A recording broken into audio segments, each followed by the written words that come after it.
Hello and welcome to another hard-hitting night of Legacy action here at Mock's Boarding House in Ballard. While Jordan goes through and updates the commentator names, Yo, we could have done that before We're we went gonna- live, but we're a shoot at the hip kind of cat. this is a behind-the-scenes episode. We're showing you how the metaphorical sausage is made. Dude, we make all That's sorts of what's happening sausage right now. over here. Let me just tell you something. And right now, I'm trying to figure out how to change my name from Jake McCune to Jordan Isaka. But I will say that I'm excited. I haven't done one of these broadcasts in a long time, man. It's been a while. We missed you. I appreciate missing you on the getting Seattle me scene. back. You get me back in the proverbial saddle, as it were. Here, I got And, a deck to show you right now. Should oh, we put this on no. stream? Is that what Don't is say that? it. Don't say it. Don't ruin Is the that surprise. Is that Barnman? What is that? Psymasterthopterus. Well, anyways, we have 4 rounds of hard-hitting legacy action. We're coming to you from the heart of, what is that? Oh, Urza. We're coming to you from the heart of Ballard, Washington. Ballard, Seattle. Well, Seattle, Washington. Ballard specifically. And we're coming from Card Kingdom, right? If I remember correctly. Card Kingdom, Seattle.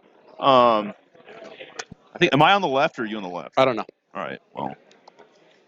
Hey, look, it fills my name in. It's almost like it knows me. Nice. All right. So we're running a little bit late, probably waiting for our usuals that like to show up 5 minutes after we start. We're going to do... There used to be one. There used to I be one forgot guy that always show up 5 Was it minutes Sean? late. That was Sean It was Yu. Sean Yu, Sean yeah. Yu would always go, hey, he would always be, hey, you guys gotta wait for me. Hey, but that was a long time ago. I am not guiltless in this. More than once I've shown up and had to play against the guy that I had to buy. Oh, yeah? Yeah, 'cause it's like How many 6:15. times was that guy on Dredge? The that was a pairings are joke. random. They don't discriminate. Magic So you card sit down jokes. and you sit...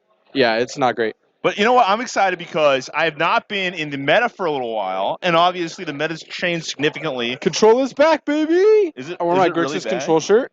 Yeah, I Like- think we're here. I think the meta has finally settled down enough you can play So control cards there's again. one deck that I do want to talk to you about. I sent it Yeah. to you today over the F book. Anyways, Uh-huh. but whatever that means. And so I've I looked sent at a you lot a of deck those today. over, and it's been around. It's kind of popping up all over the place. We'll have a conversation about it. I hope someone's playing it in the tournament. What I should have done before. What'd you? the Oh, tournament card is- okay, is- I remember. what Yeah, that- yeah. It's a black green deck, which is Mhm. weird because. The only black green decks that I've ever remembered as a legacy player were the Rock.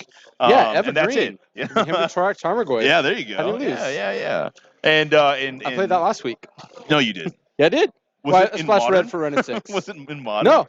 Him to Torak, Tarmogoyf, Thoughtseize, Andy and then Prime. Ren and 6 and Blood Red Elf. Hogak Depths, dude. Oh yeah, we want to see Hogak And he knows Depths. what's up. Is that Justin Harala? Justin Coming Harala's from the got a wrong spicy side of the brew. island, dude. Yeah. The wrong side of the water. He's here. He's ready with a brew. We have exclusive information. It is Justin Harala's birthday today. it's your What? birthday? What? Justin Harala has redacted his birthday. It's no longer. We're excited. We got. There's a lot of people in the area over there in the tournament area. I want to say we're probably gonna have a full house. I want to say we're gonna break 30 at least. So Yeah. I'm excited. We got a lot of people in the tournament area, and we're just gonna go ahead and rock and fire. Whenever we get Yeah, as soon as the we get- pairings up, Pairings. Think we should put Justin on camera round one? it kind of This depends is if he's birthday. playing like. It's not his birthday. He just said it wasn't twice. He's playing Urza. He said that it was. Is he playing before post? that. He should just No, be playing. he's playing that post. Urza deck I just sent you. Oh, I just showed really? you that was Is it Justin's good? deck. Is I it don't good? know. It's got Urza in it. Probably not. Oh, well, Let's we put it should- on. We're gonna see some Okay, Urza round Lord one, you High gotta put- Artificer. you got to put on You gotta some put spicy brews. the spicy brews on round one That's because true, we'll never 'cause- see him again otherwise. Well, spicy brews. I've also heard that Patrick Daly is playing a spicy brew. Yeah, isn't he always? That's true though. So it's really just par for the course. Mhm. If all you do is play spicy brews, and at the end of the day you're just like, I Then don't you know. sit down, your opponents just instantly know you're on a spicy brew. Yeah, that's just give true. away They're like, so I much don't free know. Should I information. keep the spell pierce? You're like, yeah, you probably should. Spell pierce pretty good versus spicy brews. Let me tell you something. That's what I did for the invitation. I pulled the old bait and switch. I played Grixis Control exclusively for a year, Yeah. and then registered Grixis Control for the. Anyway, That is that is a total mind mix-up. yeah, I just put in. It's a mind Took out mix-up. Jason, put in Delver, but it's really the same deck. Yes. Control is Oh. back, baby. I have lots of things that I need to talk about the State of Legacy. But we Okay, have 4 absolutely. hours I to do it. We appreciate ready? it. We've got Kelvin Come Wallace. around and get it. It's over there. Oh, Um, he's borrowing a deck, I think. Kelvin really just doesn't own that many cards, honestly. And like No. when you talk to him about He's a his real card noob in collection the is format. cool, it's just really awful. And you're Mhm. like, actually, I'm just kidding. He's got a sick foil deck. No, but so what have you? You've been away from the field for a while, but Away your for a long deck time. famously is white bordered Stoneblade. Well, okay. You So want to talk about that? yeah, What are you so- doing in Legacy? So right now in Legacy, I'm mixing around some stuff. I'm actually working on a secret project. Uh-huh. I'm working on a new standstill brew, a new standstill build. Okay. It's going to be. I'm trying to figure out what I'm supposed to be doing. I really also want to be playing the new. What's that card called? When it attacks, it casts a Urza. spell. Dreadhorde Arcanist. Dreadhorde Arcanist. I What don't color even are want to the- play an Arcanist deck. I want to play Standstill. I think Standstill is actually quite good and powerful right now. What color are the borders on your standstills? They're white. Of Okay. course they're white. Yeah, Yeah. all the cards I own are white, which is actually terrible because I'm about to go pick up some Dreadhorde Arcanist tonight. I have Is to white- Dreadhorde Arcanist good if you have a standstill in play? No, it's not. Okay. But I have to whiteboarder them now. I got to whiteboarder them. Yeah. I can't not sure. whiteboard the card. Whiteboarding on the new border's got to suck. That's fine, dude. Let's see here. You just suck it up and do it. Here we have pairings for round 1. We have 46 players in the house today. Wow, that's sick. 46. We have enough to fire our own 1K. We Yeah, could fire if we told all those guys over there to pitch $25, we could fire a 1K, and it would get more than the last 1K. I don't see. That's Justin how There he that's how is. savage our scene is. What's Ryan Herbacek playing? I don't know. All right, we want table 4. Okay. I'm on a Ruby Storm. Oh. Patrick Daly's on. I hope Ruby you steal Storm. round 1, There's dude. a Ruby spicy Storm is meatball. sweet. Have you seen that deck? Sorry, I you just know- saw the Deathwire Shaman reference in the chat and got sad for a second. Have I? What was the question? The green mage is just so torn up. Yeah. All I want to do is gain 2 guys. That's all. That's I all just want I've to ever gain wanted. 2. That's all Oh, I've I ever just wanted. want to eat Hogak. Ruby Storm, yeah. So, thanks. It's mono red storm. Yeah. And basically you play all the most insane red cards. When you're comboing, you're like when you're comboing against your opponent's like, what are you gonna do? And then you just make like 20 goblins, and they're like, oh, that's good enough. A Madman of Legacy. And That's then you true. have you're playing. There's Andy like a Prime. thing that makes all your spells cast twice until end of turn. I don't know. Are you talking there's about like you've got some new toys for like Ruby Pyromancer's Storm. Ascension? I don't know about that. No, there's a new one. There's like an instant, like 1 RR till end of turn. You double cast all your spells or something like that. It's pretty sweet. What? I want this. All I Anyway, want to do is play a deck that plays bonus round. for what is it, 1,000-year storm. And if No, you we're not playing- get 2 in play, then you have the 2,000-year storm. 2,000 year storm. Yeah, or the that 1 the million-year official storm. term? I don't know. Sometimes people have told me that either it multiplies or it adds. It's either additive or multiplicative. If it's multiplicative, it makes a lot more sense, right? It's like when you drink 2 5-hour energies, you get 125 hours of energy. You get 25 hours of energy. Yeah, You have to that's drink what I 3. meant. for- I'm sorry. I didn't even do the math there. There's your bonus round. Bonus round. Technology from the Battle Bond expansion. Man, here's the funny thing is they've released so many exclusive Dude, I love sets. all the supplemental product. All They're of the so exclusive sets, and they're coming out with new Commander product right now. And not that I've ever played Commander before in my life, but like a lot of times when you're looking at that as a Legacy player, like, okay, these cards aren't available in other sets, and you're like, why? How? Why? What are they doing? Why are they printing what they're doing? Like I remember when they first printed Flusterstorm, and I looked at it, and I'm like, I don't even know what that card does. I saw Mike, old school Legacy player named Mike Pinella. He played it in an SCG back when SCGs get used to Ryan's come out pronouns? here, and it was like, Ryan's okay. pronouns? And so he cast it when his opponent was playing what's that deck called? Hive Mind. I mean, I'm super dating myself. Hive Mind was a combo back in 2011. Was that the That was with- Hive Mind Pact of the Titan. with like it would show and tell him in and Yeah. you play all And these then stupid sometimes you packs just with show good and tell monoliths. Emrakul and you just kill your opponent before Gristlebrand. Right? Yeah, I And mean, you that also seems fine. played like Grim Monoliths. That actually doesn't seem fun at all. I watched the show and tell versus Hive Mind, Yeah. and like the guy played show and tell, and one guy put in a Hive Mind, the other guy put in an Omniscience. Yeah. Oh, what? Oh. And, like, so the Omniscience player puts in Cunning Wish, and the Hive Mind player just kind of stares at him, and picks up his sideboard, like, what do I? Oh no! Oh, it was the best thing Oh ever. no! I just had like a brain aneurysm Right? there. Like,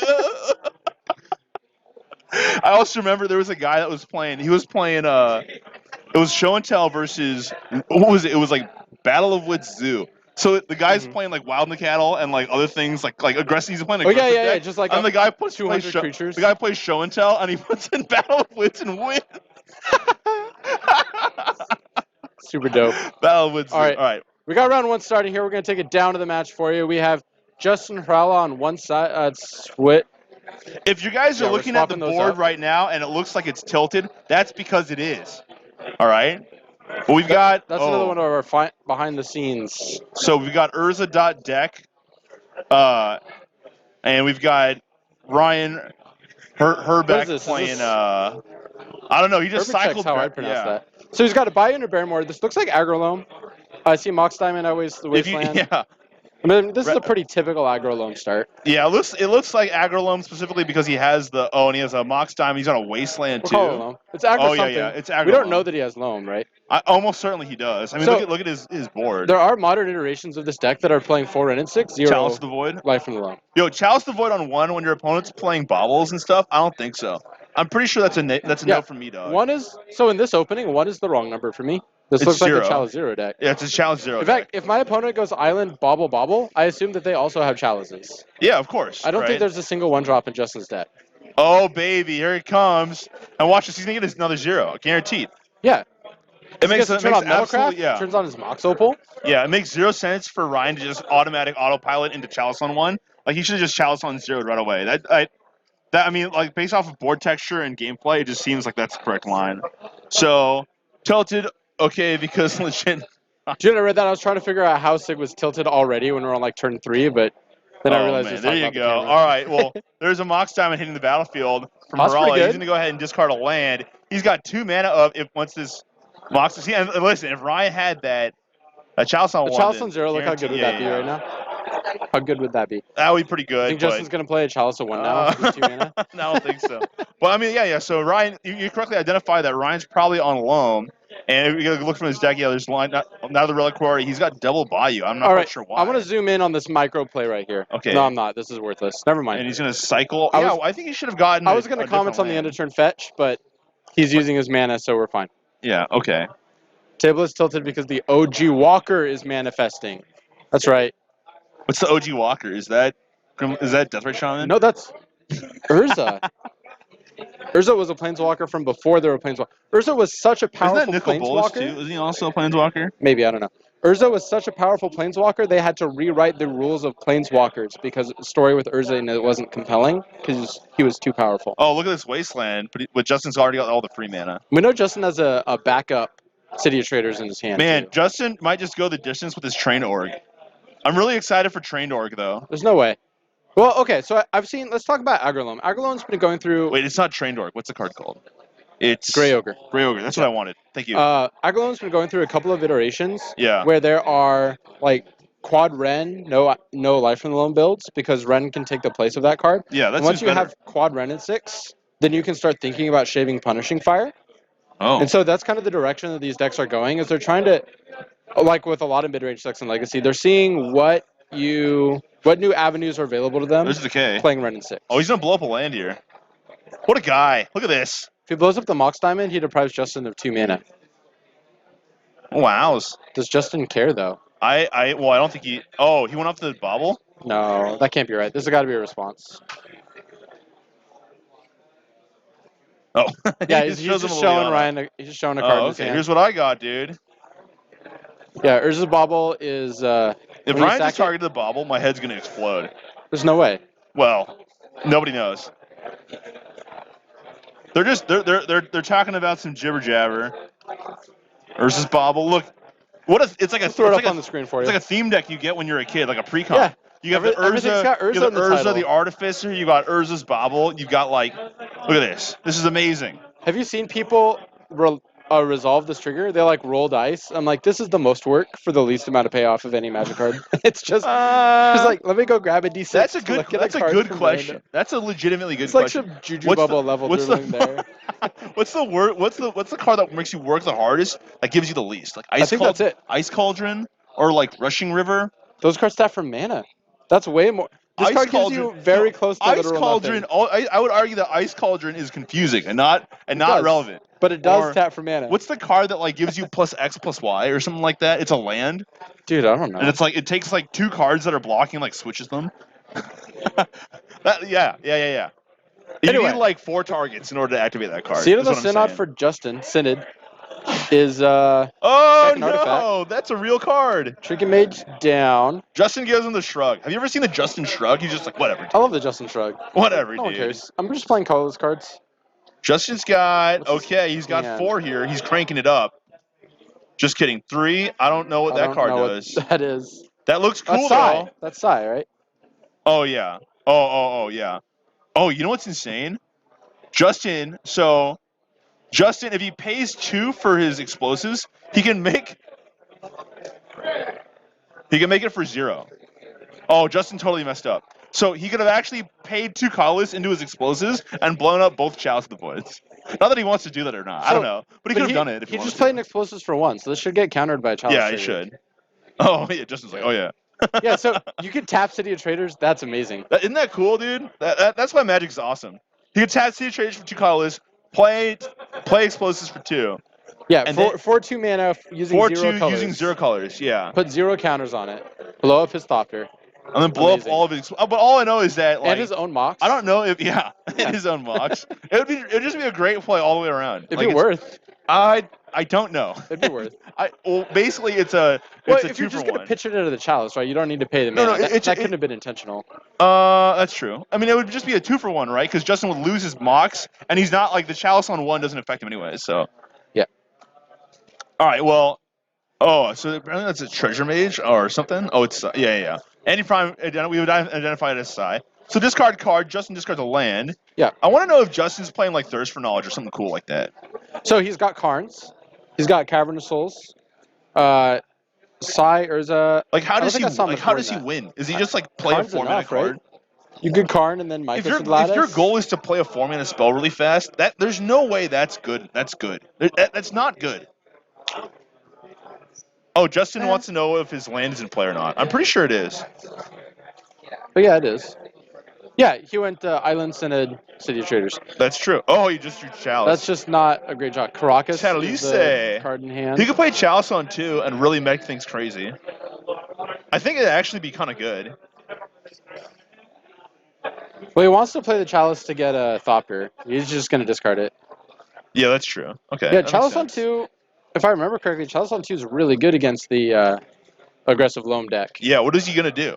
Shuts Chalice off on 2. Loam, Shuts Dark off. Confidant, Renin 6, Yeah, Punishing Fire. Sylvan Library. Yeah, that would be sick. I don't hate it. I don't think. I don't know if I love it, but I don't hate it. I don't hate I'm it. trying to think about what 2s might be in Justin's deck, and I can't think of any. Okay, what 2s are in his deck? All right, Merchant Scroll.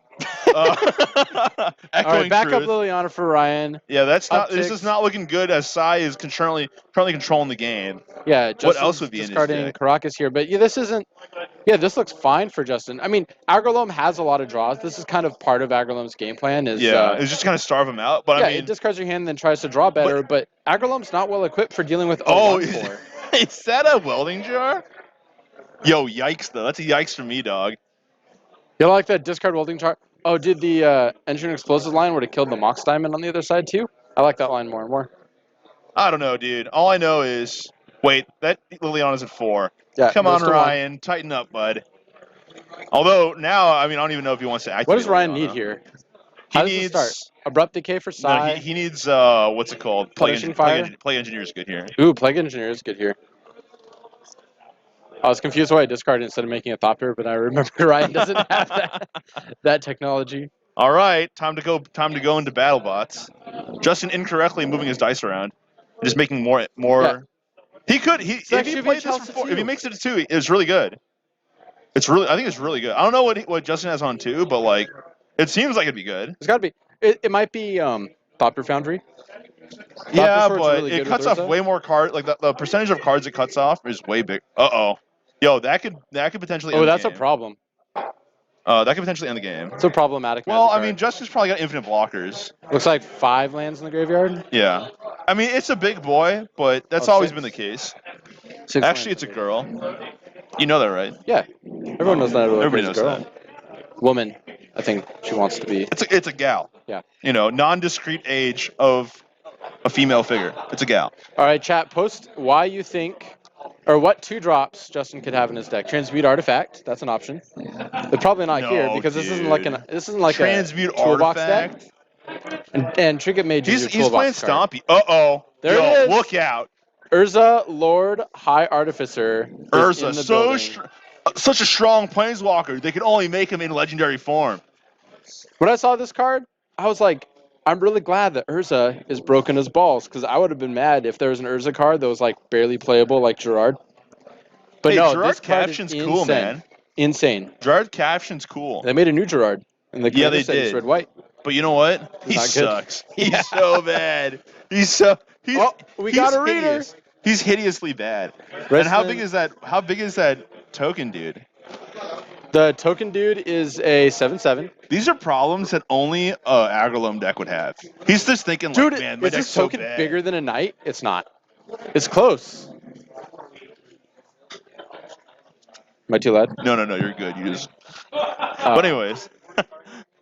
So Knight of the Reliquary, he's gonna go ahead and untap. Now, here's the thing though, like what is the land that he could get potentially with Knight of the Reliquary that gives him a shot? I mean, he needs redraws potentially, but Blast zone. blasts. No, that's too many I different don't think numbers that here. works. So you could blast zone for 3 or 4. You can but blast not zone for both. 0. Oh no, You can't blast he zone for comes in 0. with 1. Yeah. That's so You dumb. have to do like blast zone into Thespian stage into copy your blast zone for 0 counters. Yeah. Whoa, You dude. can do it. Dude, It's I just- love this Christmas land. This is a good land. All Ways right. of it stops the 7/7, but like not the 4/1/1s. Yeah, I mean the big issue here is Psy. I mean, and it's the reason why it's so cool about this deck. You remember back when you were playing in Grixis Delver, the reason why that deck was so lethal was it would go wide with Young Pyromancer and it would go tall with True Name and with Grimag Angler. Oh yeah. So the reason why this deck is looking so potent right now is it's going both tall and wide, right? In the same way that Delver would do the same thing. However, Delver was what's called a good deck, and this is a questionably good deck. Excuse me, this deck looks fine to me. I mean, got blue maybe. cards? Oh, you know what? Ryan might actually kill Justin's card. But how much does Justin even care? I mean, if it's a It's like his trade. 9th Well, if he's creature, swinging you in know? with Thopters, he's probably fine. I really just wanted him to activate Urza. He did activate it last turn. I had to look it up. So you pay 5 and exile the top card. He had Yeah. an Ancient Tomb, which you can't cast. That's why you see that Ancient Tomb. Oh, exile. brutal. But he is, and you see he held back the Thopters each tap for a mana here. So So he just can, like- tap 4 Thopters and activate Urza. That's not fair. And then if you get an artifact, you get another Thopter. Right? You guys can't see me, but I'm making a face. I'm making a face. All right, so looks like Blast Zone did enter the battlefield. Build your own Sprout Swarm. So What's is he happening gonna? over here. Is he actually gonna? So is that big enough? Oh, he could have activated in response and tried to ambush it with an artifact. That'd have been super hilarious. Yeah, that would have been because this is the 4th time I've read this card. Yeah, I'm pretty sure it's instant speed. So, you may play that card. Yeah. Yeah, he can just do Yeah. it. Yeah. Okay. So potential for mid-combat shenanigans here. Yo, Here's that another is Urza not activation. that is not funny. Like, Tap 5 Thopters, get a Trinket. oh Mage. baby, let's go. Yo, all right. So convert mana costs 1 or less. Needs Oh, he has walking ballista too? Dude, Dude, that's what insane. is going on? Why didn't he get Why did he get that? Why didn't he get walking ballista? Because why wouldn't you get the card that says Urza in the name? I hate you You're so playing much. Urza.deck. Oh my gosh. Yeah, he could have gotten ballista and just gone for the machine gun. This way he Like, gets to know what the last card in Brian's you hand know, is. like he could have gone for it, but Justin Raleigh, he's playing fair magic over here. He's not messing around. Well, I Look guess at he this. kind of is messing He around. gets I to mean, draw a he's card got two hill giants in play. Oh, looks like that was a chump attack. with Sorry, the not hill token and giant. stuff, Gray Gray ogres. ogres. He has 2 gray ogres in play. I mean, it's a blue gray ogre. Like it technically did draw him a card, although it really just drew him a 1/1 Thopter. And a card. I mean, it makes it so he doesn't draw those later, I guess, because he doesn't play it because it's Chalice on 0. Oh, sure. Yeah, Blast Zone's kind of Yeah, funky I though. know. Although, I like so Walking Ballista instead. You're right. Ryan's cranking up his Blast Zone, and I'm not quite sure what this is gonna. Okay, wow, Fox says it's that all is over. a really impactful Liana there. Oh! Dante give you a Thopter. Man, this is like really tough. Like You don't I'm think- pretty sure. Occasionally you'll see main deck Deluge as a one-of in these Agrolome lists, but without that card exactly, I don't think Ryan can come back in this game. So he just drew a card. I don't know how. Yep. Taking 2 off the Ancient Tomb, deploying Karn, not so liberated. That's the Karn Scion of Urza. Karn not as liberated as his liberated brother. So this is a 1, 2, 3, 4, 5, 6, 7, 8, 8, I think. Just remember, Karn liberated doesn't got a shirt on. Is And that this how you one's tell? got a shirt on, yeah. Yeah. He's not so liberated right now, but it's going to be time to go to BattleBots, I think. That is a huge Thopter. Whatever that is, it's a construct. Yeah, it's a That's construct. a huge construct. And Justin, it looks like he's kind of just playing around Yeah, with his he's food. just not going for the throw. He's Yeah, like, he's just I want like, to I activate want to Urza. just activate Urza all day long. And it's tough too because like Loam is not like Loam is a grindy deck, and he's just getting outground by this.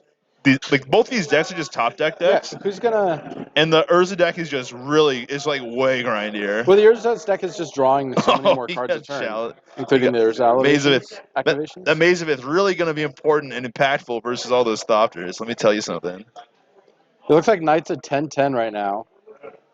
You know what he really needs is he needs to give it trample. He needs a Rogue's Passage. The Tower of the Magistrate. Give it some prod artifact.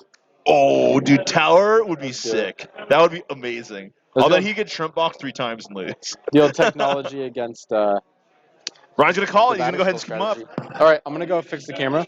Yo, thanks, dude. I'll be back in a sec. Just remember, it has to tilt this way.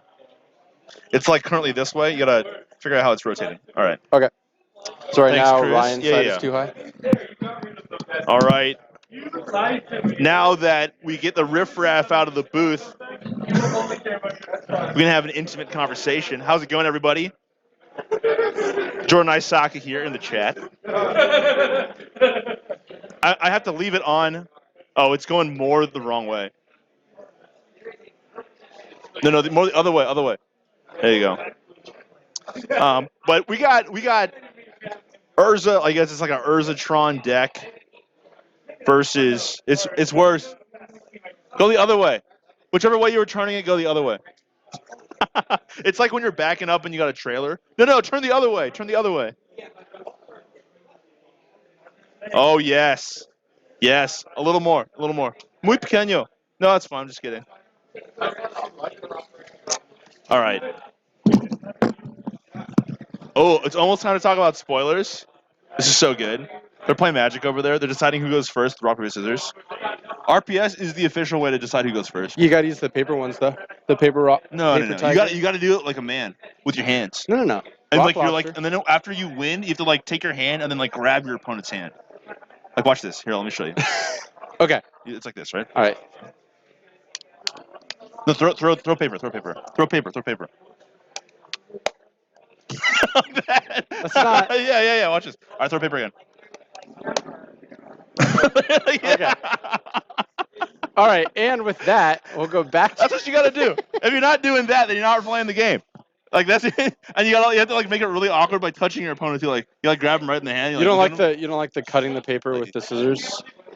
It's not it. I don't know. All right. I guess so. But it's like same difference. You know what I mean?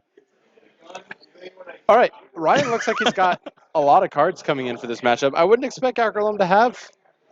He's got like Shattering sideboard. Pulse, and he's got like what's another card? What's another insane card? Like I bet he has like Pulverize. 2-inch Grudge, and that's all. No, dude, that's a lot. Like that's a lot, man. Maybe a Shenanigans. Pulverize. I don't even know what that card does. I guess you bring in like Swords to Plowshares on your sideboard. A lot of the cards they're printing these days, I just don't make any sense to me. They just have Look at this names card. that don't make any sense. Where is it? I don't know. Shenanigans. Do you think you could do a better job writing the program for this thing? No. I'm sure you could. It's Shenanigans. It's Destroy just target artifact. Shatter Judge one. What? How cool is that? Who? Right? When did they make this? In the Modern Horizons. Modern Horizons. They is made more dredge cards. so much They're better so for Legacy than it is for dumb. Modern. They're so dumb. It's Shenanigans. All right. Dredge cards. we got- Jeez, man. The Chalices are still in. I guess Chalice at 0 was pretty good game 1. Wait, Justin has chalices in 2. I don't know why. Both Justin has these Chalices in. guys are lunatics. I don't know Absolute. why. If Justin just hard go, I'm sure you know when you're boarding and you draw a hand, you're like, oh, I'm supposed to board that out. Yeah. Yeah. I bet you Justin looked at it and he's just like, oh, that's so bad. Like, that's not what I wanted to see. Like, and the thing about it is, this happens all the time when I'm playing versus Grixis Control. And I draw like my Source of Plowshares, and I'm like, what if they got Grimag though? You know, like, what if he had just lose to Grimag Angler though? That's what the London Mulligan is so good, because if you leave the Chalices in, you can mold the 6 for free, because you can just put the Chalice on the bottom. Or you could just keep your 7 and then not have Chalice in your hand. Yeah, that's And then you have just dead have a card more in your hand relevant if you keep your card. 7, though. Versus those control decks, though, I mean, all those control players are so sneaky. Every once in a while, you'll just see like Monastery Mentor slip in, and you're just like, "What am I doing?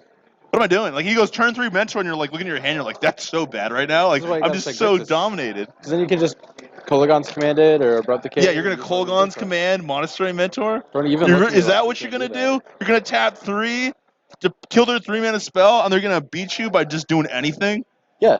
They can just like blow, like they can just blow air at you, and you would just be You like, gotta okay, hit that Torak resolved. first. The Torah. All All right, right, anyways. let's see what Justin's got here. All I see right, Ancient Chalice on Tomb. 0. Ryan coming out firing. I Uh, bet you like cut off like at least half of Justin's mana. He's just like. got Justin Ancient forced to Tomb, play slow. Pithing Needle. Dude, Justin got me at the Invitational. Turn 1, he goes Ancient Tomb, Spyglass you, and I had 1 fetch land, and I was furious. I was furious, man. Oh, don't do it to me. So Justin's off of Spyglasses is on to Pithing Needles, which means he has 1-drops in the Chalice Mirror. Where both Oh, players Wasteland left in you. Chalices. Bleh. All right, we know Pithing Needle's not naming Wasteland. That's for sure. So Red and 6 maybe. Liliana? Dude. So if he's playing Yeah, this what's Pithing Urza Needle deck, naming? you know what this deck could also use? He could play like Thought-Knots here and Reality Smasher. Why don't you just do that's not that? good. Those aren't Those are good because, cards. and here's why. TKS is great. And here's why you can't play those cards. How is TKS bad? Urza has a static ability. It says artifacts you control have tap, add blue to your mana pool. And Thought-Knot Seer is not. But an Thought-Knots artifact. here is just a huge dude. It's just a like a big medium guy. dude. It's like a 4/4 for 4. It's like a Suchi, but the relative ability is relevant. You know what Suchi is, right? It's like a wood elemental. No, it's like Suchi, but it's relevant. All right, so Pithing Needle is on Night of the Reliquary. What do you think? I think that's terrible. Yeah. I think it needs to be on like Ren and 6. We didn't see Ren and 6 from him game 1, but we also didn't see Life from the It needs to be on some sort of like engine or something. Like he should name Wasteland. I would honestly. name Wasteland before I name Night of the Reliquary. Yeah, me too. I agree. Although Coder, I mean, like. Because like that's the reason you're scared of Night of the Reliquary. It's the Wasteland chain. Well, the issue is that Coder. Oh, that's a good card. That's a good one. Although Sai has a huge butt. Sai has a his huge butt butt, is but his thoughts big, don't. yeah. And Urza too. They're both big butt boys. You know what I mean? Yeah. Look at that. But Sai also doesn't do anything if he can't stick Doctors. You're just playing a 3-mana 1/4. Yeah. Not impressed. Okay, so Walking Ballista, and I think it's gonna be Urza time, dude. If he has another Soul Land, I don't think he does. I don't think he has a land he just here. straight passes. Oh, the man. double Wasteland draw. The double Wastelands. Oh my gosh. That's why you play Wasteland and Legacy. Sometimes you draw 2, and then he's got a 3rd one in his hand. Yo. I was just gonna fire it off right now. That's not cool. Get those That's not artifacts cool. out of here. Play What? this Liliana. Nice Liliana Pithing sisters. Twins? Alternative realities?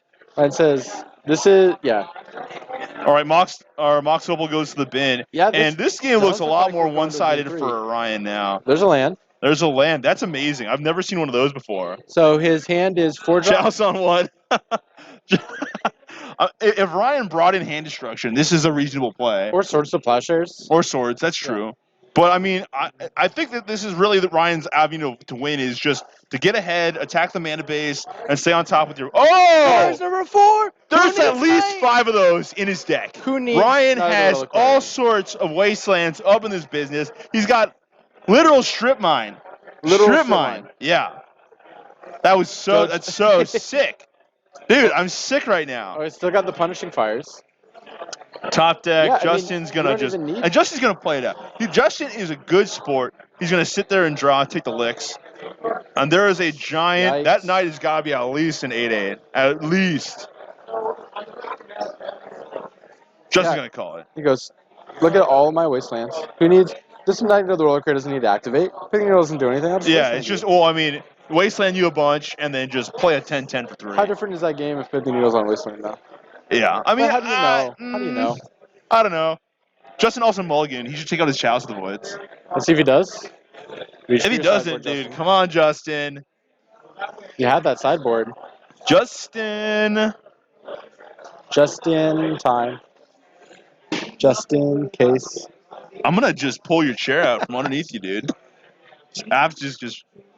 I bet Yeah. the next one is on Wasteland. Yeah. I don't know. I don't know if game I'd 3 even for want sure. Pithing Any Needle prime. against Aggro Loan. What up? I'm not sure I'd board in Pithing Needle against Aggro Loan. I mean, like they have a lot of engine cards. Like if he was turning off something like Primary, Like Mhm. if he was turning off Wrenn and 6, that would make a lot of Sure. sense. He should be doing that, honestly. Or if his draw is like turning off Lily Lasto wouldn't have been that bad. Like I guess I mean it's unlikely your opponent ever has more than 2 wastes or even just 2. Although it always felt like the Rug Delver player always had exactly the right amount of Stifles, Wastelands, and Dazes for you to just get absolutely destroyed. And now here's another deck so one of the decks that I wanted to talk about was the Resurgence of Rug Delver.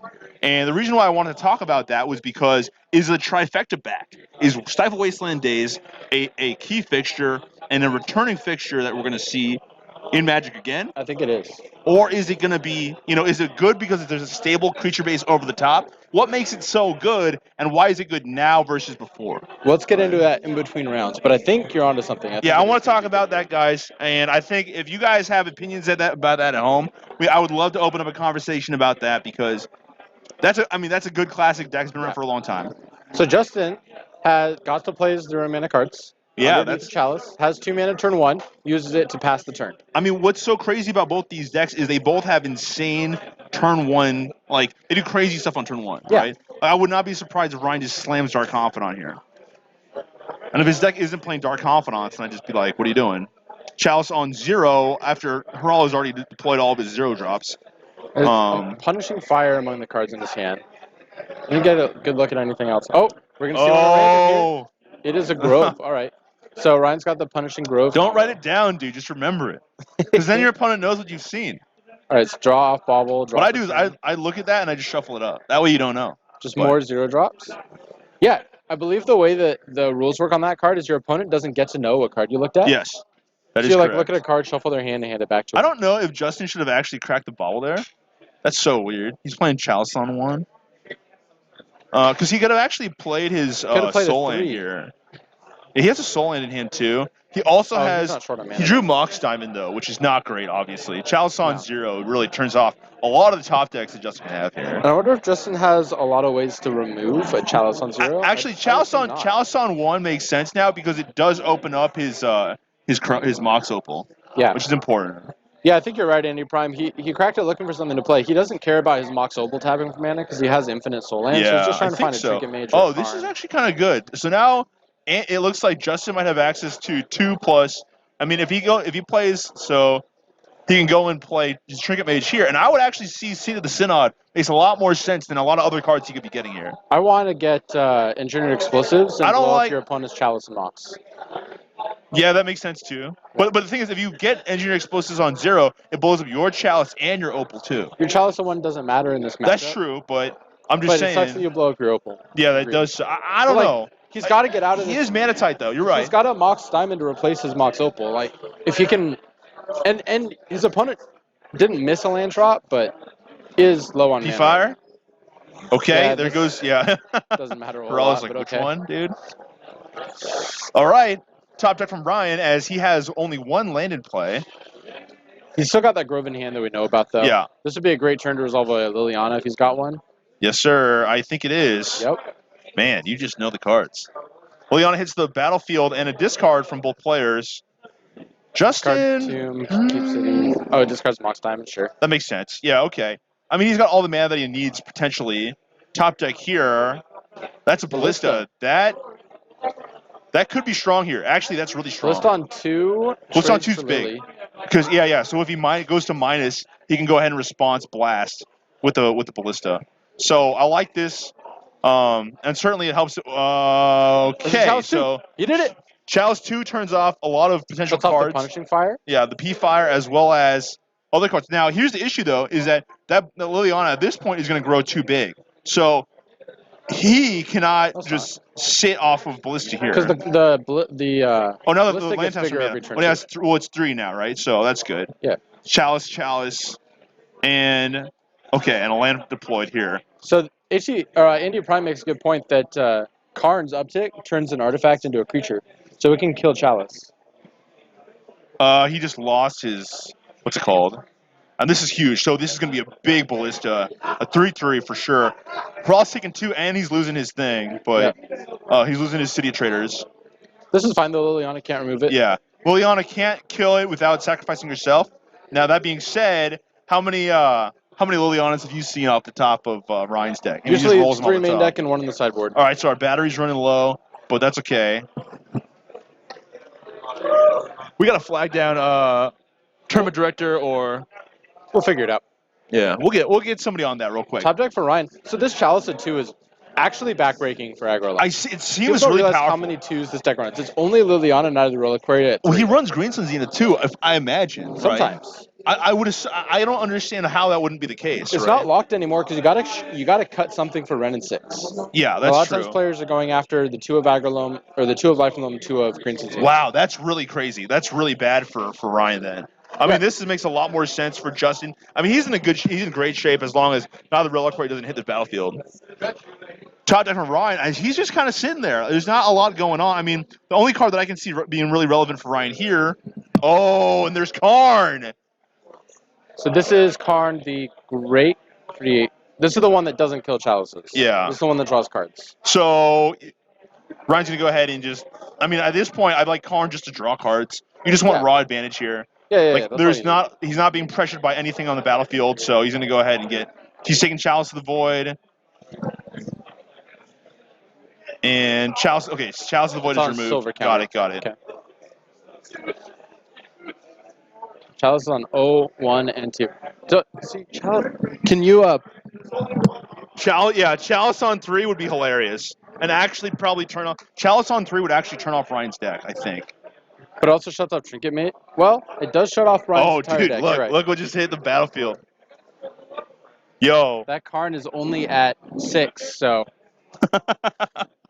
I mean, here's the thing though. So back in the day when I played a lot of Greensun Zenith decks, right? And there was we played Dried Arbor. You would get Dried Arbor versus Miracles. Yeah. They would terminus you, and you You'd just have fetch it effect. again. You'd fetch It's it so again, and then hook up GT and kill them. Yep. You would hit them for like 30. Ryan found the Knight. So that's step 1 to getting his way out from under Chalice at 0, 1. Yeah, this and is 2. certainly big as now activating Wastelands or 4. making a 2020 potential lethal. The 2020 angle. So that's the thing like with the this 2020 Agrolome angle. deck is you never know. You don't know what he's got. Although I 2020 think is a Harala just non-standard. drew. I think he just drew the man, the myth, the legend. That's Urza. There's a High Lord Artificer. I mean, got that's a card right 2 there. adjectives. And now he can tap his what's it called? His Chalice of the Voids and make mana. And no, he's just gonna beat face. So Urza makes a construct, Karn makes a construct. We have lots of constructs. They're 5/5s. But he also gets to activate Urza here, like at the end of turn. Yeah. He gets to do it. I mean, that's how sick Oh, that Chalice card the is. Void taps for mana. Well, now it does. Yeah. Dude, that's so sick. We're playing the wrong deck. Yeah. So this Knight can't attack into 10 power in constructs. Absolutely not. So And- you can't Wasteland for value. And You now can't Blast Zone for value.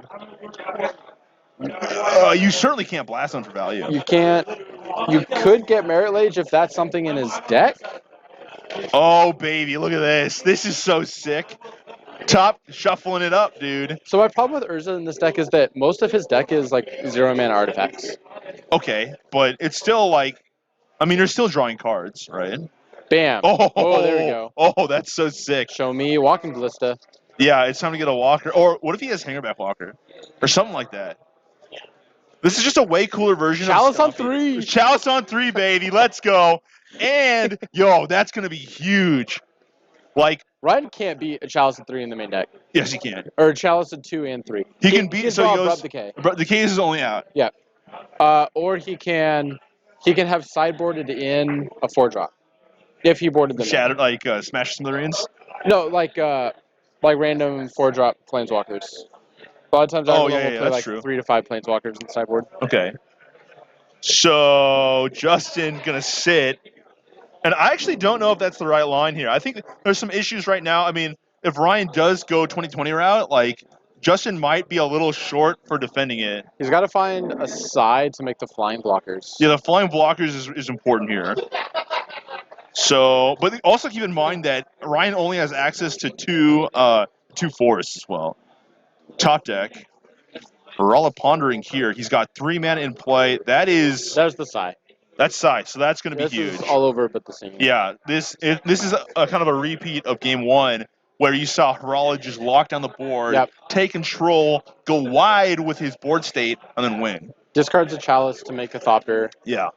Pluses Karn to get a land. Oh, that's he's huge. got That's Caracas also too. big too. Caracas is another card that is significant in this matchup. Yeah. If he has the Yeah, if he Merit decides to go package. for it, and honestly, if Ryan does activate Knight to go get one of those cards, my Yeah. next turn I'm just minusing Karn. You're putting to get Caracas in play. Exactly. What are you gonna do? Exactly. I mean, there's like lines to Wasteland it with Knight, but the problem is Ryan can't deal with these Thopters. His Punishing Fire is turned off. Just Yeah. having like a Thopter return to block Merilage is going to be plenty. Yeah, And for sure. Justin has at least 2 8/8 constructs in play, and it's just tapping them for mana. They're like bigger. Yeah. We're gonna Oh, what? replacement card, sure. So can you get the other ones with silver counters on them? Yeah. Yeah, it's super good. And the other card lets you get cards from exile, so the other card can even get the silver counter ones.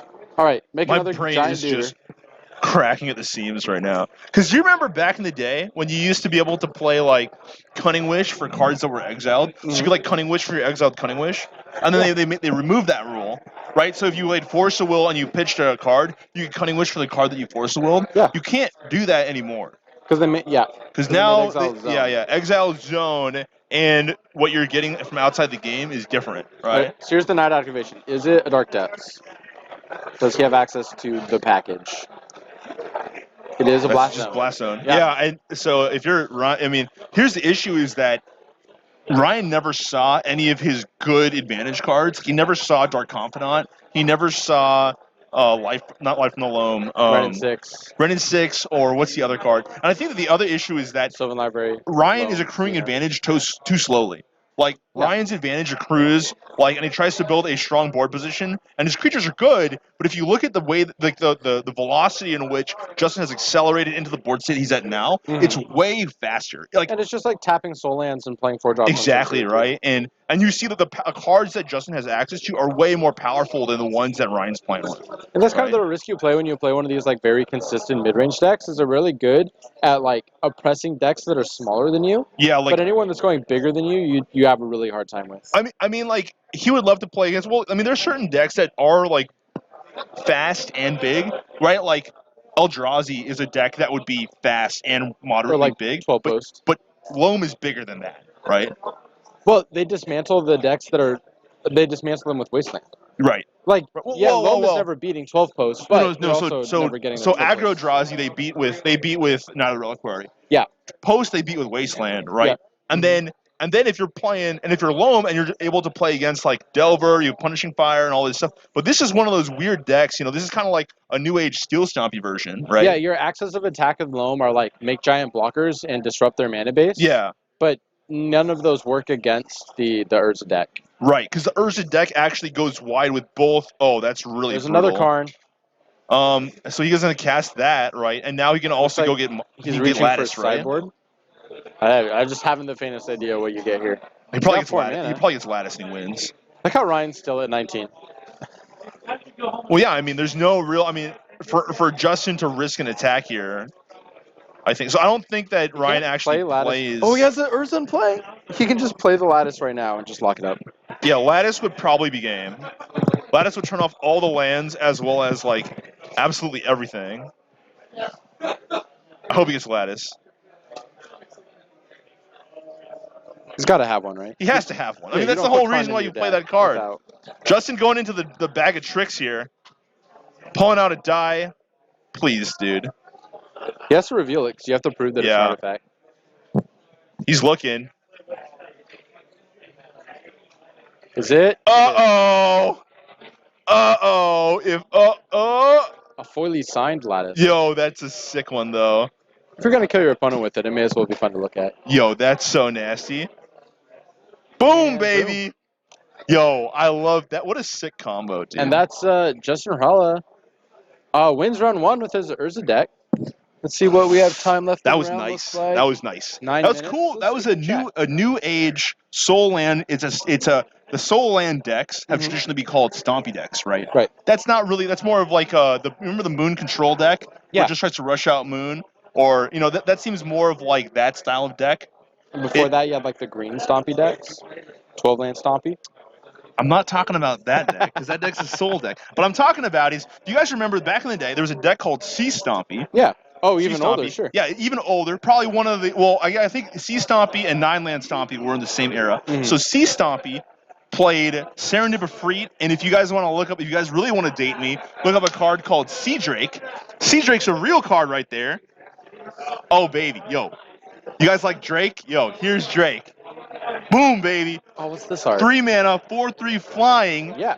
How do When you it comes lose? into play, return 2 lands you control to your That's hand. whatever. You don't. It If doesn't you matter. only control 1 land, it doesn't bounce. Pure upside. Pure upside. Pure upside. And so you the have. strategy with Sea Drake is turn 1 Sea Drake, Soul Land, Mox Diamond, or Soul Land, Chromox. Chromox. Mhm. Sea Drake, you're stepping on me. Lotus Petal. All right, and then turn 2, you would go tap my Soul Land, my Ancient Tune for mana, tap my Sea Treasure for mana, play another one, so you have 4 mana, tap your what's it called?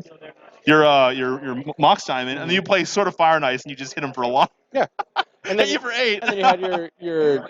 They're about to take over to load up the metagame pie chart. So Nice, dude. And then you have your 3 balls and your chalices and your sphere. So actually, like, I mean, we're talking about old school blue stompy decks. Like that's like the oldest it gets, right?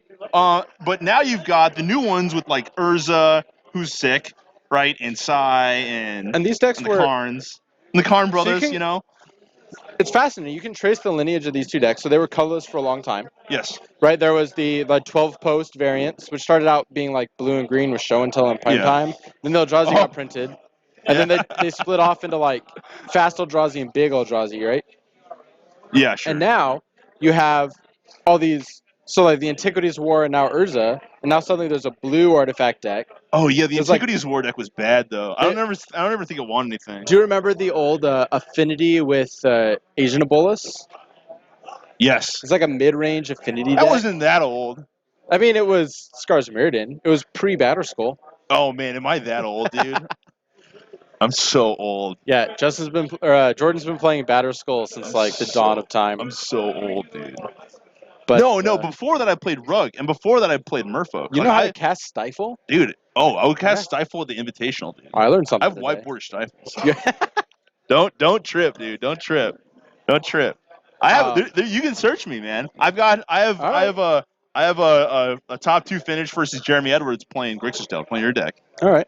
We'll put Yeah. your money where your mouth is. I had a really sick sideboard tech versus that deck. I brought in Eidolon of the Great Rebel versus him, and he was playing Enchantress. Out of Canadian Thresh. No, out of Grixis Delver. I'm a That's just not better. psychopath, dude. Yeah, you I'm are. an absolute crazy man. Jeez. I do all sorts of stuff.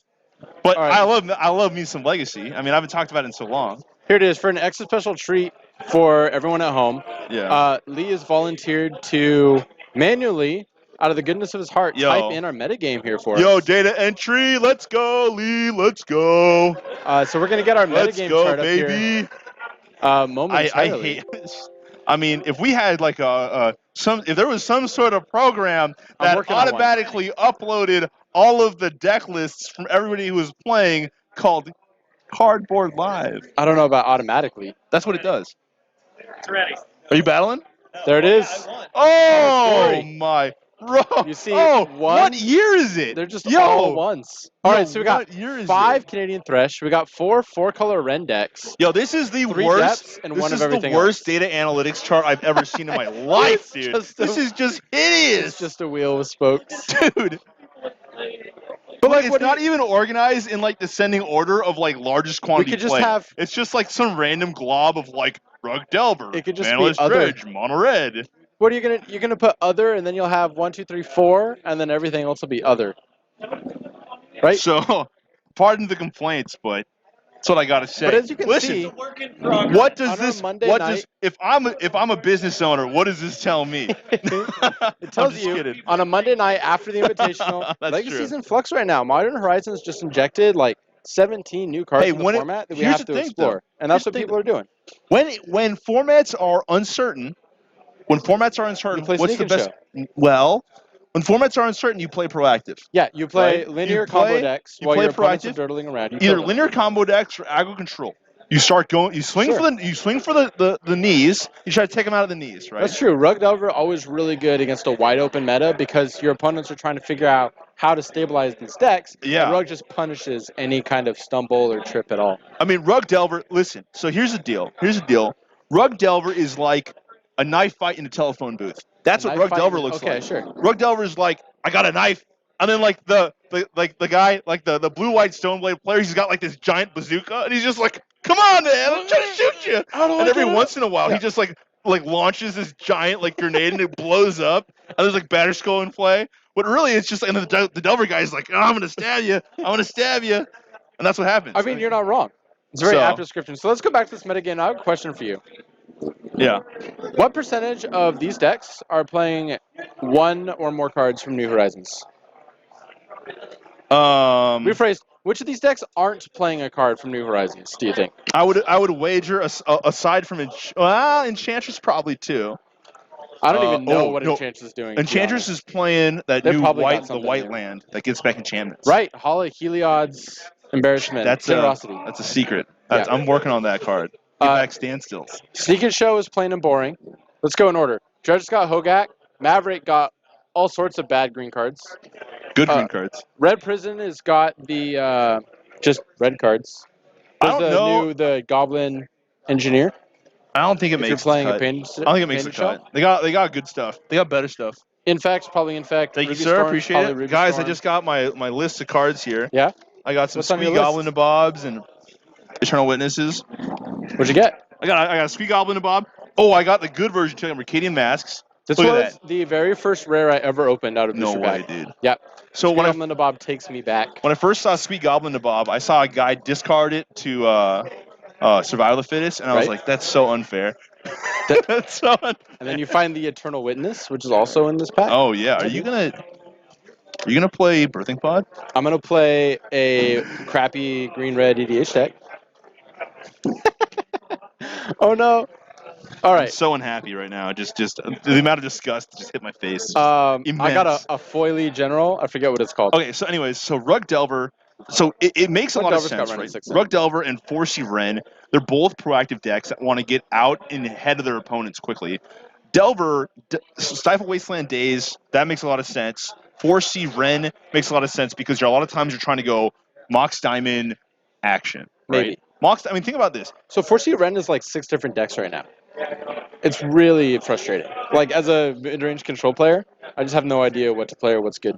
That's like, do you remember when it was like, hey, let's play check pile, and you're like, what's your check pile deck? It's like, I don't know. There's white now. I don't know.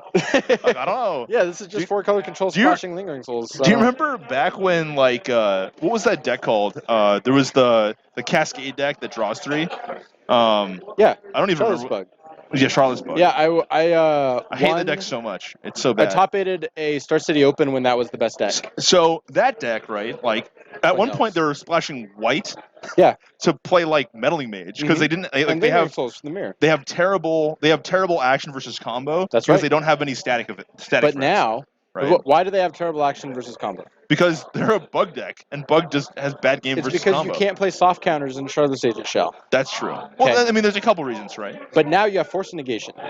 And so now, after board, you can play Charlotte's Bug with 8 counters and 4 Hymn to Torak and Charlotte's Agent.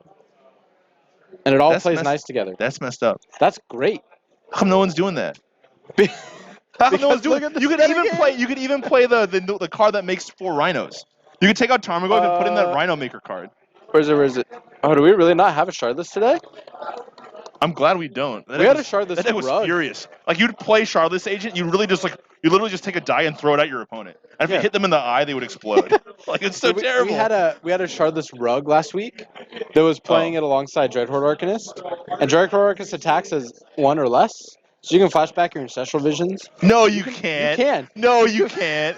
You're lying. That's a lie. Dude, it's a Don't real lie thing. to me. So you can Charlotte's Agent No, into I'm Dreadhorde. gonna. No, you attack, need to go. flashback. You need to go. You're lying. Dude, it's so You're good. totally You lying wanna- to me. Let's. I will. bring it I up. will. This is. I do not believe you.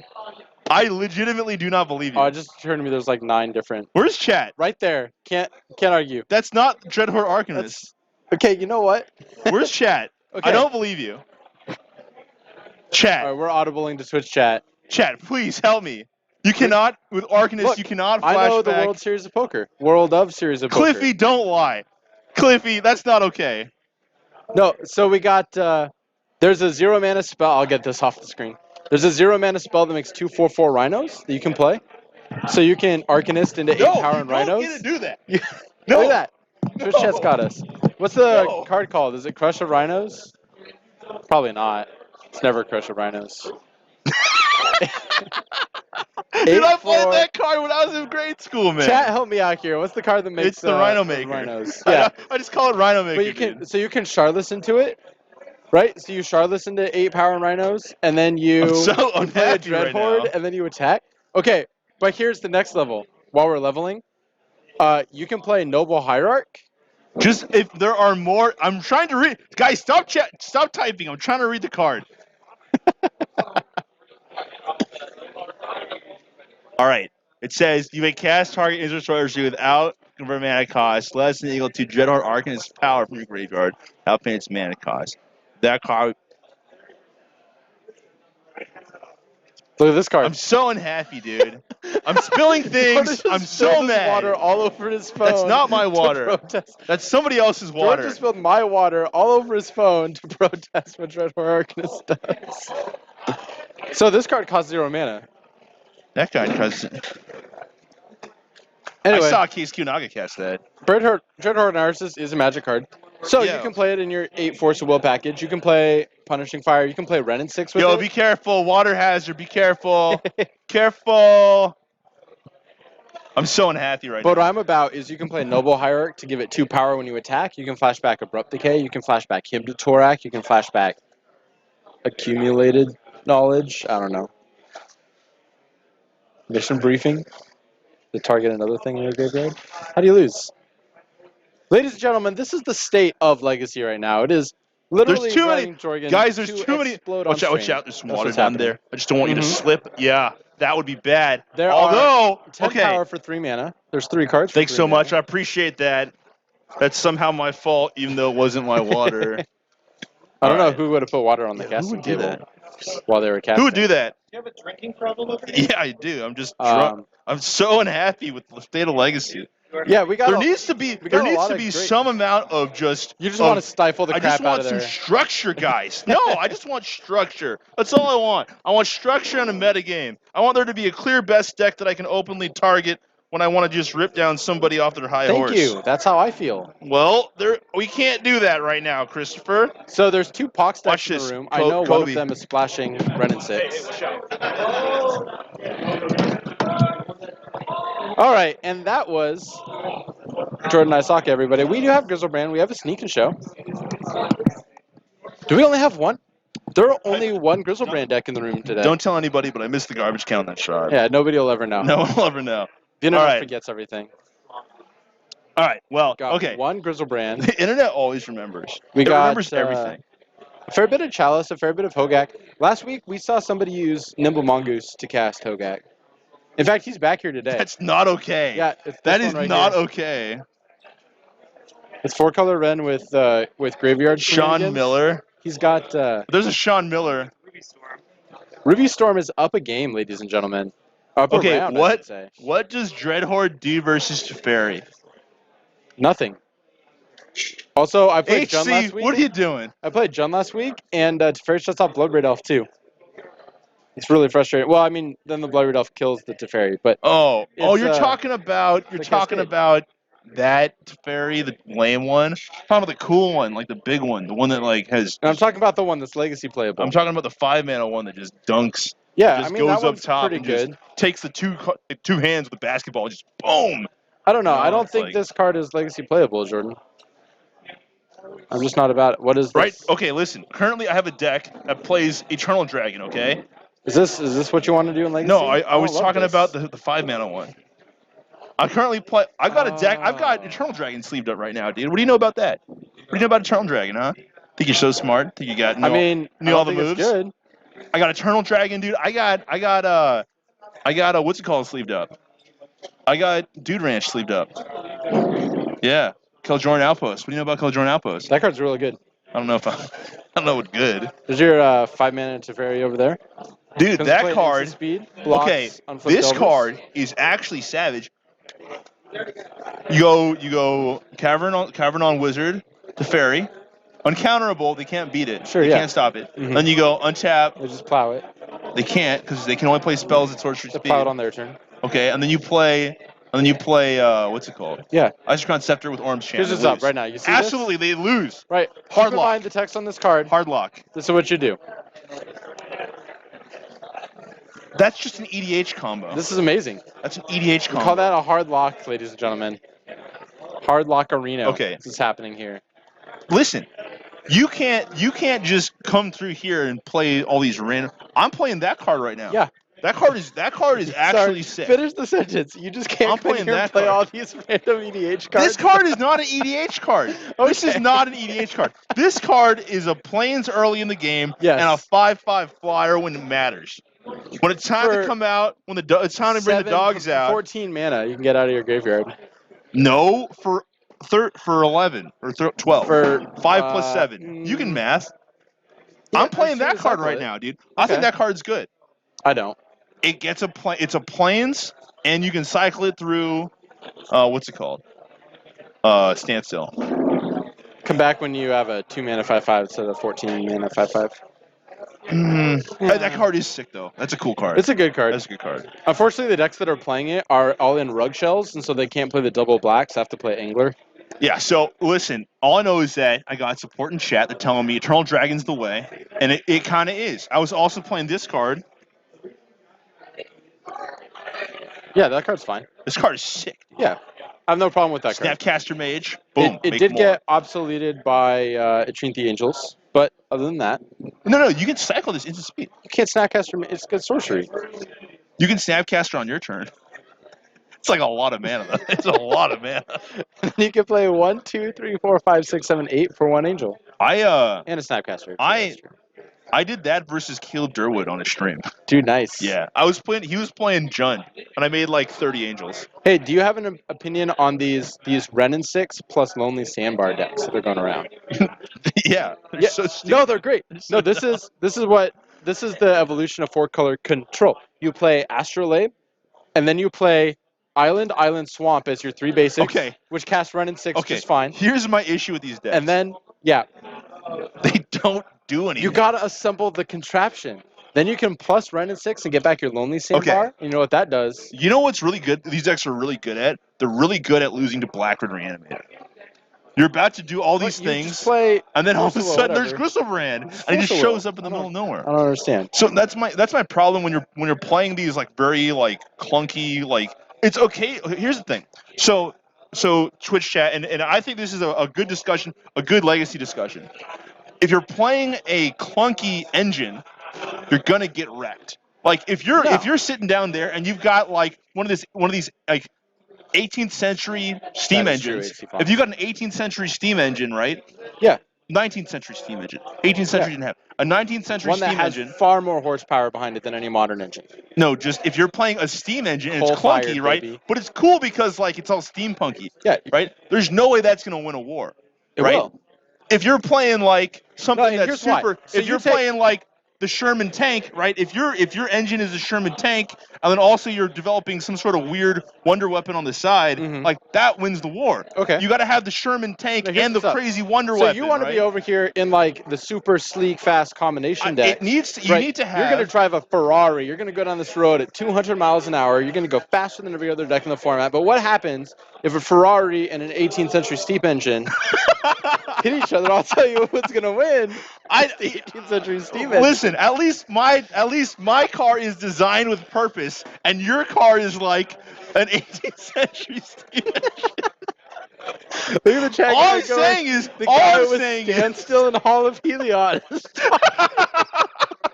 all I'm saying is that it's a refined and tried and true engine. It Yeah. is a refined engine. The Hall of Helios standstill engine. Okay, listen. Hall of Heliod is not the main reason why you play that deck. All right, ladies That's and not gentlemen. the reason. Ladies Although, and gentlemen, we have pairings. okay, that's good. The top tables are Greg's on 4-color Snow. Tom Lynch is probably our one Sneak and Show player. Ruby Storm is playing. Oh, dude, we gotta against get that on camera. That's Dredge. so No, I'm goofy. not- Ruby Storm against Dredge. Well, they get to do what they want to do. Do you want to watch them do what they No. want to do, or what do you want to do? It's like No, what two do we Elves got? players playing against each I other. want to watch four-color Snow Alurin versus Pox. I'm pretty sure there's one time we had I put what's his name on camera. What are the two Elves guys? Not you, the other two, and not Dan. Regazzo, Regazzo and the other guy. Randy. And yeah, I put those two guys on, and I just yelled at the top of my lungs, "You deserve each other! You deserve each other!" All right. Because they do. So we got four-color Alurin versus Pox. We got Sneak and Show versus Saxon on Painter. We got Kiesel playing. Just choose something. Just choose something. I don't care. Just choose something. I want table one. Oh. Ah, God. I hate Table Greg. one. Freaking Greg. All Yeah, right. dude, we're let's gonna get see some Greg. astrolabes Yeah, on the get table. Greg. Table one. Greg. This is boring. What? deck. You let me Oh, pick? I'm I'm just gonna pick draw four-color a card. Delver. We are Oh. going to Dirtle, and I Is- will prove you wrong. Actually, Okay. Greg's, I don't think on four-color. He's been playing Alurin. I mean, it is four-color. I mean, And it does have you know, Astrolabe. it's only three. It's only three. He's playing Oh, he quad doesn't have laser. Ren and 6. Dude, I had a sick line versus Greg where I had a Delver in play, and he was gonna combo me, and I was like, I went to go flip my Delver. This is at the Invitational. Mhm. I went to go flip my Delver, and it was Force Will, and I wasn't gonna like, okay, no flip, no trigger, no trigger, and then he didn't let me draw my card. And he just killed me, and I was gonna draw He had Force the Will, soul read. and he just killed me, and I was like, oh, you gotta let me draw my card. I'm flop flipping Delver, and Right. it was Force. Minion Oh, Princess, it's so crack a sad. beer for Jordan. Oh, All right, it's so sad. Chat, I'm going to need you to cue me up on this one. What is the two-mana thing with Hideaway for Modern Horizons? We're going to need that for this matchup, and I don't know what it's called. Oh, that's the guy. It comes into play tapped. It's a 2-mana 2/1. Yeah, why does it come When into play it tapped? dies because it's a zombie, I think. And the same reason why Dreadhorde Arcanist is also a zombie, and it doesn't come into It's a play zombie tapped. wizard. But it doesn't come into play tapped. But you can Plague Engine your wizard and turn it off. Well, unless they're trying to get back the Crashing Rhinos. Then you can't turn that off. I'll bring it back here while I type in the names. This is like I'm so unhappy, man. I'm just why is this happening? Yeah, it's so good. This is not okay. And why is Cascade a green mechanic? That's another question, guys. Cascade's in all 5 colors. It's a green mechanic. It Okay. Is You there think a they- single monocolored card with Cascade? There's a mono red card with Cascade as of Modern Horizons. So it's a red mechanic. It's a multicolored. It's a from Alara, multicolored right? It's from mechanic. Alara. Yeah. It's just really dumb. It's like the dumbest mechanic. What? Who thought of that mechanic? Wizards, come on. I mean, it was so good they banned Bloodbraid Elf. That's how good it was. Yeah, but then they unbanned Bloodbraid Elf because it wasn't that good. It's pretty good. Yeah. You ever drafted that card? Have I ever drafted? Yes, I drafted it in Eternal Masters with Wirewood Symbiote, and it was the coolest thing I've ever done. All right, let's go down to the Oh my match to see what our God, players are dude. doing. That's the dirtiest thing you've ever played. No, incorrect. Incorrect. The dirtiest thing that I've ever played. Yeah, Well, we're not counting limited. you're right. Yeah, because Well, I can show what's you the- hella cube drafts. What's the dirtiest constructed deck you've ever played? The dirtiest constructed deck. Do you remember Theros Standard? RTR Yeah. Theros? Yeah. It was mono black and mono black, mono blue devotion were like the premier decks of the format. But that deck also had a blue white control deck, which you could That format. your yeah. win condition was Elixir of Immortality. You just played 4 Sphinx's Revelation. That's pretty And you cool. just couldn't deck because you had 1 Elixir of Immortality. And that you just won every round going to time around 1. Or in game 1. Wow, you have literally Yeah. no friends. You just like let your opponent deck themselves. All and then they right. go to time in game 2 and you win. We've got Connor. We gotta flip though. We gotta flip Yep. everything. I got you. And I think Mitchell's on Learn. Tentatively on Alurin. That's what he's been playing every Yeah. week since the Invitational. And Connor's probably on. Oh, he's below on him Pox. again. He's on Pox. Oh yeah, we know he was on He's on Pox. Oh, dude, this is gonna be sweet. Pox, dude. Actually, dude, I got Connor on a savage trick. Mhm. He played. Okay, so I played Vendilion Click. Yeah. And he goes in response. He played Liliana's whatever. Yeah. But he played it in Did it? response to my click, not in response to the trigger. Yeah, Jedi mind tricks, man. They're So a real I thing. just discarded the card. I'm like a result. All right, so confirmed that Greg is on Pox. His No, glorious- Connor's on Pox. Sorry, Greg's on Lurin. Alurin. Yeah. His glorious Black Border Duels and his Hideaway card. Greg showing us the force. Yes, the third force not as good as the first two. But he's thinking about it. He might He's try to not keep. forcing the Look at Thoughtseize, it. right? He looks like he's in agony. Do you have to force the Thoughtseize? I think so. That sucks. That does suck. Although Connor's not really advancing his board. We're gonna see a tap land. These Pox decks play like 27 lands. And What so, is that? What land is that? Bajug Bog. Oh. So last time I played against Pox here, do you know what they were splashing? Green. Red and 6. I'm not kidding. That's not even a color. That's not even a color. Are you serious? That's not even a color. Yeah. That's like, what are you splashing? I don't know. Gitrog monster? I don't know. Is that an Astrolabe? Although Gitrog monster would be sweet. Wait, that's an Astrolabe in the Pox deck? What is this spice? He can't cast, he doesn't have Snowlands. And an Ashiok, and I want to say that last card's Beseech the Queen. Yeah, that card's sick though. Is it? Yeah, it's like black. Beseech the Queen it's in black the, 2, black 2, black 2. Search your library for a card with converted mana cost equal to or less than the number of swamps you can. Was that in one of those promo decks? No, it's With from. with that border? I don't. Oh, maybe. Yeah, maybe. From the vault, stupid. Yeah, cards. can you imagine buying it from the vault and getting a Beseech the Queen? Just the worst. I mean, a lot of times when you have it, it's just like strictly worse to Mono Tutor. Yeah, on this board state, it searches for Lion's Eye Diamond and Chalice, and that's all, because he has no swamps. Oh, baby, Dark Writ. You know how Dark Writ works. He's an Ashiok. If you cast it, someone gets blown out. Dark Writ here. It's got to be. Yeah, Ashiok's the only business in his hand. Oh my gosh. So he can't search his deck? I love how Greg's just like, what's happening to me? Is he going to force it? Greg's thinking about force. Yeah, he's thinking about he's force going to lose here. the therapy in his graveyard, and Greg just has nothing. Greg just looks like he's in agony. There are just He's zero actually things that just Greg getting has. rocked here. All right, so Ashiok says. So here's the thing though. Your opponent. Yeah. Greg knows that a hand destruction spell is coming, right? What is happening?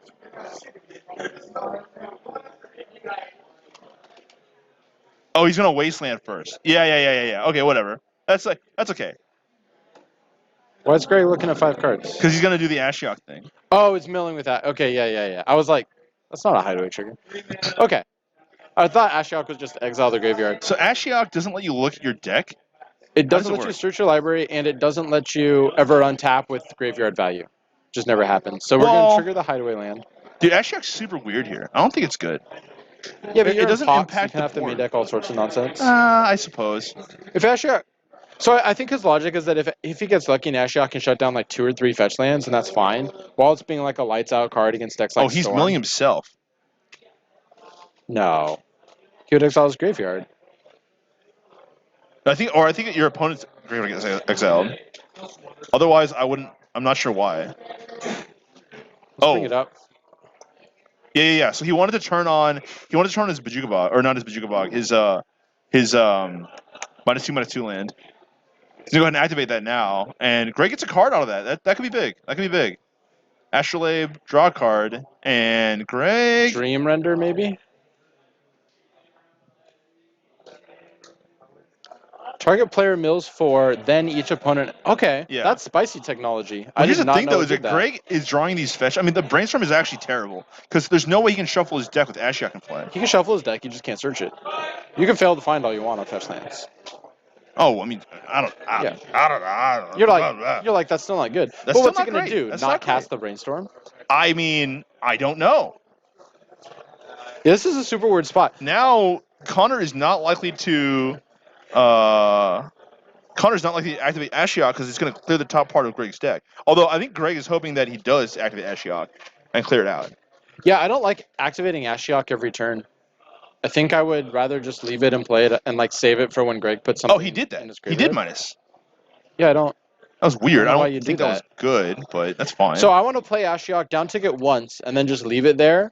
Like have it rattlesnake, have it threaten their graveyard. Okay, here's a Charlotte's Legion. That's got to be really good. that's good. And I mean, okay. Well, I It's mean, your it's a card. redraw. You drew Fine. a card, right? Yeah, like cards that redraw are insane against Pox. Yeah, of course. Because Pox has no card and advantage and in bodies the on whole the deck. board. And bodies on the board. Yeah. Right. So any number, no matter how small the 2-for-1s are, a lot of time against Pox, they just have the actual Ooh, text. multi-leveled and 2. Dude, you see those underground CSU? They're nice. Yeah, these are. Greg has a magnificent collection of Magic the Gathering cards, and now this fetch is on. Oh, this fetch is good. This fetch is good.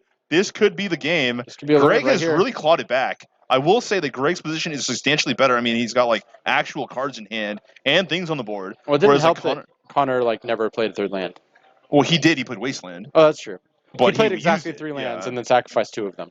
Yeah, I mean, So I see in Connor's hand the Snow Toxic Deluge. yeah. It looks like he's just kind of sitting there. I mean, Greg's Probably just gonna have the small combo box. here so many times. Nice Heartbeat fetch options, down, yeah. his win con, his mill. You know, I love how like Greg is playing literal Black Border Underground Seas and he's just getting like a common Snooker Weird Forest. Oh, and there's the push. Wait, that doesn't resolve. No, that doesn't happen. He doesn't should have not it. happen. He didn't have a permanent go It to. should Oh no, resol- he Ashiok left. Ashiok left. Oh, you're right. Okay, Take a look so down. This all right, Beseech the that's Queen fair. is looking awful, and his other 2 cards It is need impossibly. snow It is lands in impossibly play, bad. so It is so bad. How good is the Snow Deluge? Is it good? this is awful. Yeah, he's toast. What's Connor doing? I don't know. Connor should put some Snow Cover Swamps in his deck. Well, Looks like it could benefit from it. I don't know. Is that a Leovold among the cards? No. He has 2 Leavolds at left. There's no way he plays 3. That's true. I just want to see Leovold in the play. That's really all I've ever wanted. We Dude, talk about Leovold's playing great. dirtly decks. Yeah, it's a great card. Inquisition Greg's U. gonna go ahead and show the land. Yep.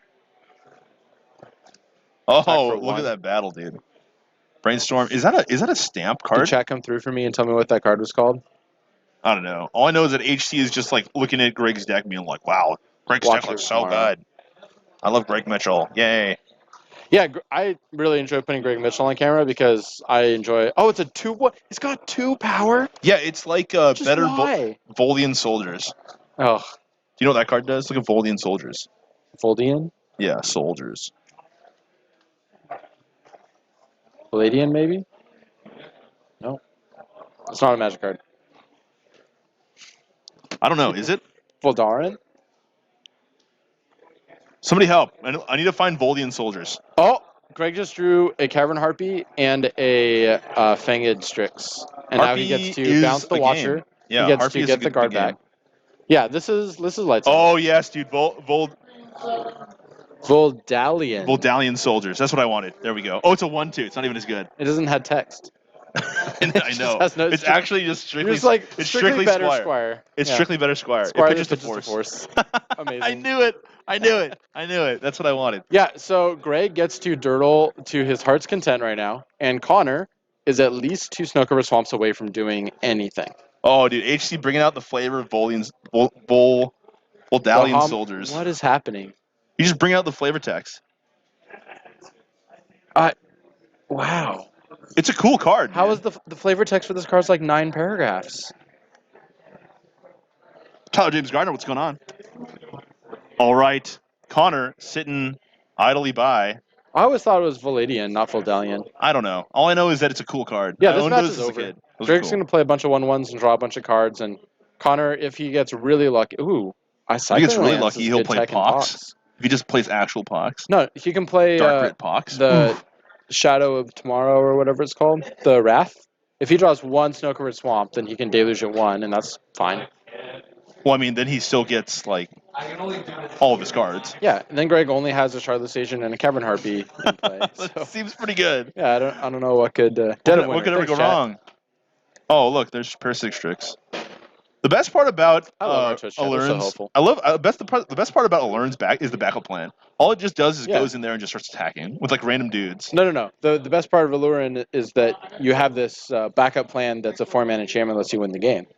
But the best part Oh. of playing Allurin is that you just get to play like Do you remember 19 when Elvish you remember when this deck also got to play Deathray Shaman?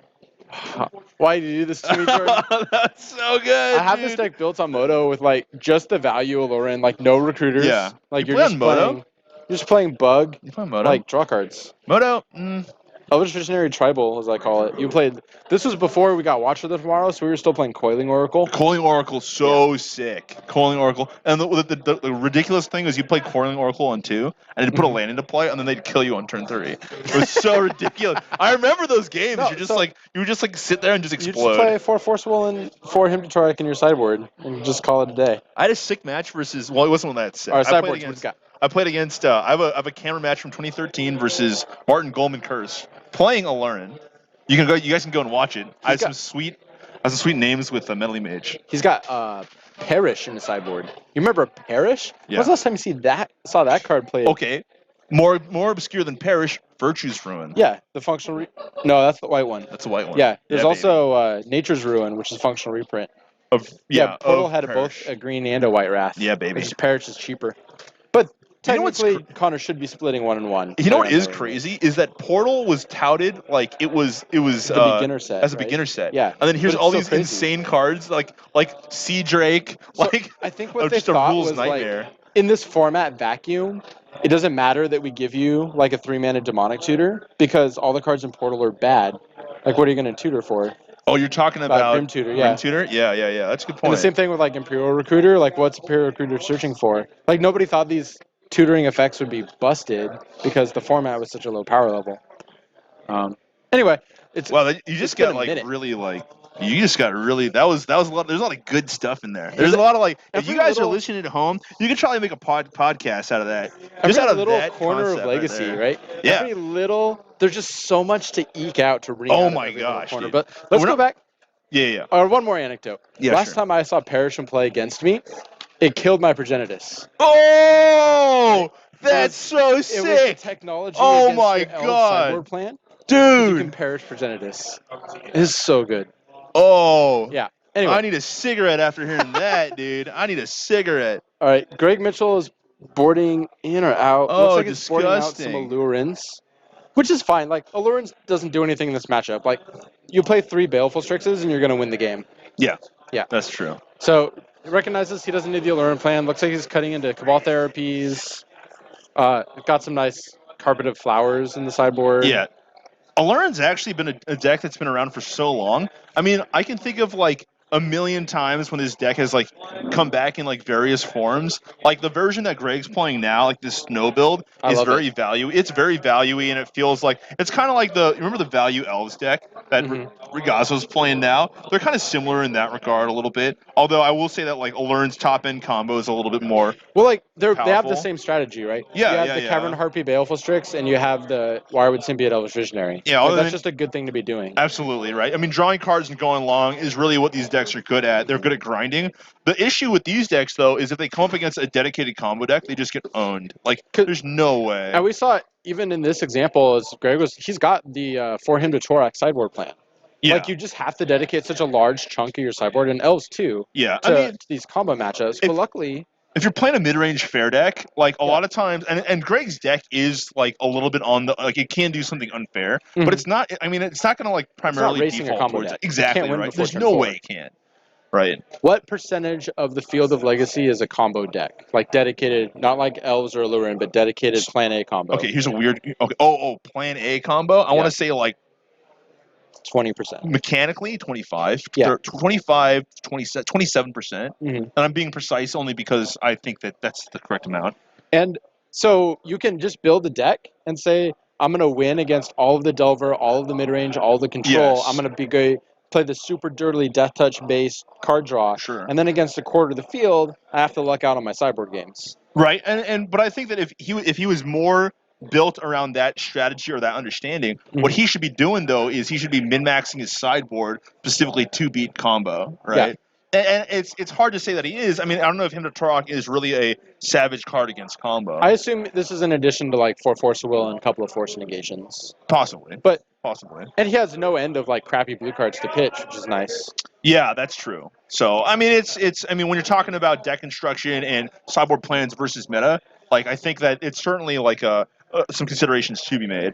Here you go. Cortez, I'm going to post this metagame and use to screenshot it and add up all the combo decks. Ready? 3, 2, 1. Thanks. Okay, so we got, what is this? Oh, turn 1 Darker Liliana. Turn 1 or what's it Ashiok. called? Ashiok. Liliana would be much better. Actually, turn 1 Uh, Ashiok's pretty insane because decks play fetch lands. Yeah, I mean it's kind of like a prison strategy, right? You'll notice that you Greg got doesn't have one. you've got a turn 1. I think that's a snow covered swamp. Yeah. That's a snow covered swamp that's been whiteboarded. He's been whiteboarded, yeah. That's Mouth of Ronom. Nice. Mathronom's a cool little... I bet he's got scrying sheets in here too. Yeah, he probably has scrying sheets. Sure. That'd be a card I assume would be Last here. time I was tinkering with Poxless, I remember them playing 27 lands, and it was Yes. because you're blowing up your own land so often. But Connor only drew 3 lands last game, so hopefully he fares a little bit better. But he's got a very non-basic heavy mana base for how many Yeah. snow permanents he's playing. Right, so we've got Wastelands, we've Mhm. got Horizon Lands, Yep. Pajuka Bog, Yep. Barrenmore, Maltharana. We're assuming that there's Mishra's Shrine Factory. Keeps, That's Mishra's Factories. Mishra's Factory. And he's got the lands that he has the Urborg. lands that sack to draw. Yeah, And he's got the cycling lands that he's got Cabal Coffers, not Cabal Coffers, Cabal Pit. Cabal Pit. He's got Wasteland. We saw that. Yeah. So he's Yeah. got like a lot of different like. So I mean, that's like his those rank- can't all be playsets, right? Because we just named no way. 6, No way they're 7 not. lands. No way they're not. Yeah. So he's just running the strategy Playset of of drawing his swamps. one drops when it matters. Instead of swamps. Drake 250, we didn't. Miss Painter, I think we have one Painter deck in the room. And who knows how that guy's doing? Although hopefully good. Let's see here. And we just got. I mean, Ashiok can play right here. It's like annoying, but it's not really attacking. You know what I mean? Like that's the issue that I have, is that did Greg just force there? I thought he played Innocent Blood. Oh, Cabal Therapy here. No, the force is milled from Ashiok. Okay. I think taking Crucible here is reasonable. Oh, he's got Crucible. Okay, And his the- whole and the deck makes land- more sense now. Yeah, and the land that sacks the draw card. Yeah, and there's one in his graveyard already too. I think Greg's gonna consider taking Crucible here. I would. Well, yeah, because the other card's Dark Ritual. Yeah, you don't pass. Oh well, that's not good. Wait, what did he take? I don't know. Oh, that was a therapy. Yeah, you just sack. Oh, he would have to flash.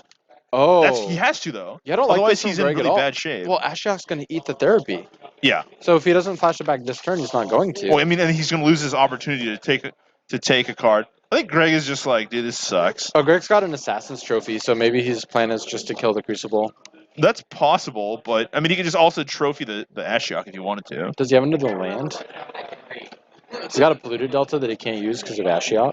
I guess his idea is he thinks that Connor's gonna mill, and Connor's not gonna mill here.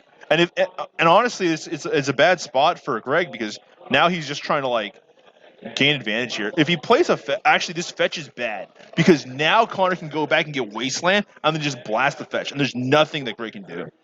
This fetch is not good. Oh, you're right. This line from Greg is bad. I would Yeah, a little Wasteland. bit of a Oh, misstep. it's the wrong play. That's the wrong land. That card is good though. Because now Greg, yeah. So if Greg had gone the other route,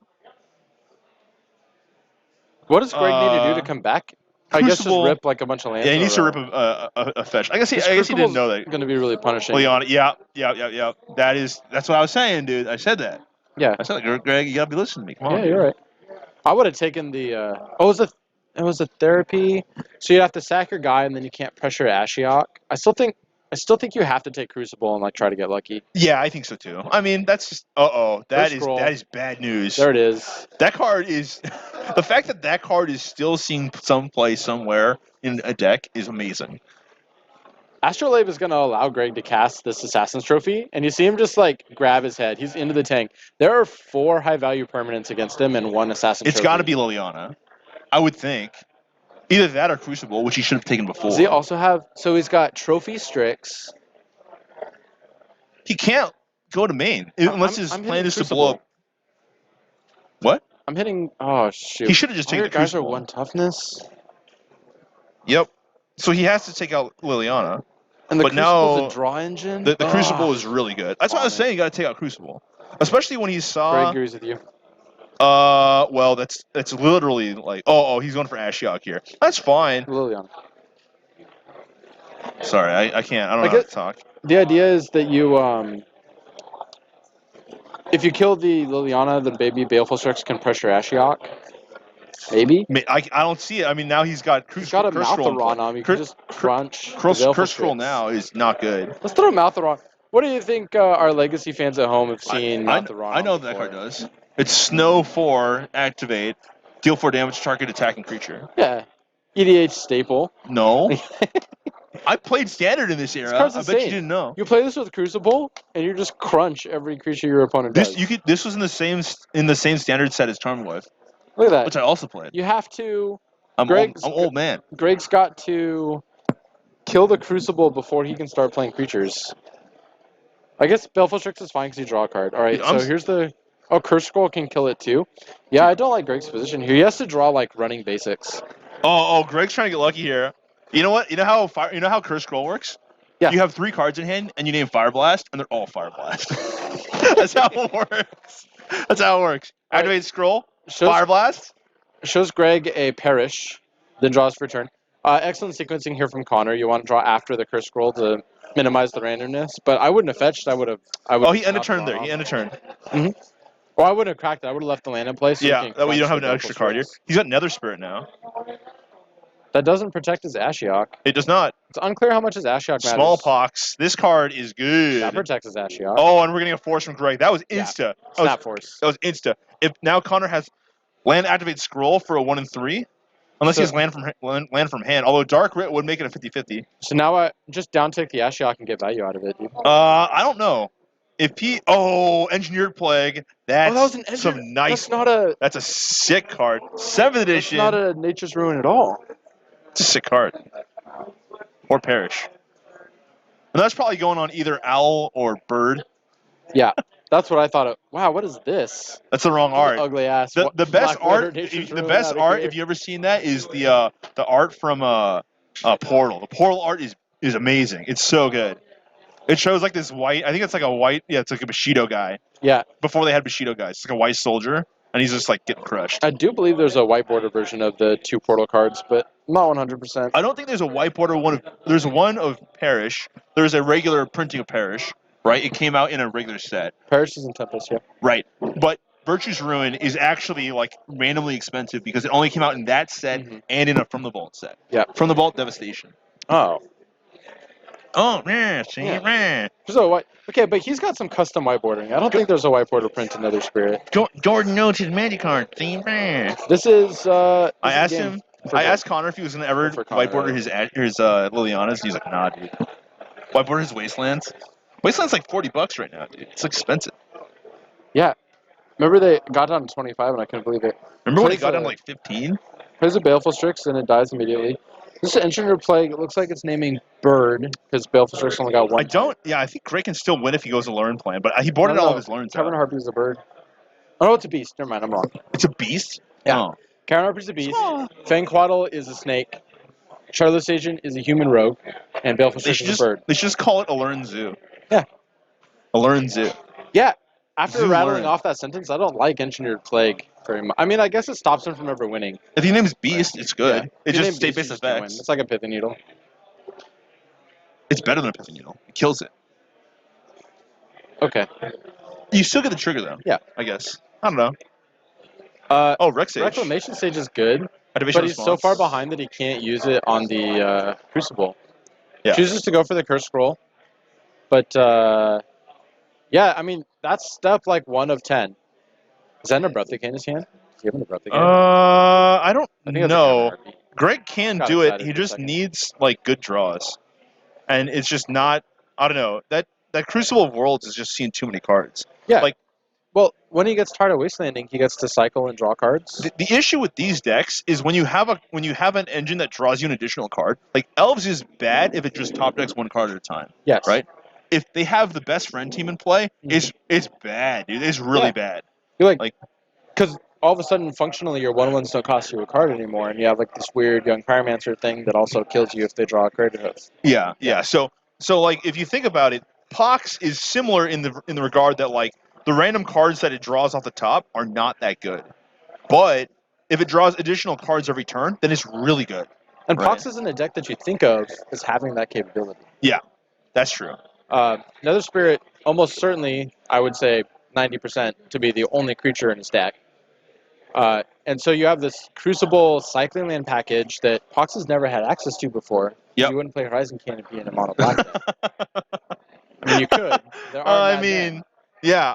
But I mean, the reason why they played all these utility lands, right? They played like Cabal Pit. It's kind He's of got, strange like, the number of 6 Cabal utility Pits lands. we've seen on camera. But It you know. it is. But anyways, Cabal Pit and all these like Mishra's Factory and all that stuff.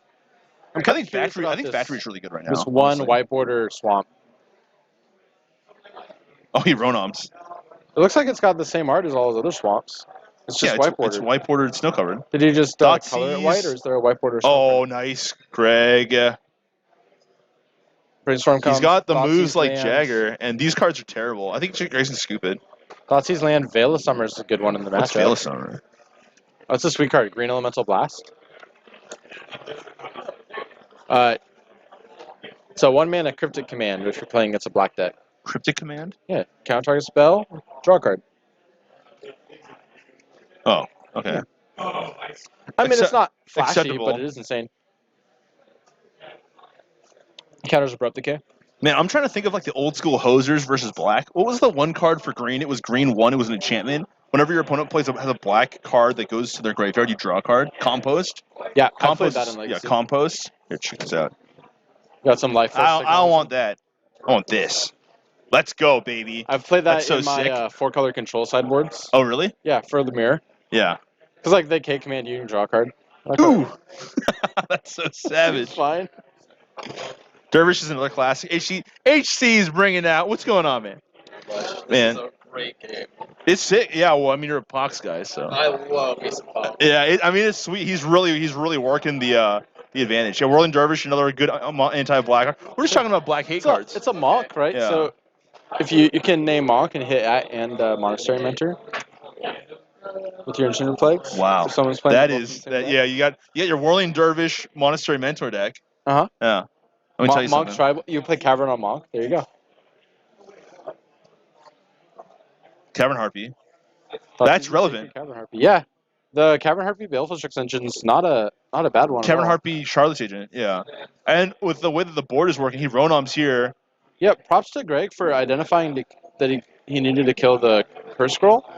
Greg Yeah, but is, if you just hit the Crucible though, like him in such a bit of if shape. he hadn't hit, he's at 8. If he hadn't hit the Curse Scroll, the game would have been over by now. No. But like the Crucible off his therapy. Yeah. And he knew that he was going to lose his therapy next turn. Yeah, I didn't love that play, but here's a Brainstorm. He gets to put back 2 lands he doesn't want. He's got, like, any Baleful Strix, Fang Quaddle, any removal spell. He's got a lot of draws to get himself kind of clawed back in. Yeah, that's true. Connor doesn't really have a good way of winning outside of combat, and one of the good things about this is that Greg's deck is very good at blocking. The Hideaway clears the Brainstorm. That's good. We like that. Card going to the bottom of the deck. Greg's at 8. So he's searching for a Abrupt Decay Assassin's Trophy. I mean, but going after Nether Spirit's not great because it just comes back, right? No, he's going after Crucible. You have to stop the Maltharanom recursion if you want to get back into this game. Yeah. The fact that that's the thing you have to stop is hilarious. Right? Look at all this mana. And even if he's not, like, chomping in with Maltharanom. Also, can we just look at this card? Like, Maltharonom? yeah, this isn't the kind of thing that you would want to fall on you. It's just like a literal giant cliff. Like, that would hurt. Look at the people walking into it. There's humans. Well, they don't know. Humans for They scale. don't know. That's like saying that when you watch a scary movie that like, oh yeah, they should be afraid, but they don't know that they're The supposed entire to be afraid. cliff, it looks like a mouth. No, it doesn't. It just looks like a cliff. It's got teeth. Do you climb? You don't climb. I don't climb No. either. I'm just saying, like, how do you know? I don't climb things with teeth, I'll tell you what. If there's anybody in chat that's like, oh yeah, that looks scary, and I'm a climber, I'm an expert climber, I'm like, okay, I'm Yeah. with you. Chad, tell us whether you think Maltharonom would be terrifying to climb, or if they would just be okay. Anyway, so this Watcher of Tomorrow got to look at 4 lands to try to find a removal spell. There's the attack. Now he has to get it to die. Man, Ralph, for a deck that doesn't have a lot of good redraws, this is like pretty ridiculous. Is Ronom a glacier? I think Ronom is like a continent covered in ice. Oh, that's... Is that Dystopia? Hold on. I'm actually stumped. I actually don't know what card this is. Is that Dystopia? What? Oh, it's a Spinning Darkness? I think it's like a burn spell.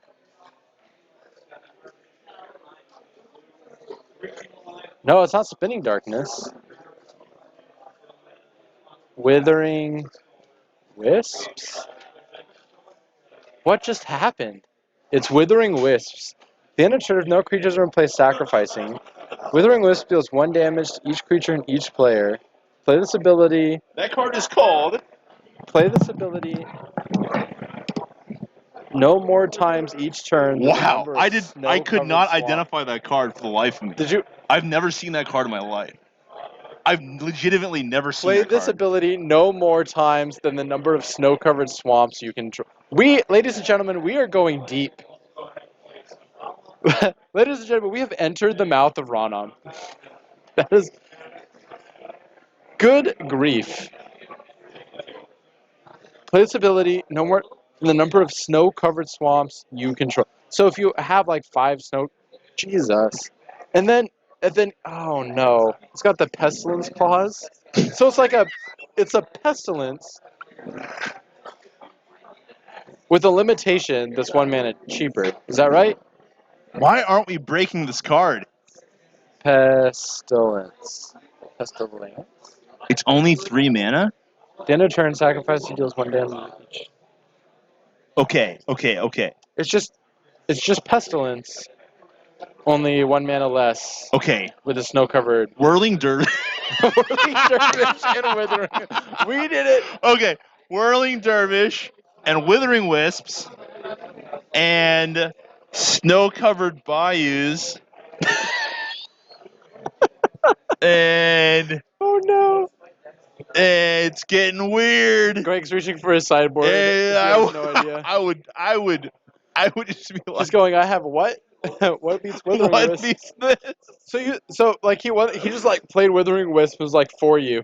Go. Oh, how is it in old school though? Because Withering Wisp is in Ice Age, and Ice Age isn't in old school. I don't think it is. Okay. I said Ice Age is not. It's not 90, in 93, old 94. school. No, because So Ice Age is 95. Yeah. It's in middle school. Yeah, dunked. Yo, you got a high five. That was a good dad joke. That's a format. People you said play middle school. Middle school Yeah. is a You format? just play like Odyssey Block, UG Thresh or UG Madness with Force of Will. Don't insult UG Madness. Yeah, no, it's good. It's like the best deck in middle school. Don't You insult. play UG Madness. With Don't Force of Will. insult. I'm not insulting. Don't you. I'm insult adding Blue Force Green of Will to Madness. it. Don't you talk bad about Roland Chang. All Why right. don't you go look it up? 2006 Roland Chang, dude. White You Knight want to see a Pestilence? real deck? You want to see a real dude? That dude got me, inspired me to play Legacy Match. I swear to God. Roland Chang. You guys got to see like the deranged look in Jordan's eye right now. Roland Chang, dude. You guys want it? If anybody is my hero, if you're on the East Coast and you know this man, have you seen this man? There are 2 people that inspired me to play. Roland Chang, Blue Green Madness. He won Legacy Worlds at Gen Con 2005. All right. Played Stifle Wasteland Dace. Oh, before it was cool to do it. Benjamin Berry points out you can't play Eternal Dragon. Or sorry, HC Fox points out you can't play Eternal Dragon in UG Madness. All right. This. Although the filter lands were in that format. What are you doing? The second player is Chris Bakula. I have nothing but respect for Chris Bakula. He should be. He's a HOF for me. He should be. I follow him on Twitter. He recommends a lot of death metal bands now. Are you kidding Yeah, me? and whenever people ask him to sign his new art meddling mages, he just takes a picture of him like holding it up to his face, going like, "Why?" I think that's the joke, right? I mean, if I get to meet that guy, he's gonna straight up sign my whiteboard once, dude. And back to the match. So turn 1 Thoughtseize takes Baleful Strix here. Greg's hand is full of gasoline. And is Leofold good in the Smallpox Aruni matchup? Well, he does a lot of targeting. Target player. Smallpox doesn't target. Innocent Blood doesn't target. Well, everything else targets. Everything else targets, though. I mean, Wasteland, Mouth of Ronan. Ashiok. Mouth of Ronan was sick that last game. It shuts off. Well, it doesn't really shut off the Crucible card draw engine, but. Yeah, because you end up turn draw, right? Yeah. All right, we're seeing Greg go through his deck. He's just fanning it out. He's got some sick ones. Yeah, he's just showing off his lands. He's like, look at all these. All I know is that Leovold to 3/3, and that Cabal Pit, it gives -2/-2. So here's a micro play from Greg. So ideally, you want all 3 basic. get wrecked. Wait, no, he's got it though. He can force here. You don't force this. Why not? Yeah. Oh, yeah. Don't you now? All right. Don't you now? I wouldn't. Yeah. Well. Oh yeah, you don't force that. Huh? I just wanted to point out that because Greg had 2 polluted deltas, he's getting 2 duels here to play around Wasteland. because he doesn't have the option to get all 3 basics. You want to get multiple duels so the one wasteland doesn't. Yeah, take you off. want to overload the Or wasteland. yeah, blue is That's the color. You chose to I go. agree with that. I agree with that, Steven. I just wanted to point it out for our users at home. Like these are the kind of like little micro plays that you have to be familiar with. Okay, to here's a play good Legacy question. this level. Turn 1, you're playing turn 1 Rug Delver. Uh-huh. Fetch a land, you gotta play a blue spell. What land do you fetch? Chop. Yes! Why? Yes, you do. Because you need to be able to play a cantrip and play Lightning Bolt on turn 2. Yep. And if you go double Volk, if you go Volk, you can't have your Trop. Yeah. Yes, sir, Gotta baby. chop on turn yes, 1 because sir. your best turn play is it's either a cantrip or a creature with bolt backup. And if you never- guys are listening at home and you did not know the answer, well, then you're just a little dummy horse. All right, here's an engineer plague naming whatever type Watcher of Tomorrow is. I think it's a Exile the card for zombie. his troubles. Zombies. Man, it's a do you human. remember when This is gonna really date me, but Engineer Plague used to be like a main deckable card. And in Seriously? fact, yeah, I there was do a not deck remember called Dead Guy Ale that played that in the main deck. Yeah, I do Hypnotic remember Dead Spectre. Guy Ale. Yeah, but Hypnotic Spectre and Spectral Links. Yeah. Huh? Spectral Links? You played Still Moon Cavalier. That was the first time I saw it. Oh man, that card was good. That was like a good It was card. pre-Stoneforge Mystic, but you Yeah. could play Sword of Fire and Ice and put on your Still Moon Cavalier and have like a 4/3 with protection from colors. What was that card? It was like that the green white liege that like had protection from like all the Guildleaf colors Liege. that were not green white. Oh, It was like the Avatar of something. Yeah, you know what I'm talking about though. Dawn. Yeah. Man, we'll look that up. You're an old nerd, dude. You're Yeah. a nerd. So Lorwyn is my blind spot because I wasn't playing during Lorwyn or Time Spiral, but I was playing before and after that. Nice. All right. Greg Mitchell in the driver's seat. He's got Trained Armadon in play. Mm-hmm. So that I Engineer Plague most likely was on human. There's a Matharanam in play to clear this Leovold if Connor chooses, but I don't know he's if I missing like. all of his I don't know if I card like that decay. I think that was a bad decay. If Greg plays another see what Greg Leovold, has I'm in just his gonna hand. punch the screen. Under the Leovold. I'm just gonna jack the screen up. Okay. Okay. Only because he tapped like 3 different lands. Yeah. And I'm like, Oh, see, oh yeah. Oh, he 9,000 totally IQ. knew. He totally knew it. 9,000 IQ. He above totally decay. knew it. Greg right now is just going, ha ha ha ha ha. He's like, Look at yeah, how set smart that I am. Ha ha ha. I'm a genius. Leovold hoses Withering Wisp. Does Withering Wisp target? That's a sentence I didn't think I'd say. Does Withering Wisps target? No. Get out of here, HC. Frostwalk Bat. Those are 3 snow-covered swamps. Pit. Pit and Force. Frostwalk? What? Oh, that's the land. That's not a Matharana? No, that's the land that it's a man land. that's clearly the card. Frostwalk Bastion. Until Yeah, it end of becomes a turn, it becomes 2/1, a right? 2/3. A 2/3. And if it Oh deals my combat lord. damage to a creature, you tap it and the creature. I mean, he could do it here. Why do He you could- play this over Mishra's Factory? Task for snow, I guess. Oh, he can get it off his scrying sheets. We don't know that he's got to have scrying. He's got to have scrying sheets. There's no way he doesn't. Scrying sheets, man. If they made snow-covered planeswalkers, White Walkers. Oh, Thrones crossover incoming. how terrible was that cross reference? Hoses carpet of flap. Well, okay. Stop talking. Stop talking about cards that are clearly not in Connor's deck. Liliana, I love carpet of flowers in the sideboard. the way that Connor, when he plays a spell, it's like, is this good? Is May this I? good? Yeah. Mother may I? Liliana is fine on this board. If he down ticks, Greg gets to draw. If he doesn't, it just dies in combat. Yeah. Yeah, Connor's got to find his Krukabull. Like, that was the card that saved him last game. But this is what I was saying. Like, this Allurin deck, if you just play, like, 3 Elvish Visionaries, just throw out 3 extra cards, like, Pox can't beat that. Yo, big shout out to David Elbire. What I will say about that, David, is that if we do ever come across somebody that does that, we immediately just remove them we just like remove that Yeah. person. Like They're- that person we is put not them welcome. on our Dunzo list. Yeah, we Yep. don't do that. They're Dunzo. Don't do that. Mhm. We don't like that over around here, okay?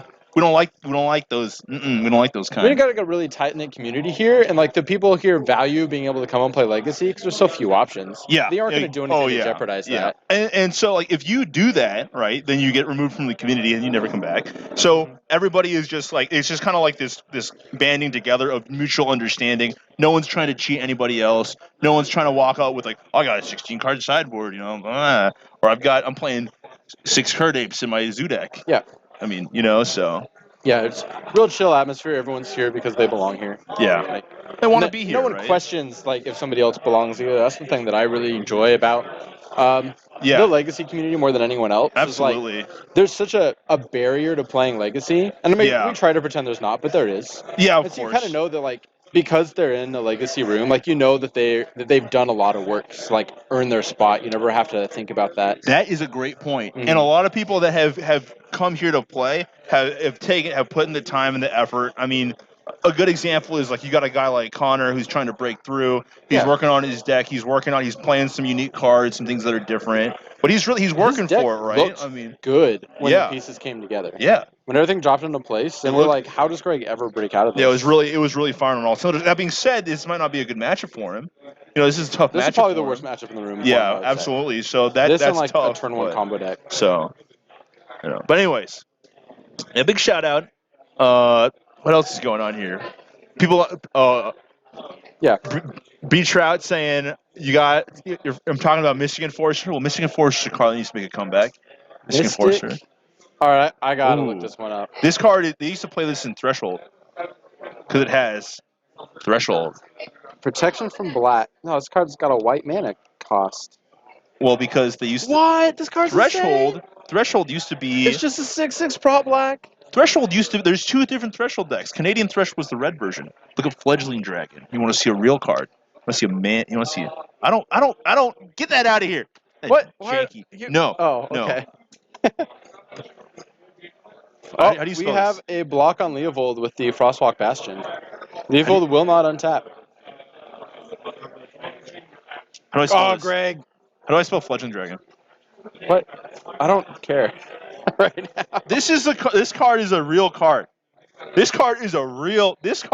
If you got this in foil, dude. Get this off my screen. I want to watch Greg Assassin's Trophy a land that's blocking his Leovold. Shivan Dragon. So we saw How an does he- activation of Frostwalk Bastion, and Greg just shrugs and blows it up. Says, I want my Leovold to untap. That's fair.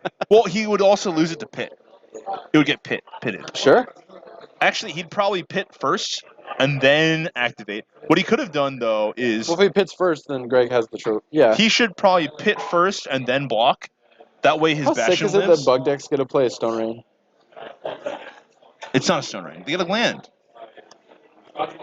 It's a Stone Rain, dude. You can blow up Dark Depths. You can blow up... Dude, I was playing against Storm, Dude, and I had the honest- red and 6 lock, and I Assassin's Trophy'd his island. Okay, here's the thing though. Honestly, like bug decks kind of need some help right now. Bug Deck? No. They You got- lost their best you card. got it, dude. They lost you their got best Veil of card. Summer, you got Assassin's Trophy, you got the Rhino thing, you got... They lost their best card. They did lose their best card. But they gained... I'm so happy that they lost Death No, of no, no. Shaman. Dude, I'm so happy. They got... Like, Green I'm Elemental okay Blast with now. Blue White losing top because I never played top. Like literally, the bans have never affected me ever. I've never been negatively affected by the bans. You saw Matharanam in Connor's hand. He can crunch the sleeve. There it is. Oh, there's the Wrath There's the silence off the of tomorrow. top. Greg says, okay, pay life. Return this to my hand. Greg's Watch gonna or go die as I back. draw a card. He's gonna go. What's that card called? Fleeting Image. He just got back Fleeting Image. Sure. You know that This is card does? Yeah, it's a 2-1 that you... I Dude, don't you're, think you pay you're a too life good. to I return can't. to I your hand. can't beat you. I can't beat you here. You beat me with Michigan Force. Or I guess Brett beat me. I mean, Michigan Force is Brett a used to weird be a card. regular here. I remember Brent was one of my first end bosses Oh, of yeah? Legacy. Yeah, he was on Miracles. He was a good Miracles pilot. Yeah. And I would play elves. And he was like if I can navigate like Brent piloting Miracles, then I can call myself an elves player. But Dude, like he was- I wouldn't play the deck at a tournament until I could beat Miracles. He was one of the sickos. There was a handful of Miracles players. It was like him, Sean Yu, Mike Swales, Alien Salvador, and Sam Hilljack, Four Hill Jack. The guy before that was Matt. no. What's his I know name? there's like a cabal of Miracles players here. Tim Wilder's been on Miracle before. before. No, before those. I'm talking about the old guard. I'm talking about the Brent Troutgard. I'm talking about. I haven't lived here that long. So What's I his don't know. name, dude? I know a lot of Legacy, but I've only been in Seattle 2 years. 3 years now. Somebody in chat, please remind me of the fourth soldier. Was it Sean Yu? Did No. you say him already? Yeah, I did, of course. Okay. But there was a fourth guy. Got second at SCG Portland back when they were firing 5Ks. I mean, that's a long time ago. Because 5Ks were like in 20, No, I 2011. queued for the Star City MV on SCG Portland. Yeah, it was. But that was who during the was Charles it? Bug meta. Who was that guy? Oh, we're not here to talk about ourselves. Let's go back to the match. We have Well, I mean, there's Greg Mitchell there's cards in playing- play for Greg, and there's lands in play playing for Connor. dudes with the text draw a card on it, and Connor is playing Pox against a deck with 20 dudes that say draw a card on them. So checking back in with the action, we saw Greg get entirely board wiped last turn, untap, played 2 dudes that say draw a card on it, and hold back Oh, 2 he's just more got the dudes that say engine. draw Like, a card, and that's a what's so good Reclamation about Harpy. Sage. Harpy's just so good. Like Harpy in the right deck, it just makes so much sense.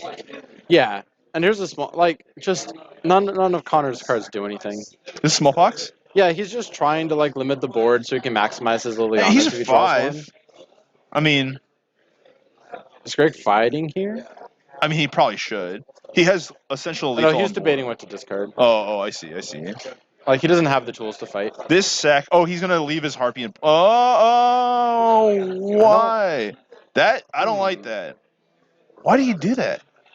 I'm not sure. Is 'Cause there anything in the Pox deck that like He can't could just kill leave his artifacts? Harpy in play and then bounce it back if it dies. We have to sack a creature, Well, yeah, I Oh, know, yeah, you're but right. then he just. but then he just can't put leaves it back down if he has to pick it up. Well, I mean, then he just has Harpy in his hand rather than just a random freaking Charlie's agent. You You're know, right. it just makes a lot more sense this way. But If he has a second Harpy in his hand.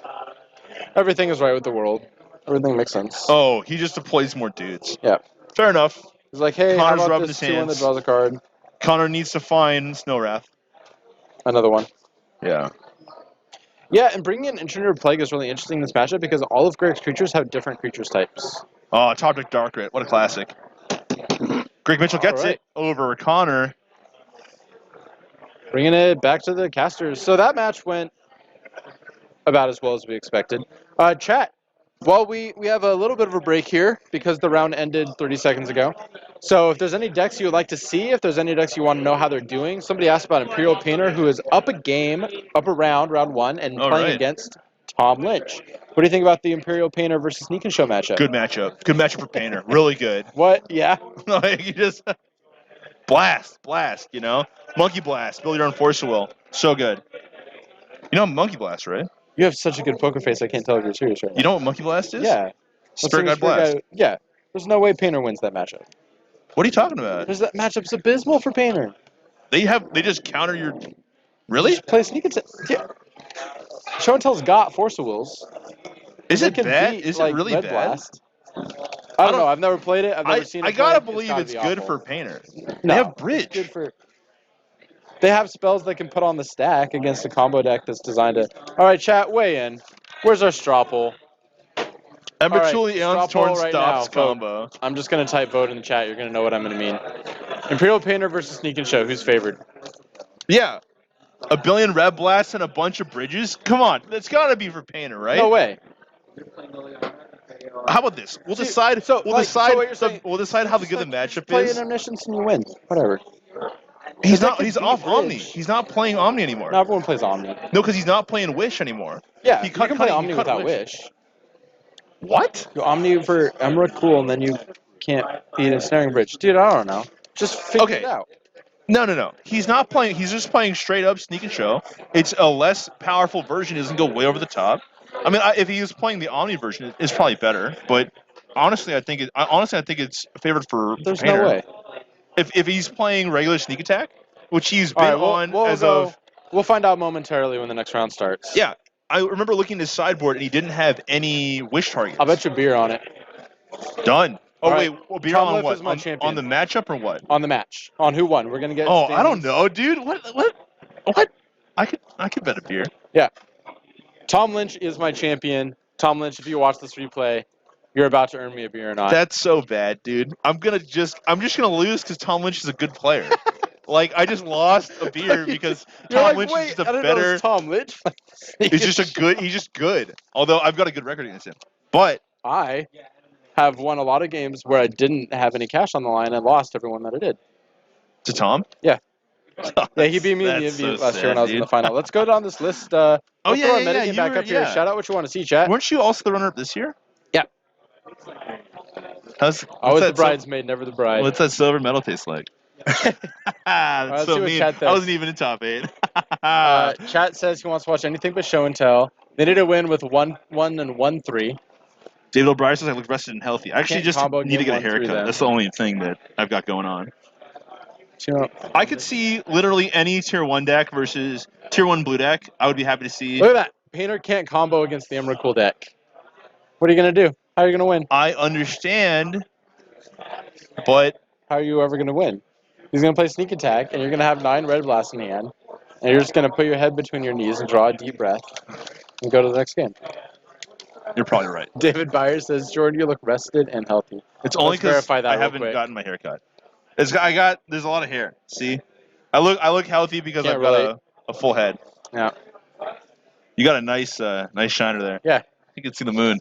Oh, it's great when I'm on camera and just like you just look down and it's just an orb on half the table. You can look at the Envy coverage. I like wore sunglasses on purpose to kind of break up the glow. All right, what do you want to see? If you could pick any deck, any matchup, what do I you to see. want? Okay, any matchup, Rogue Delver On this versus list. Rogue Delver versus Miracles. Let's But put Rug Delver versus Nick Fit. is that on there? Yeah. Do we have that?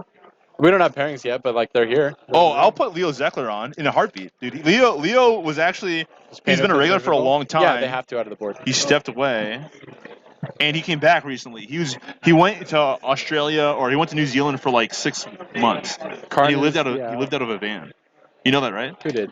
Leo Zeckler went away for 6 months. Look like we have Tom Lynch at 2-0. God damn it! Oh my god, dude. Oh. And Painter is playing against the Urza deck that we saw. Why in do round I one. do these? Why did I do that to myself? All right, let's see what our matches are real quick. We have Lee Nguyen on. I'm so unhappy right now. Lee's playing Eldrazi versus. Why can't the good guys win one time, dude? One for the good guys. We have a Dredge is 2-0. We have Eldrazi versus Drev. We have Frill Jack, who I imagine is on Miracles. Yep. Oh yeah, let's get that. Let's And get then 2. Chris Let's get Williams 2. What's Williams on on? Burn. No. No. Alurin versus Tom Lynch. Nope. McCune versus No, Miller. let's put Sean Miller on. Yeah, 4. Table 4, please. Thank you. What's McCune on? He's been on Maverick Humans. lately, I Humans. think. Oh, yeah, that's right. And what's Maverick, on- but not technically Maverick. What's Miller on? What's Miller time on? We had this on last round. Look, let's see if 4C Ren. Uh-oh. Yo, 4C Ren. Any deck. 5C Ren. 6C Ren. All right, let me just 15. get this up here.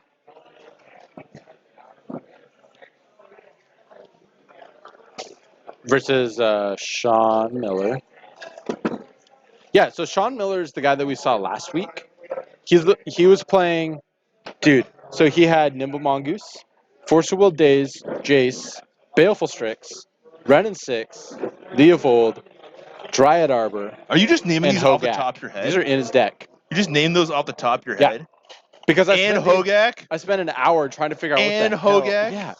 And he cast so it goes turn 1 Dryad Arbor or Nimble Mongoose, and then like 9 turns later, he plays a bunch of Dazes and Force Wills and fetches, fills up his graveyard, fetches a Dryad Arbor, taps it and the Mongoose, and plays an 8/8.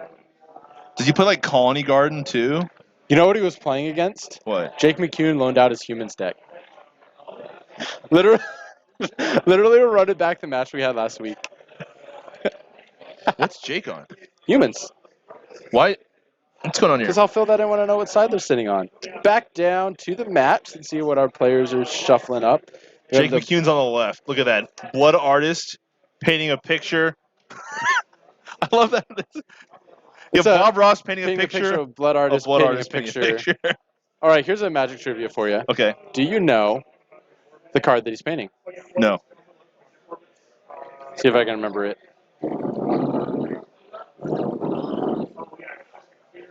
Damn it. All right. Close. No, it's just not close at all.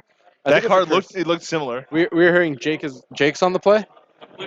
I want to say that's some sort Yeah. of like vampire bite something. That's like an incident. No, it's like an eternal despair of misery type situation. Chat, if you can name the artwork, it's the art of another card in Innistrad. It's a black card.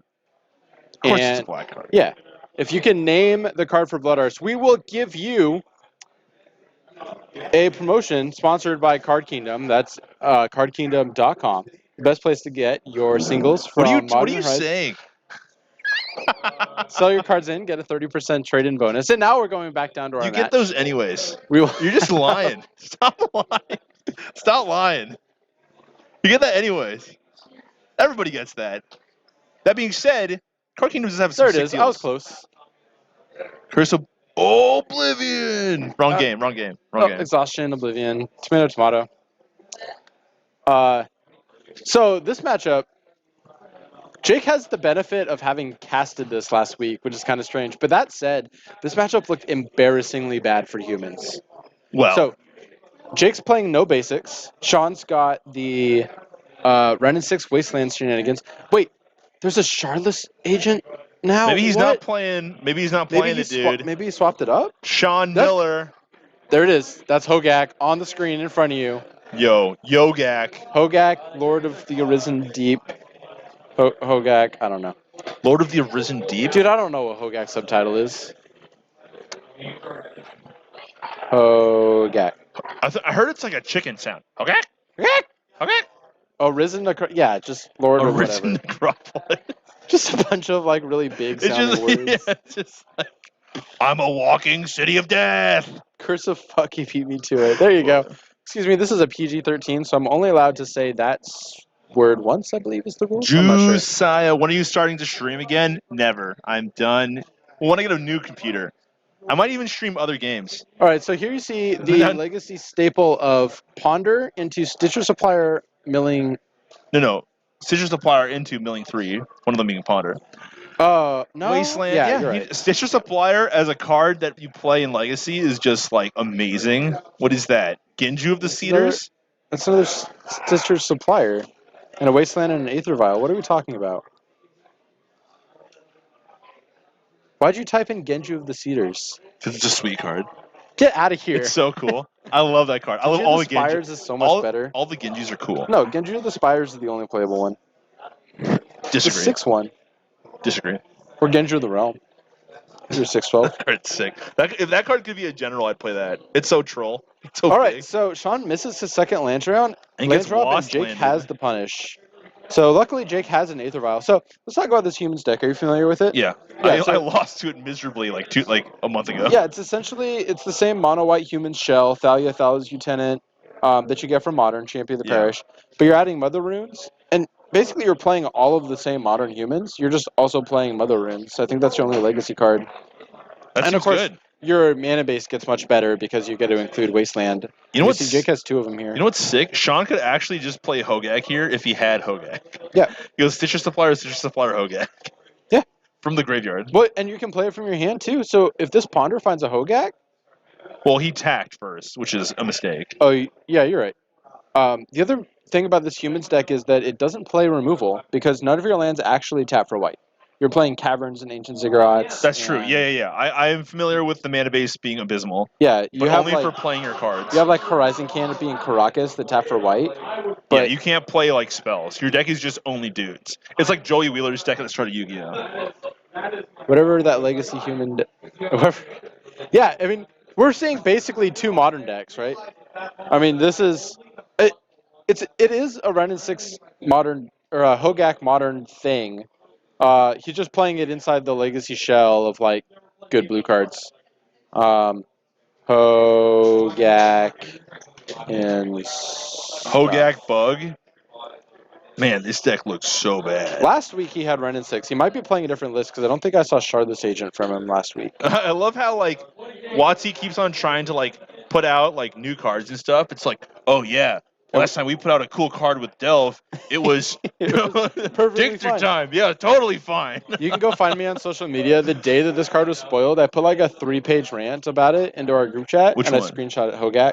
Oh. I screenshotted it. I'm like, there's no way that this is balanced in any format, and so Yeah, I there's felt no way it's vindicated. fair. Yeah. Man, how sad do some of the cards in Sean's deck look? Dude, this Thalia is insane though.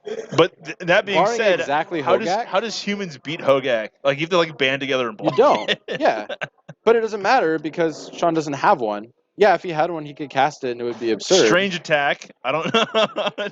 I don't know why that attack. Oh, it's got a death trigger. Oh, it does. Oh, it mills more. I see. I'm dumb. Yeah, so if you have another creature like this dies, you mill 3. Then if you find a Hogak, you can. Oh, this Mystery reinforces a Dryad Arbor. Oh. So if he chump attacks, mills 3, finds a Hogak, fetches Arbor, puts an 8 into play, and then like problem central for Jake. But Jake's ahead of the Magic player, man. This is just Jake is on his level. this brain. These plays are just so weird. Like they're so strange. They're so foreign to me because like Hogak just enters the battle. That being said, Swords of Polisher is one hell of a card. He's But, not playing it. I mean, in general. Yeah. So Yosoyas points out that he does have removal. He has Caracas, which is huge, Hogak's legendary. Yeah. Reflector Mage, Palace Jailer. But I mean, any sort of bounce effect was always good versus those Delve creatures. I mean, like it was always good. Like Yeah. Jason Mind Sculptor, really good versus Well, the Grimmack Angler, The really thing with good Hogak versus. is you can cast it. Yeah, you can cast it from your hand. Yeah, you're right. Yeah. Bouncing it probably stops it from coming down again. So the real card though was Submerge, man. Ooh. All right, here's the Oh. freebooter. It's gonna look at Sean's hand. Among the cards, Brainstorm, Lightning Bolt. Whoa, Shardless he Agent, plays Void. Lightning Bolt? Yeah, this. Yo, what? So this is a shardless, I love a 4-color shardless Jake flashing Jake Hogue. legitimately Splat. just like picked up the bolt and is like, this one?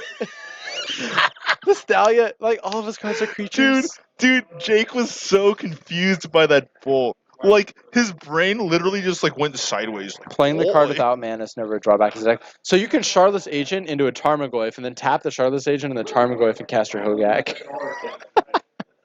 Like, this is peak deck building. Look, somebody does. Is that it? That's it, right? I don't. Underneath Baleful the. Strix. It's See, two there's the cards Baleful deep. Strix too. I told you. Baleful Strix and the Dude, Ponder. I don't. What I'm gonna is pull up the going art. on here? Look at this. No. Does it have trample? What's the? It does have trample. The last word. Trample. Right? It's just a footnote. Yeah, I died. So the card that we can't see is not Hogak. Jake is like, why Yeah, me? I was just like, whatever, block. And he goes, you take 7. I'm like, what? Yes. This seems fair. Just fetch it. Look at Jake. Jake His is hand. like, Oh no. what is happening right now? What in the world? Shardless Gak. With Of course it lightning has bolt. Why wouldn't it have trample? It's Why just would it have it's a perfectly trample? legitimate and balanced thing for a free 8/8 to have. Well, I mean, they're printing 3 mana 7/6s now. Yeah. Like, what With is happening? drawbacks. This one's got upside, and it costs less than 3 Man, mana. how bad does True Name look these days? Dude, I like it just that. looks so The small. 7/6 you're talking about, I like it in Reanimator sideboard. Dude, have you 'cause seen get a that discard? the mono black reanimator guy that hangs around here? He Yeah. plays like that guy and like It's and so like good. he plays like 4 copies of Look at Jake. Look at his head. 4 copies of Grave Titan. So his line Yeah. goes swamp, swamp, and he controls the board. And then he goes Lake of the Dead and he plays Grave Titan. It's so It's amazing. super sick. Yeah, and you're playing your 7/6, and you can play it alongside Pack Rat, and there's no drawback. Because once you have no cards in hand, you're just discarding all your cards to Pack Rat anyway. Dude, sick. What are you gonna do? Leave in your Fatal Pushes against Reanimator? I leave all my plows in against them. Well, I gotta play yeah. good removal spells. I'm Jordan. Well, guess what? Today's Tundra Day, baby. We haven't even seen any Tundra decks because they're probably flying high, like the pros, man. Flying high, baby. Tundra. If you guys want to know what land to play, it's Tundra. It's not any of this. This is.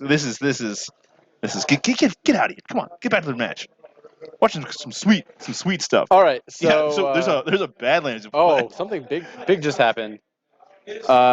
What the heck is that? Oh, with he the just played 6 on it? played a card. That was Thalia's Lieutenant.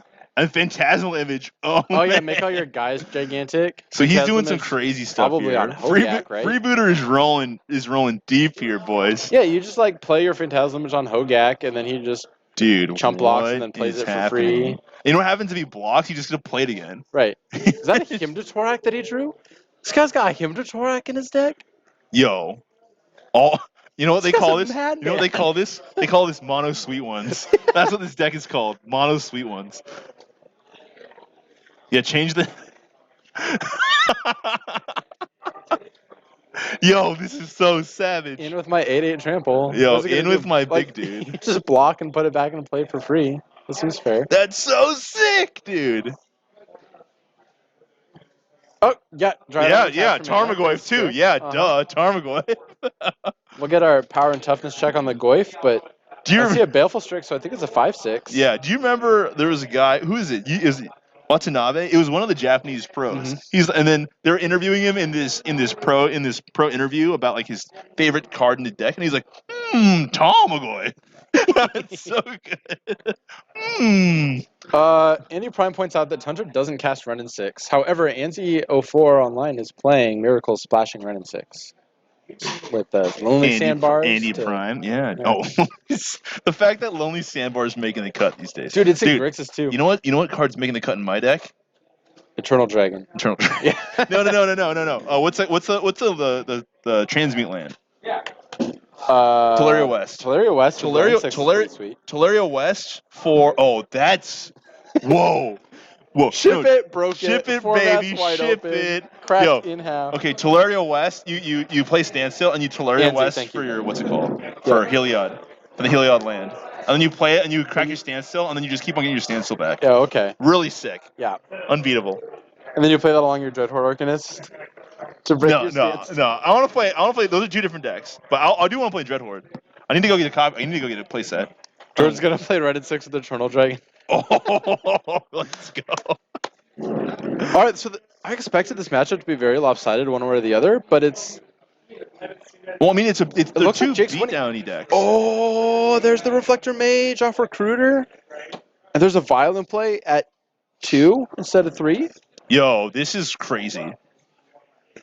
What recruiter is that? That's the blue? The red Recruiter. One. The blue. There's not a blue Recruiter. There's a blue No, Recruiter. those are all trinket variants. It gets a spell. Oh, it's Spell Shaper. Yeah. Think about all the creatures that are like good these days, man. There's so many good creatures. Yeah, we're looking at look at this pile, this ragtag gang of misfits in It's play. just a under group Jake's of control. things. Like both of our opponents are playing at least 5 colors. Here's the thing, though. Jake McCune can't take a direct hit from this Hogak. Like he has to block. But neither can Sean, and Jake has a Hogak. Well, the thing is that if he does go low, and then like Sean just bolts him. No, I think Jake wins this game, right? Because he has Reflector Mage for a blocker. Fair. I mean, he can And just clear Sean's the way. at 7, and he's taking 3 in the air, so only one other creature has to get through. That's true. Man, Jake's deck, when I was playing against this, like as playing Blade, I was just furious. I was like, I'm just dead. Or remind me to talk about Death and Taxes at the end of this break, because I saw a sweet new Death and Taxes. What is this? He's just going to block? He's just gonna like roll it deep. Look at this. He just had... No. He just... Look at this brainstorm. It's just the most insane brainstorm I've ever seen. Like, how is that even? How are these cards in your deck? Yeah, so he just trades a random 1/1 for Hogak because they happen to have 6 counters on him. But he gets to cast it again if you want. He gets to cast it again. Hogak has vigilance if it dies. If he casts it again, no, he can't. If he casts it again, he has to tap his blockers, and then Jake just bounces it with the Reflector Mage and kills him. But if he doesn't cast it, then Jake just kills him. So Jake wins this game, right? Jake just kills him basically. Yeah, Sean's got another Hogak in hand. As one does. He can't. His deck is kind of all in. I mean, when you're playing a deck like this, right? Jake's got a known Reflector Mage. Sean's dead. I don't think he has any outs. Even if he were just past the turn, 2 blockers aren't enough. Force Will, Brainstorm. I'm sure he doesn't play very many lands. He must play 18 lands. But he's got at least 2 Wastelands. I'm pretty sure he's got Ren at 6. Okay, he plays He had it last week. 20 lands. Sure. And Stitcher Supplier. He doesn't play Ponder. I didn't see the Stitcher Suppliers last week, so it could be Baleful Strix. ripping. He could have replaced the Nimble Mongoose. He plays more than one Baleful Strix. He plays. Yeah. Okay, if his deck is just mono 3-ofs, I'm just gonna be furious. Just 3 Why Brainstorms, would you play 3 3? Force It's Wills. I'm just gonna sit here and just like eat the legs off my chair. Hey, he doesn't have 3 brainstorms. That's not a real thing. 4 Oh, yeah. brainstorms, and then 2 of everything else in the brainstorms to find it. 2 Goyf, 2 Hogak, 2 Dryad Arbor, 2 Nimble Goyf, Mongoose, 2 Goose, 2 Stitcher 2 Supplier, Stitcher Supplier. 2 Baleful Strix, like Oh my god. 1 Leovold, I'm gonna get a brain aneurysm, dude. 1 True Name, 1 Hymn to I'm Torak. just gonna Just get why a not? stroke. See, there's the Red and 6. He's got Red and 6 in his deck.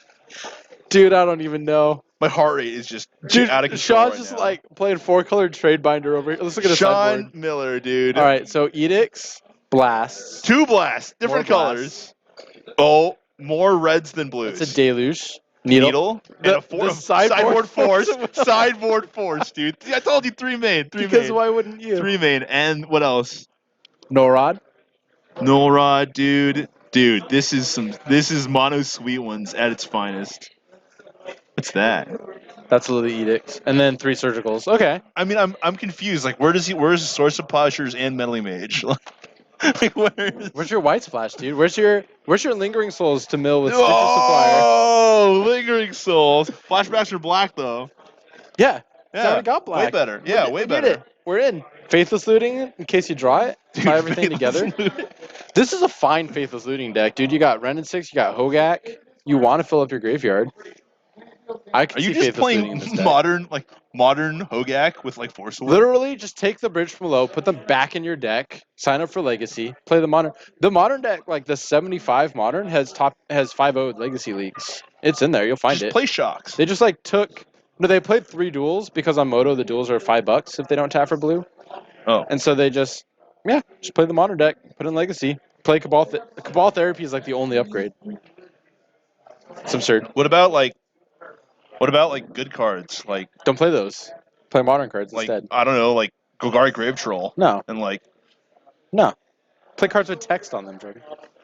Grave Troll's got text. Nah, it doesn't. No text. It's just at the beginning of your upkeep, you don't get to draw a card. It's the opposite of what I want to do in Magic, dude. All right, that's fine. That's fine. My deck sounds better than yours. All right, we're going to sideboard here. I What can kind of play- options does Jake have? Are there humans that interact with the graveyard Yes. without tapping for mana? Name one. The one that makes it so creatures can't enter the battlefield from the graveyard. That is not the one that I was thinking of, but That it is card's more good. likely to be in his deck than Yix the That's a Sailor. zombie. That's a zombie That wizard, was a man. human. That's a zombie wizard. We're talking about Containment Freeze. Oh, A that's personal way favorite- better than Yix. Yeah, a personal favorite of mine. Yeah, There it is. This card's That- got to be absurd. that card Insane. is just insanity. Although not good versus Lightning Bolt. But it only shuts off Hogak, right? So the It's rest still of his good, though. deck is like Shardless, just Okay, stuff. if the rest of his deck is Stitcher Suppliers and Tarmogoyfs, like you can beat those. That's the true. card he has trouble with is Hogak. Do you think he's got like Trina Nemesis hanging around? No. He doesn't have You 3 mana sure? cards. He does not have 3 mana cards. His deck goes to 2. Yeah, that's fair. And we saw the Shardless agent, so you can assume like there's no Daze Spell Pierce type of shenanigans. Yeah, it's like only Force. Just He like probably cuts Force. I wanted to just play like a turn 3 Shardless agent and just hit Crashing Rhinos. Just why not? I guess Oh. like Tormod's Crypt and Surgical Extraction. I feel like you do want to go after the Oh, graveyard. everyone's telling me that it doesn't stop Hogak. What doesn't? They're just telling me that's a cast or something. I don't know. All I know is cards can't enter from the graveyard, right? Boo. Well, That I would have sucks. boarded in my I would Containment have boarded Priest that and in. lost. Yeah.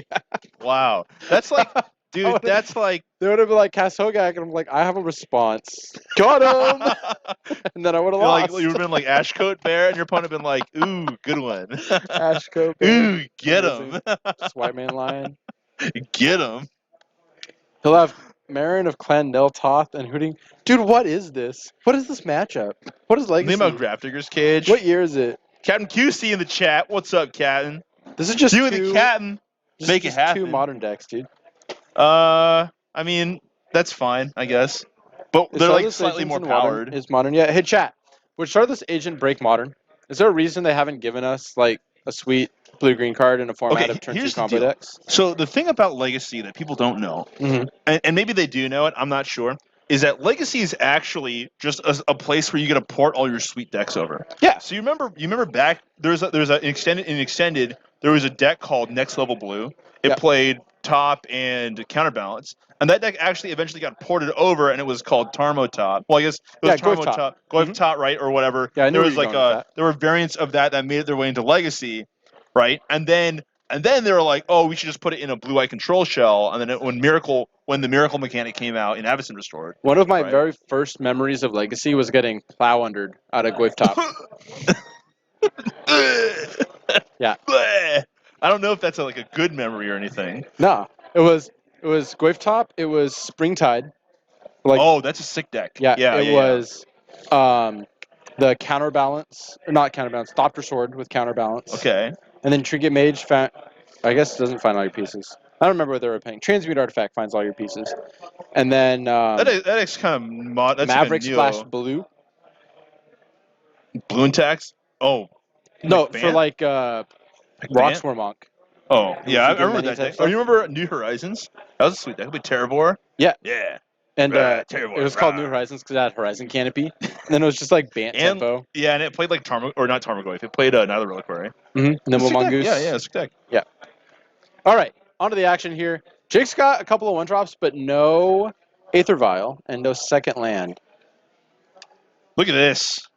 Look at this start from Jake. He's like, I'm gonna play fair. Chad agrees with me that we should put Charlotte's Asian into Modern. Why would you play Stoneforge Mystic and Charlotte's when you could play Hogak and Mod? I have no interest in playing white cards. Just give me Charlotte's Agent, dude. I want to play Charlotte's Agent, and I want to play... In Modern? Yeah, I would just play Rug. I think Sean's got Hymn to Torok here. You just- Jake looks What? not excited. I would play... Yeah, what is this Badlands Underground Sea? It's Hymn to Torok. No, it's not. I really wanted This to cast is a white Leovold. border. Oh, it's Leovold. No, Charlotte's Agent. I really wanted You just to. have no... It could be any card. I really wanted to cast white border Hymn to Torok. What? Oh! Oh my God! What is in this? What? What is in this deck? What? Somebody get a deck list, please. For the love of God, The get a entire deck room list. just bursts out. Yeah, get that clip. Post that clip in the chat. We're watching this again. This is gonna go. Can we make a highlight reel? Just every time Jordan Get a casts? deck list. That's pretty good. Does he have to discard now? I think he does. 1, 2, 3, 4, 6, 8 cards in hand. Discard What to just fire. happened to me? Just play Dude, two and of then everything, and then he's gonna play Dreadhorde Alchemist, and I'm gonna just take this table and throw it out the door. Okay, Dreadhorde I'm just gonna Flash. lose my. I can't believe that just. Dude, happened. Dreadhorde's I pretty just good can't with believe Social that. Vision in the graveyard. He just got mono 2 ofs. That's gotta be it, dude. There's How no way many? you could put this How- many sweet cards in a when deck. when this happens to me, I'm like, how many? How many? Like, I just And want to then know. they always how just many. go 1. They're just like, just hit the 1 The out. worst is like the days. How many? 1? Oh, okay. I never board out the last days, dude. You only board out 3 days. I just get furious and start hitting the table. All right, hold up. Freebooter takes Ponder. The hand is Baleful Strix, Charlotte's Agent, Hogak? I'm so. I'm not sure what the I'm last card so is. confused, man. Yeah, this is... I wasn't expecting that to be an option. I did not expect that. we just didn't see we were any. like, sure, yeah, that card. And It's like drop to 8 cards in hand. He has a Wastelands in this mana base. Oh yeah, dude. Yeah, 4 colors and Wasteland. He's undefeated on the night. Let's put the records back up. Let's let the people know that Dude, this is the future of Legacy. so many sweet ones. Oh no. Uh-oh. Oh, that's way more fair, see? You're allowed to do that. Although, Yeah, I'm fine with that. I mean, it's not like bad. It's still pretty good. yo, why aren't people playing this deck? I'm Look at playing this. what deck? I bet you he has a Taiga too. Dude, we He's so- just had this whole like half an hour conversation about how you don't want to play Dirtle decks in Legacy because of locomotives and Ferraris and glass cannons, and I lost like the metaphor that doesn't in the mean middle, they're but not sweet. They are sweet, and he's 2-0. It doesn't mean they're okay. The thing about these the Cascade decks is that like on turn 3, when it comes to a pivotal point, you're Yeah. gonna just play a 2/2. Yeah. Like that's what you do. Yeah. And You're and I get the fact that It's like a weird. Legacy's a 3-turn, like it's a fundamental turn is turn 3, and I can't think Ow. of anything I'd rather do on that turn than play Grey Ogre. That sometimes draws you a card, and sometimes you hit like. Or an sometimes Abrupt you Decay play can't Trained cast. Armadon, and you just play Leovold, and your opponent just like destroys you. What's that card that Jake just played? I don't know. Is it like I don't know a what Jake. Dahlia's do. All I know is I that think whatever it's a Jake's Dahlia's doing, it's Lieutenant. not as cool as what Sean's doing. It's like not even nearly as cool. Yeah, like let's just play like white 1/1s. Here's when we what's gonna could- happen. Jake's gonna watch this video later. He's gonna message me and be like, "Jordan, you're right. You're right. Okay, my deck's not as cool. I'm sorry." All right, let's back up a little bit. Would you rather play Death and Taxes or Humans right now? In today's just like walk over, play a deck today. I would rather play Death and Taxes I'd because rather play Humans. it attacks the mana base. What are you doing to beat Red and 6? Playing Death and good Taxes. cards that attack their mana base. Everything is an I'm X1. punishing their weak mana base. I'm No. playing Wasteland and Shower Half the field is playing 9 basics and Astrolabe. That's okay. And you're playing a bunch of X1s against... No, okay, so here's the technology. And I saw this, there's a Don't talk to 5-0 me about the list. tech, dude. Death and Taxes. Okay. So here's what Talk to you me do. about the tech. You play Force of Virtue. I could just play Holy Light and beat. I could play Holy Light and beat those stupid Alluring decks. Now here's what you do. And actually, I don't hate this for Humans either. But let's pull this up on the screen and let me make my case. You have an entire format full of people that are playing Red and 6 to try to kill your 1/1s. Dude, I saw Bahara was playing this. You're I was trying to- hanging out they're with trying to Bahara play playing Dota Underlords, dude. Punishing Fires. Yo, Bahara, They're if you're in trying to chat, play what's up? Plague Engineers. Yeah. And you just have a white force. They're like, nice deck, nerd. Red and 6, kill your Thalia, and you're just like, Force of Virtue. And it costs My one more. Thalia's 2 toughness. Turn it sideways. Attack your Red and 6, which you Dude, just if you're playing dropped this, to you might as 2. well just play Battle Screech. I mean, come on. No, this is an instant, Yeah, Battle Screech. not an instant. It makes just a bunch of 1/1s. Yeah, and it dies to Plague Engineer. Not with Force of Virtue in play. No, you're saying you play Battle Screech along with Force of Virtue. Yeah. That's not good. Don't talk to me about what's good and not good. You're playing Force of Virtue. That's what I want. I want Force of Virtue out of to like beat all the mid-range nonsense. All right, what happened? We have a Stitcher Supplier. So just a part We of have the a graveyard. Wasteland. All right, Jake McCoon now has no mana-producing lands. No, has and a he's Noble got Hierarch. his Noble Hierarch. Yep. So the board hasn't really changed much, although Sean is at 12. So whatever these Shardless agents are doing, they're not Baleful blocking. Strix. That's a good one. Oh, Baleful Strix off Tropical Island Lightning Badlands. Bolt. Why doesn't Sean Miller could just play like Fatal Push and like Life in the Loam, and his deck would be functionally not need a similar. red? And But just then you not can't play play Ren Ren. in 6. That's why he plays Life in the Loam. Okay.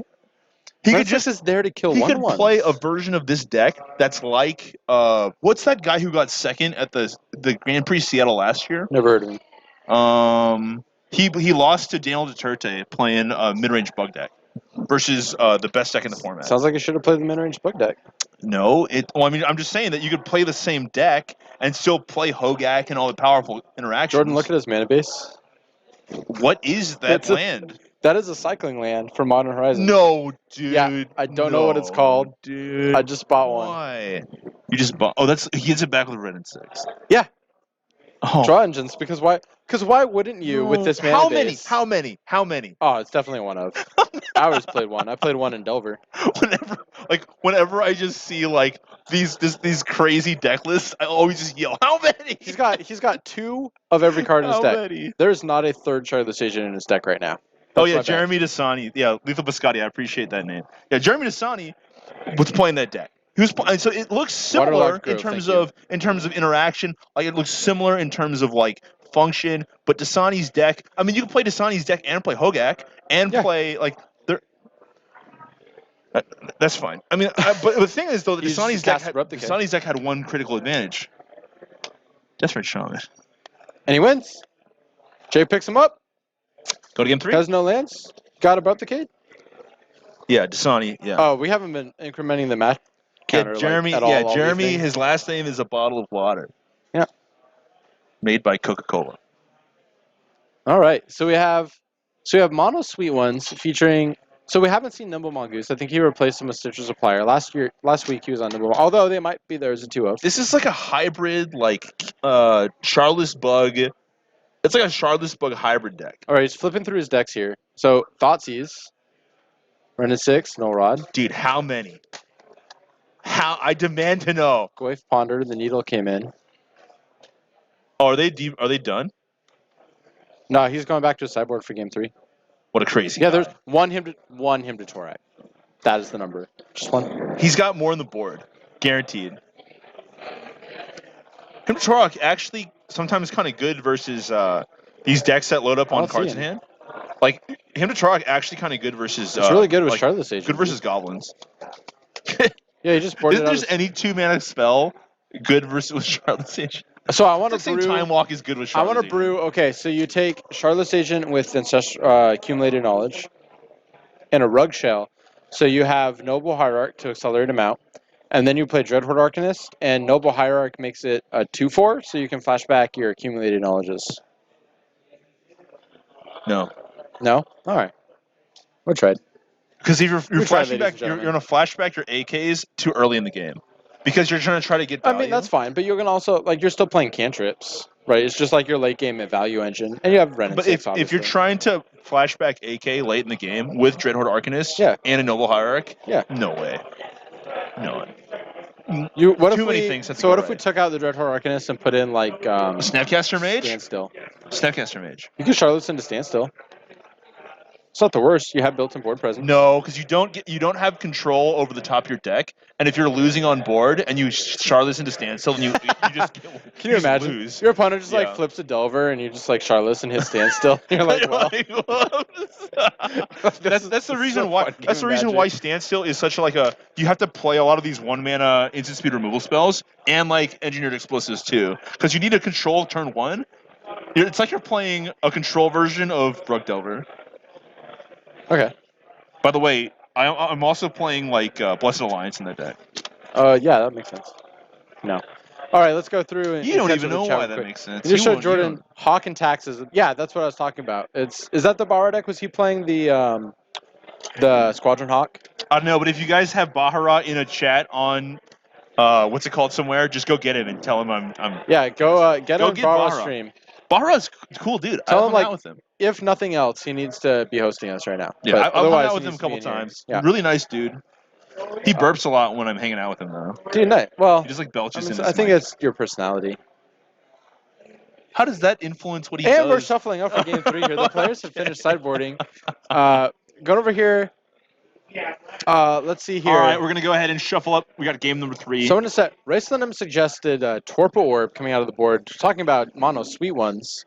Is Torpor Orb a reasonable legacy sideboard card right now? It's good against humans. Gosh, it'd be really good versus my stupid fairy deck. Oh, that's such a brutal. Spellsetter's What a Sprite. beating! Oh, Oh, what no. a beating! It turns off Vendilion Cloak, Stone- Snapcaster, and Stoneforge Mystic, and Spellstutter Sprite. It's just Yeah. flash bad cards. Not great with Stitcher's Supplier. Doesn't Baleful Strix get shuts off by? Yeah, I know he doesn't have it. He's got Stitcher's Supplier and Baleful Strix. He doesn't have it. I only think the only card with ETB effect is Dahlia's Lieutenant. In Jake's deck? No, he's got the black discardy guy. He's got Reflector Mage, Imperial Recruiter. Oh yeah, it could be good. You're Yeah. right. It would Although be good if he had I it. feel like those are all one-ups in Jake's deck. How many? How many? Steel or Zapon. All right, so Goyf Strix, Force of Will. Dude, at Oh, this point, it could be anything. It's the last Force of Will. The other 3 are in the sideboard. Saw that. He's just snap keep. This hand only beats Wasteland Aetherva. Jordan, you got to play ninjas because Spellstar Sprite's good. You know what else is good in ninjas? You can play a Baleful Strix. It's pretty good. Are you for just ninja talking too. about? Are you just talking about the deck that Walio played? Yeah. That I comprehensively beat It's a on real stream. deck. I demolished him, dude. Yeah. It was not close. Yeah. Go get Mike Walio. I don't know what you want to play against for ninjas to be favorable. It was it was but good versus it's a fun looking deck. it was really good versus Hilljack. You should watch the match versus Hilljack. Oh sure. Hilljack looked like he was about to cry. I bet it'd be good against Storm. I think Force we to should. turn 1 Aether Vial. It's a That- wasteland yeah. to follow up. Look, I told you that's the only hand he can make. That's the only play you can beat. This is sick. So if he hits Hogak and he has another Stitcher Nope. Supplier, it's like super savage. Wait, what's the land in his hand? It's waste. Was that water? No, this one right here on top. Oh, I can't see it.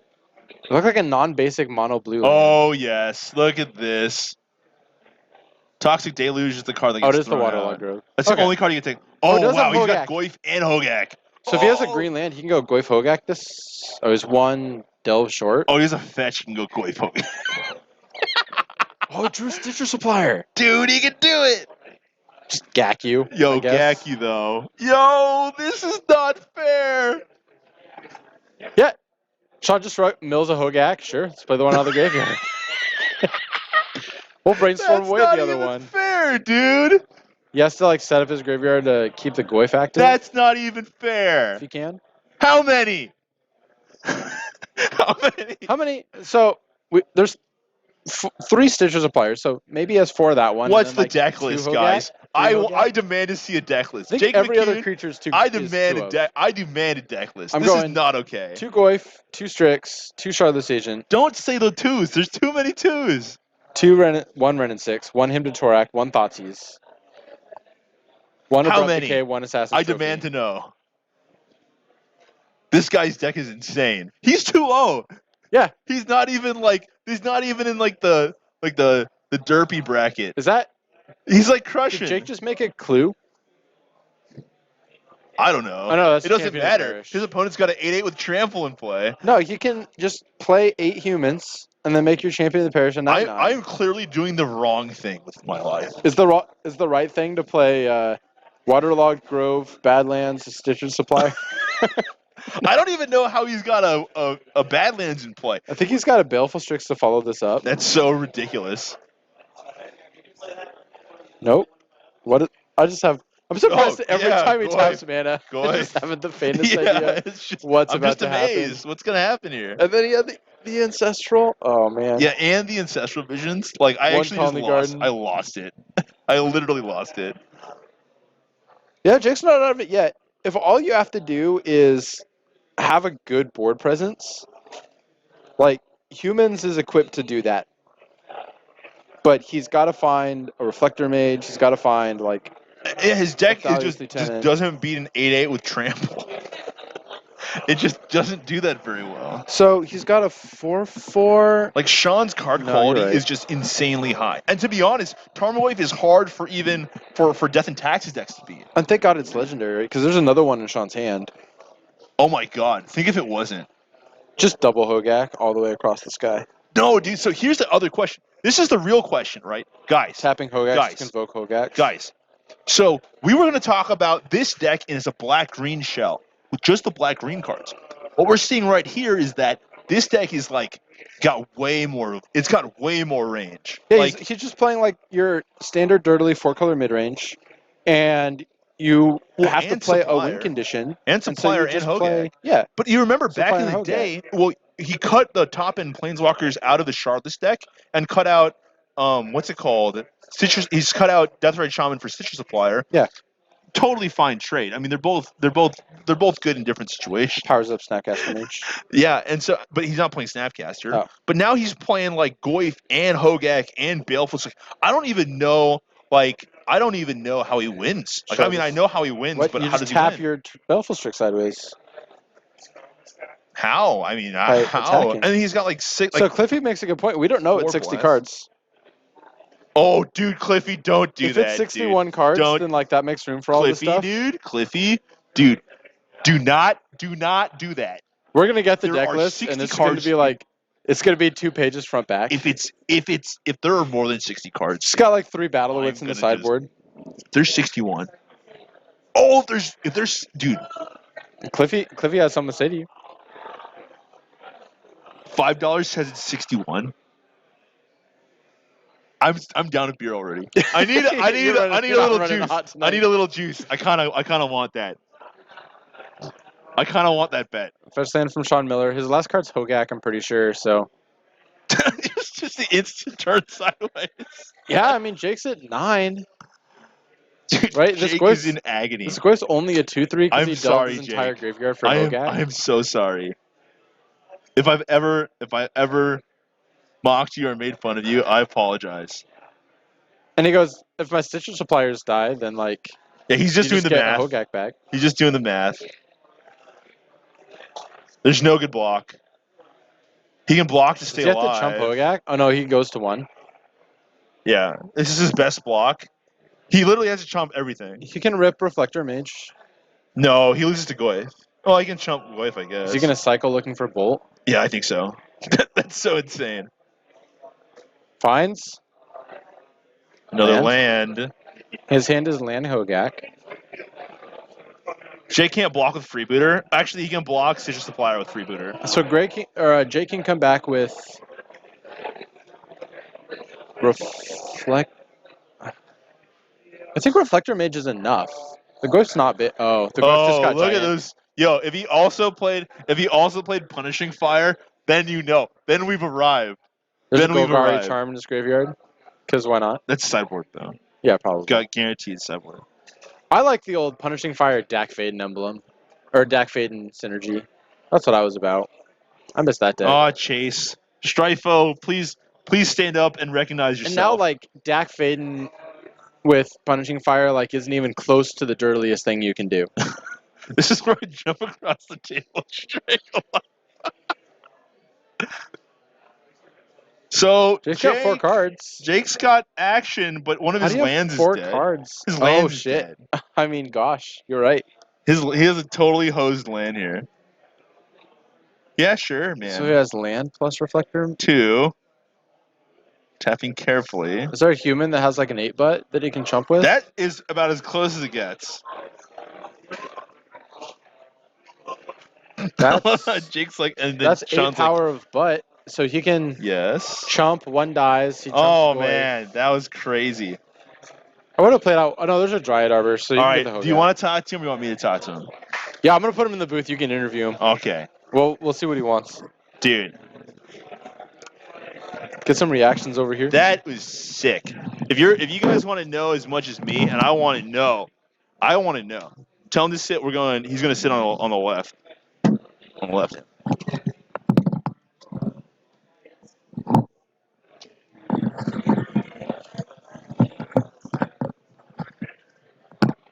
Dude, that was wild. Ridiculous. I feel like I've been cheated somehow. Like that deck, somebody built an absurdly tuned deck, and it worked out. And now I'm confused. All right, well, we're just gonna sit here and wait, chat. Appreciate you guys hanging out with us. That was round number 3 that just ended, or we got 6 minutes left. We're gonna go. I think we're gonna probably just go ahead and finish up doing a little bit of interview. So seeing Watsy finally found a way to print a Doe spell without being busted. Yeah, that's another busted spell. That was crazy, and the fact that he had like so many different options and ways to cast it was just like, I mean, come on, dude. That was. I don't know about President Batosai, 555s. Welcome. Appreciate everybody for coming out in the chat and watching twitch.tv/Card Kingdom. It's a lot of fun, especially. I mean, I haven't had the opportunity, or I haven't really been active in the Legacy community in the Seattle area recently, but I appreciate you guys from coming out. I mean, it's a lot of fun to just sit down and talk about cardboard squares and the way they turn sideways sometimes. And obviously, when we have cool decks or inspiring decks, we've had a lot of cool ones on stream today. We've had 4-color sweet ones. We've had humans. I mean, Alurin, Pox, just a bunch of these are all non-standard decks, and I think the best part about Legacy is not really, you're not limited towards whatever the top tier 1 deck. You don't have to be, there's not going to be 20% of people playing tier 1, right? Hey, how's it going? Sean, right? Yeah. Dude. Jordan? Yeah, do you mind if we put on the headset, man? That was insane. And every time you played a new card, in my mind, or in chat, I was just yelling, how many? How many, dude? There can't be 4Xs. But it was cool because I was watching it, and it kind of reminded me of Charlotte's Book, kind of. Yeah. In a way, like you had like, I mean, obviously when you flipped over the Ancestral Vision, my head exploded. Like, but like there was, that was nuts. yeah, I mean, because I hadn't seen it yet, and I thought you were just kind of playing. There's a lot of decks that are playing these value Charlotte's Agent engines, right? Alurin, or there's other just kind of like incremental advantage decks. Sure. But your deck is playing like, I mean, it has like a lot of low to the ground cards, like Stitch Supplier that kind of set up the graveyard, and then Tarmogoyf, which is just a big burly dude. Sure. And that was a monumental card in the Shardless Agent deck back in the day. Right. Yeah, like both like Baleful Strix too to kind of protect yourself from flyers, and then your deck also plays like Lightning Bolt, and then like there's just one. no way. Yeah, No, I just don't. one. I don't. Dude, that hurts. That hurts my brain a little bit, but So actually, Lightning Bolt isn't in the deck to specifically be drawn by anything. It's actually there just in the event that you mill it over and that your Renin 6 is going to go off and you have a win condition with Renin 6. It's not necessarily anything. I mean, you could Cascade into it, and that's a decent line, but it's simply just there for the longer matches where Renin 6 is just going to dominate the game and your graveyard's going to fill up like nobody's business. that's amazing. That's amazing. Yeah, there in a lot of games, if it's in the graveyard, I'm gonna work around trying to have to exile it through like Delve or I mean that's the really only thing that how the graveyard gets exiled unless someone comes after me. Right. But Right. yeah, the Lightning Bolt is simply one up to win in long games. All right. How many cards are in your deck? There are 60. Believe it or not, yeah, there are 60. 62, 63. 62. We were going like how many cards? And believe it or not, there's 22 lands. There's 22, and Yes. there's Wastelands too. Yeah, so there's 2 Wasteland. There's one of the New Horizon lands, the green-blue one, because Tropical Island seems to be the most important color in the 4-color rainbow. Yeah. And then the last one is the Dryad Arbor, which, gosh, man, coming from playing Elves for a very long time, I love Dryad Arbor. That card is nasty. It's really nice. I mean, I got to see you fetch it out and then play Hogak, like turn of, because of the way that it works out with casting your Del spells or it's Convoke, right? Yeah, and Hogak. actually there was a game I played in the previous round where I had 4 cards in the graveyard and I had 2 lands in play, Dryad Arbor in my hand, and Hogak was in my hand. Something like that. In any case, I played the Abrupt Decay to kill his creature, and then I played Dryad Arbor for turn and convoked out Hogak. I mean, it's just insane, like how much effort you get for playing 2 free creatures. I mean, Dryad Arbor is also a free creature, Right. which is just awesome. So I guess the question that I have for you is, so it's really cool because it's resilient towards edict effects, right? And I'm sure you've seen the black green Hogak decks that are running around with like with the 20, it makes 2020. Right. Yeah, the Marilage style decks. Yeah, the right. Merit Lage versions that are playing Hogak and Sigil Supplier and stuff. Mm-hmm. So, in contrast to that deck, it almost seems like your deck it's got a better mid-range long game than their deck does. Sure, right? It plays Force of Will, right? So there's 3 sure, Force of Will in the deck, and a 4th one in the sideboard. Of course, there's 3. Yeah, right. I know, it seems so Yeah. weird, but like in all honesty, because Stitcher Supplier runs through so much of your graveyard, and you see so much with Brainstorm and Ponder and Ancestral Visions. You're playing Ponder? Yeah, playing 4 Ponder and 2 Ancestral Vision. Oh, okay. I actually was like, I don't think you could fit Ponder because you had all these other cards. Do you have like, so you have all these 4-ofs, right? Like the Brainstorm, the Ponder, the 3 Force, the Strix, and the Citrus Suppliers and stuff. What are your not 4-ofs? I guess. So is there a lot of non 4-ofs? Yeah, there actually are. So there's only 3 Hogak. Okay. Which sometimes I think I wish I should have a 4th one because there are games where I'm just trying to find Hogak. That's all I want. It's like so good. It's so good. There's only 3 Tarmogoyf. It's kind of almost a nombo with Hogak, but when you realize if you could just leave like a land and Strix, like, that's it's free, like great. what? Yeah. Okay, way better than Nimble Mongoose I was playing last week. Yeah. Yeah. There's only 2 Ancestral Visions. There's only 2 Abrupt Decays. There's 3 Force of Will. There's just the 1 Lightning Bolt. And you had some Hymn to Torok, or you had some 2 Hymn to Toroks? and a Thoughtseize.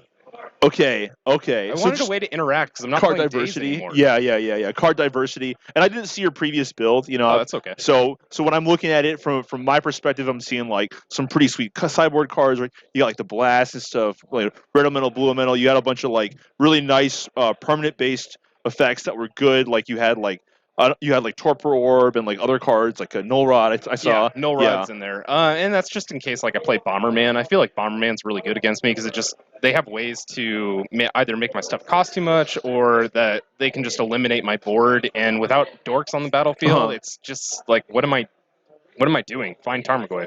Yeah, You I know, and understand. that seems to be the only out. Right. But right. yeah, a lot of the deck is built on the fact that because you're playing Charlotte's Agent, like you can't really play counter magic, so you have to play these like odd elemental blasts, which are very good sideboard cards, but they're the only other counter magic other than Force of Will, and oftentimes I'm just swapping the two out. I got it. Yeah, and that makes a lot of sense too. I mean, especially like there are times when you're going up against like the combo deck, and really you don't want to tap out on turn 3 anyways. Right. You know, you want to be playing this more low to the ground game where you're like trying to get Hogak into play for free while keeping up your mana and keeping up Force of Will. Right. And you could see like in that last game that I played in game 3, I took out the discard because I was on the draw and brought in the Force of Wills back in. To specifically take care of that Aether Vial. And the situation came up. And it was turn really one, important. It was like, this is what I need to do because I need to slow him down so that I can get Charlotte's Agent on board and try and combat this stuffy board that's going to happen. Yeah. That's a really interesting and a really like key element of like your deck's game plan too, because you realize that you identified the fact that Aether Vial is going to allow him to get so much advantage over the course of the game, right? In order to be on par with him and what he could do. I mean, that's how he won game 1, right? Is he had Aether Vial in play and he was taking advantage of that. I think so. The last question I have for you is: do you ever feel like your deck is so complex, right? It has all these moving parts, and like it almost seems like you really need like a math degree to play it. It's very complicated, right? Like in terms of like how your mana based destruction and stuff. Do you ever feel like your blue count for Force Will is insufficient, or you have to hold on to certain blue cards in order to cast Force? It's actually funny. You would think that there isn't enough blue, but Brainstorm, Ponder, Baleful Strix. There's 4 Charlotte's Agent. And Force of Will. That's 19. And Force of Will, Ponder. There's well over 20 in there. Oh, okay. Yeah, Interesting. So really, your counts there. Yeah, and what's interesting is that your engine to play Hogak is really just 4 suppliers in the Hogaks, and then Tarmogoyfs and just the regular. The other good cards that go into Shardless, right? I mean, it's a Shardless shell adding in Stitcher Supplier and Hogak, and the trade-off is like, I don't get Delver of Secrets. Not as crazy as we all thought. Yeah. Not as crazy. Actually, very sane. Yeah, but Baleful Strix trades well with Delver of Secrets, and we've got removal in the sideboard to deal with Delver. It typically seems to be the hardest problem, but the thing is that Delver's racing you. Delver can't beat an 8/8. Not even really remotely. Hard time. Yeah. Well, back in the day, they used to play like Submerge and stuff. Right. And that would be a pain in the butt, but they don't run that anymore. Right. Yeah. Very interesting. So, yeah, that's Shardgak, Buggak. I don't know. Hey, I appreciate you taking the time to sit down with us. Thanks, that was Jordan. an awesome match, and I hope you all enjoyed it. We were going crazy at home, man. Cool. All right, yeah. Thank Good you. luck in your final round, man. All right, thank you. Awesome, dude. That was it. That was the apex of my casting career. What was the right answer? there? How many? So the deck is actually a lot more sane than we all thought. No, it's not. 60 cards. It's not. 60 cards. It's Shardless It's more sane Gak. than I thought. Shardless Gak. Okay. His engine for Hogak is only 4 supplier and 3 Hogak. That's the only engine. Yeah, that's fine. Everything over the top is a Shardless Agent build, and because that engine is condensed into that card, It's not a regular Shardless build. well, Shardless Bug played Baleful Strix. Shardless Rug. Shardless Bug played Baleful Strix. Okay. So yeah. So it splashes the. So it just What's takes the out, it just trigger? cuts Deathrite Shaman and the Planeswalker package, puts in 4. Dude, this guy's deck does it. Like Liquid is doing it. Okay. How much? How many Ren and 6? 2 of? Probably 3. He placed how many Rens? Sorry, how many Rens? 2? Okay, Rens. got it. Yeah, and 22 lands. So he does it. He's doing it. Like, it's sick. Yeah, the regular mana base and like the wastelands on And top of it. Probably The only two bolt of. is a one of. Yeah. Because if you ultimates, Ren, you kill miracles with it. So how does that make you feel? I mean, I think that the bolt shouldn't be a bolt. I think that the bolt should be like a fire ice. Or the bolt should be an electrolyze. That way, when you do start going for it, you draw extra cards. Is bolt that good? Yes. Kills Delver on turn 1. It's still a thing you have to do in It's the one of as a late game plan. Is that good? I mean, if you're flashing back bolt or you're flashing back electrolyze, you're playing against miracles and you're going long. Is what I'm Yes. saying, right? If you have a Electrolyze. Ren and 6 emblem, Electrolyze is Right, better. but I mean, I'm just saying that bolt, like Welcome to Magical Christmas Land. I get that, but I'm just saying that more magical Christmas land is electrolyze, and you can put your Force Soul and it draws a card when you're going late versus miracles, and they're not killing you. Just play Lightning Bolt, dude. I'm just asking. I'm just asking. No, I I'm on get Lightning it. Bolt. I'm 100% Lightning Bolt's better for your curve. You're already stretching your mana base trying to play You're 9 dumb. different colors. I'm just saying, I'm dude. on I'm just Lightning saying. Lightning Bolt kills Delvers. It kills things that need to die. Fine. It's important to kill things that need to die. It does not kill Squee Goblin the Bob. Can I go order my card? I need to order some cards. Can I step out? Shut up. All right, chat. We're trying to figure out how to turn off these mics when we're not using them, but neither of us are smart enough to figure that out. So you're going to hear glorious sound effect noises. Lightning Bolt doesn't kill Hogak. I mean, that's a good point. But none of these decks are playing Source to Plowshares because you have to register Tundra in order to play that card. And nobody wants to register Tundra right now. But you've seen enough of my face. Let's put on this list of metagame and see if there's anyone that we want to hear next round, or that we want to see next round. We know that our Hogak deck, well, our undefeateds have probably gone home, but our Hogak deck is 3-0. We had Miracles versus Burn, which I assume goes to Miracles. We had Dredge versus Eldrazi. So one of those matchups are going to be undefeated. And our last undefeated coming into this round was Blue-White Stoneblade against another deck. Bomberman. All right, so we got our white decks up at the top here. Tom Lynch undefeated as well, playing against Burn. So Burn did take it against Miracles. What do we got? Unplayable, Tundra Savannah. I want to see Burn. Okay. You be careful what you wish for. We'll see if the Burn deck plays. He is undefeated in playing against Sneak and Show, and so I would draw if I were him. We have the Hogak deck playing against Blue-White Stoneblade, which is probably what we'll put on if they play. And then, are 1 and 2 here? Or did they go home? I want 2.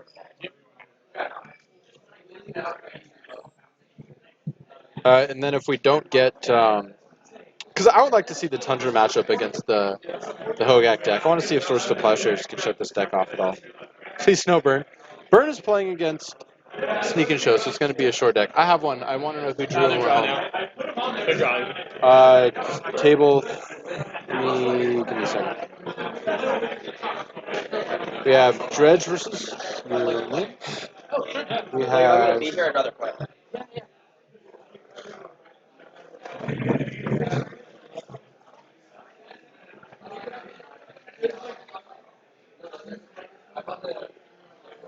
Is table 3 still here? Just give me the highest table that's still here. Okay. They're all good matchups. They're all good dogs. Let's see here. Sorry, I'm really slow looking things up on my alphabetized these Idea to Weekly. Yeah, so the payouts here, it's a $10 buy-in, and the payouts go up to $40 if you can ID, but 20 if you go. So it's 40 for 301 and 20 for 31. So a lot of people ID to take the extra $20. What are we getting? I don't know. Everybody that I want went home, so we're going to go down the list, and we're going to see who shows up. This started. We got us a match. Put your headset on. Oh, what do we have? I don't know. We'll find out. Wait, what did you get? Yeah, I sent him over. I told him to give us the highest table still here. I wanted to get Blue-White Stoneblade against Sean's Gak deck. All right, Jordan is wandering around the room like a madman. Bomberman is 2-1 right now and playing against Painter's table one.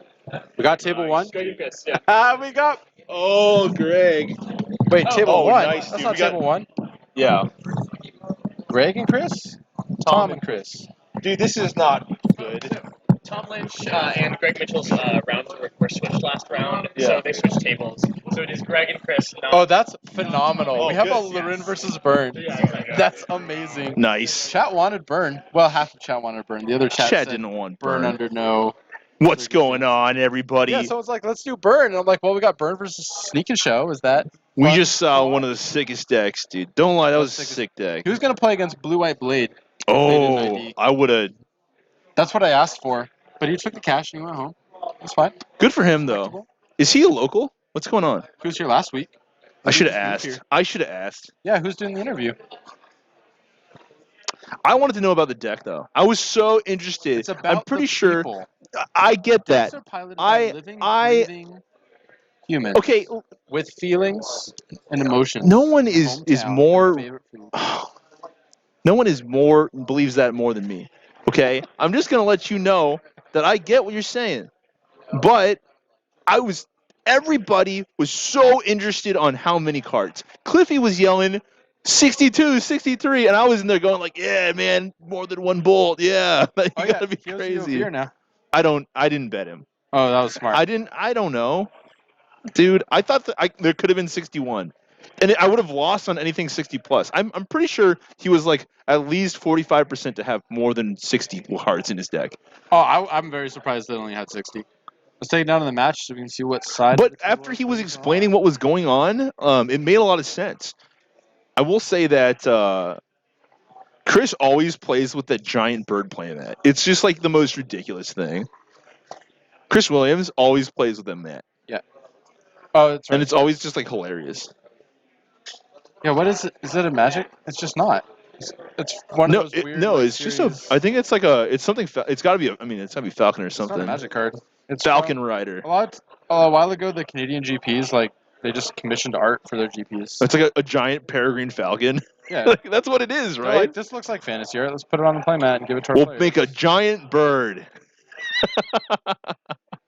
That's I so went to good. GP Oklahoma City, they did that too. It was just like this buffalo roaming through the plains.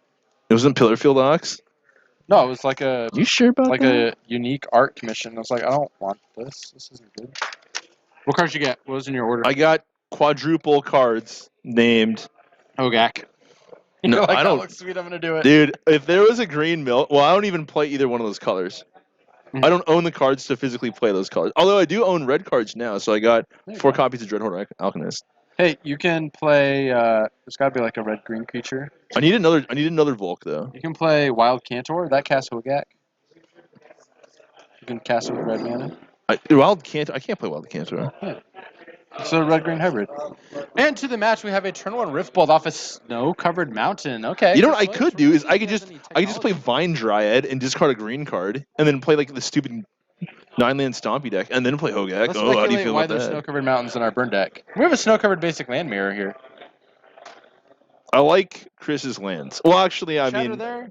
what's the best snow-covered land? burn cards? what's the best snow-covered land? burn? Burn is an understated deck that's gotten a lot of toys lately. But they're bad toys, man. I mean, Okay, like we've got until they Burn has reprint another cycling lands. 1 red 3 damage spell, like that's You need it. how what Burns like. No, you have the you only live twice thing that lets you play like exile 2 cards and then play them. They got You you have only YOLO Screw once. the Critics, which is another 1 mana deal 3. I mean, really, what they should be playing is Final Fortune. That card's sweet. Dude, is his deck foiled? That's a foil fetch land, getting a foil snow-covered basic. I don't know. We'll see. It probably is. Mismatching Oh, I don't. respect. Not good. basics, 100% correct. Isn't that what you do? Don't you have just like the most random fetches? I love my burn deck. Don't I you have one like of every mountain. Don't you have a Guru Mountain? Yeah, I have a Guru, I have a Judge Foil, I have a Euro. Don't you have a Judge Foil Bolt? Isn't like No. those 2 cards in No, I there? have that Beta are- Bolts. A beta bolt. No, I've set.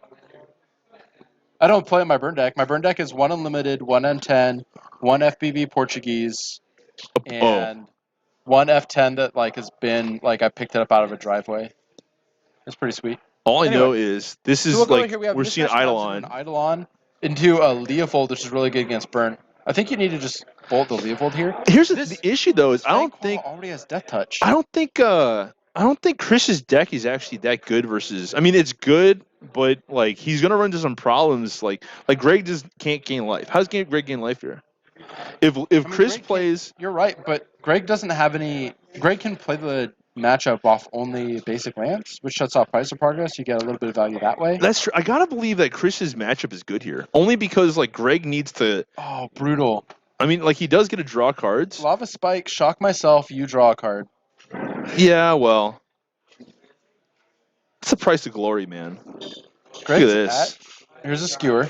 See, there's your 1 mana deal 3. That's just what you wanted. Yeah, but it's not good. I mean, it's Lava Spike. I guess. I kill Leovolds when I play this deck. Like, I don't ignore it and let them draw cards. Well, maybe he can't. Maybe he just has to go to the dome. Yeah, and that might just be interesting. It might be Fair. it might be that he doesn't care about drawing cards because he knows in game 1 Greg probably only has 4 forces.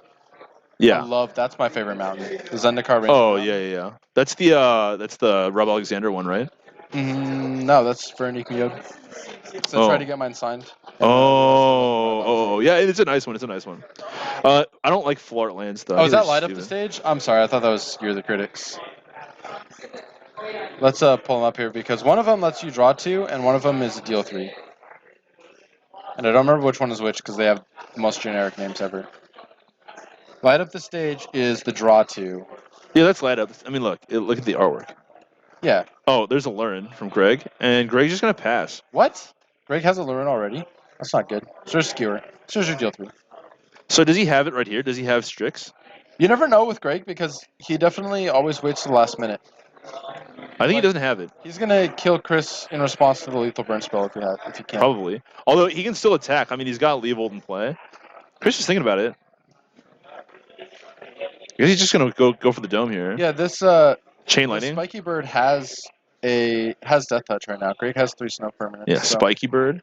Plus, Baleful Strix is going to come into play, and that's going to have Death Touch all the time.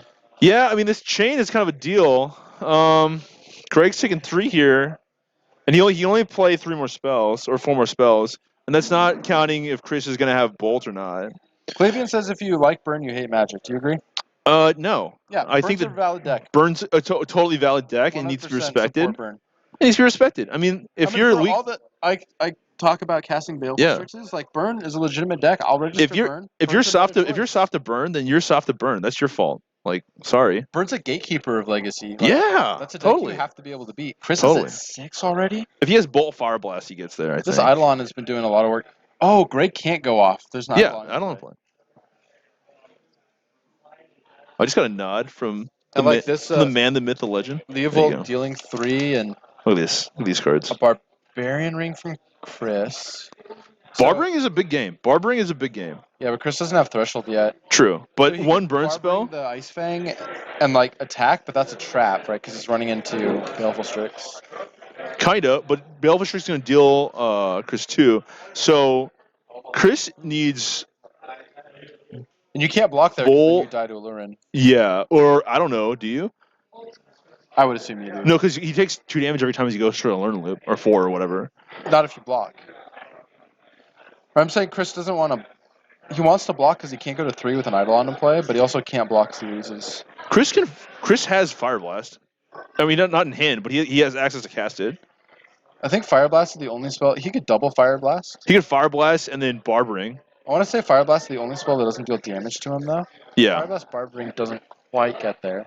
Look at Or 4 basics. no. Cards in on the stack. Huh. I was trying to think if you could like price and then activate what's it called in response? Attack. Half the block. But this is a Fire Blast. There's a Fire Blast in hand, along with a second Eidolon. Flip 2. Yep. Like this. He's thinking. I mean, I guess he's 1 damage off if he goes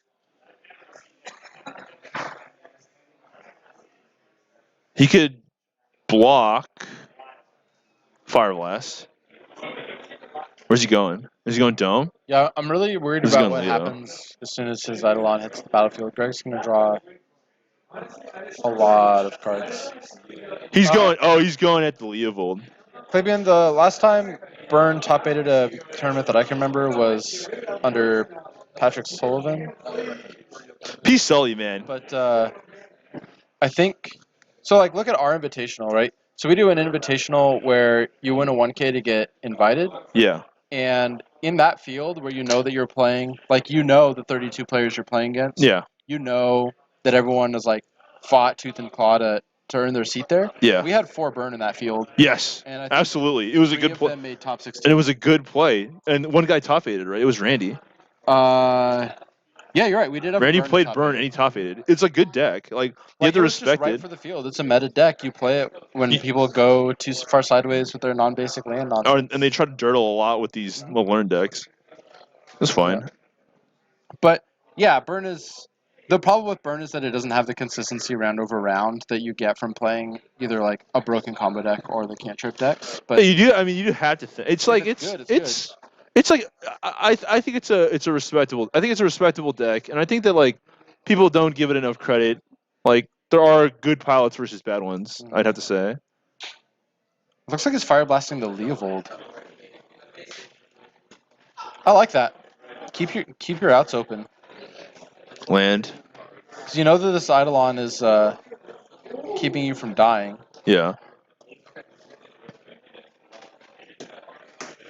He could have gone end of turn Eidolon. And then attacked. Yeah. End of turn Chris is holding Eidolon? the Eidolon in case Greg tries to assemble an Alluring combo. Well, if he goes end of turn Eidolon and then activate, what's it called? Barbering to blow up the other, what's it called? No, you run it. Greg's got like 5 cards in hand. Like, you would never attack into that, I don't think. Because we know that Greg has at least one Baleful Strix. I think Chris has the read that he's never really going to attack. There's a bunch of creatures in play that he just can't see right now. Oh, Greg has a force. Oh, and you probably makes a good point. If he goes EOT Eidolon, he goes to 1 and then dies to the flyer. But he activates, he gets to Barbering. Yeah. I guess. Greg just will saying, discard like- Astrolabe and cast it. I just talked to him, and Greg cracked a Russian box of Modern Masters Oh, yeah? and has an extra set of Astrolabes. You're going to get So him? why would you ever need to read that card? I can't think of a card. Like his watches are Russian. I never know what they do. I don't know what any of his cards do. Yep. But this is just a crazy, I mean, obviously this is a crazy board state. I mean, both players are I mean, they're playing with fire.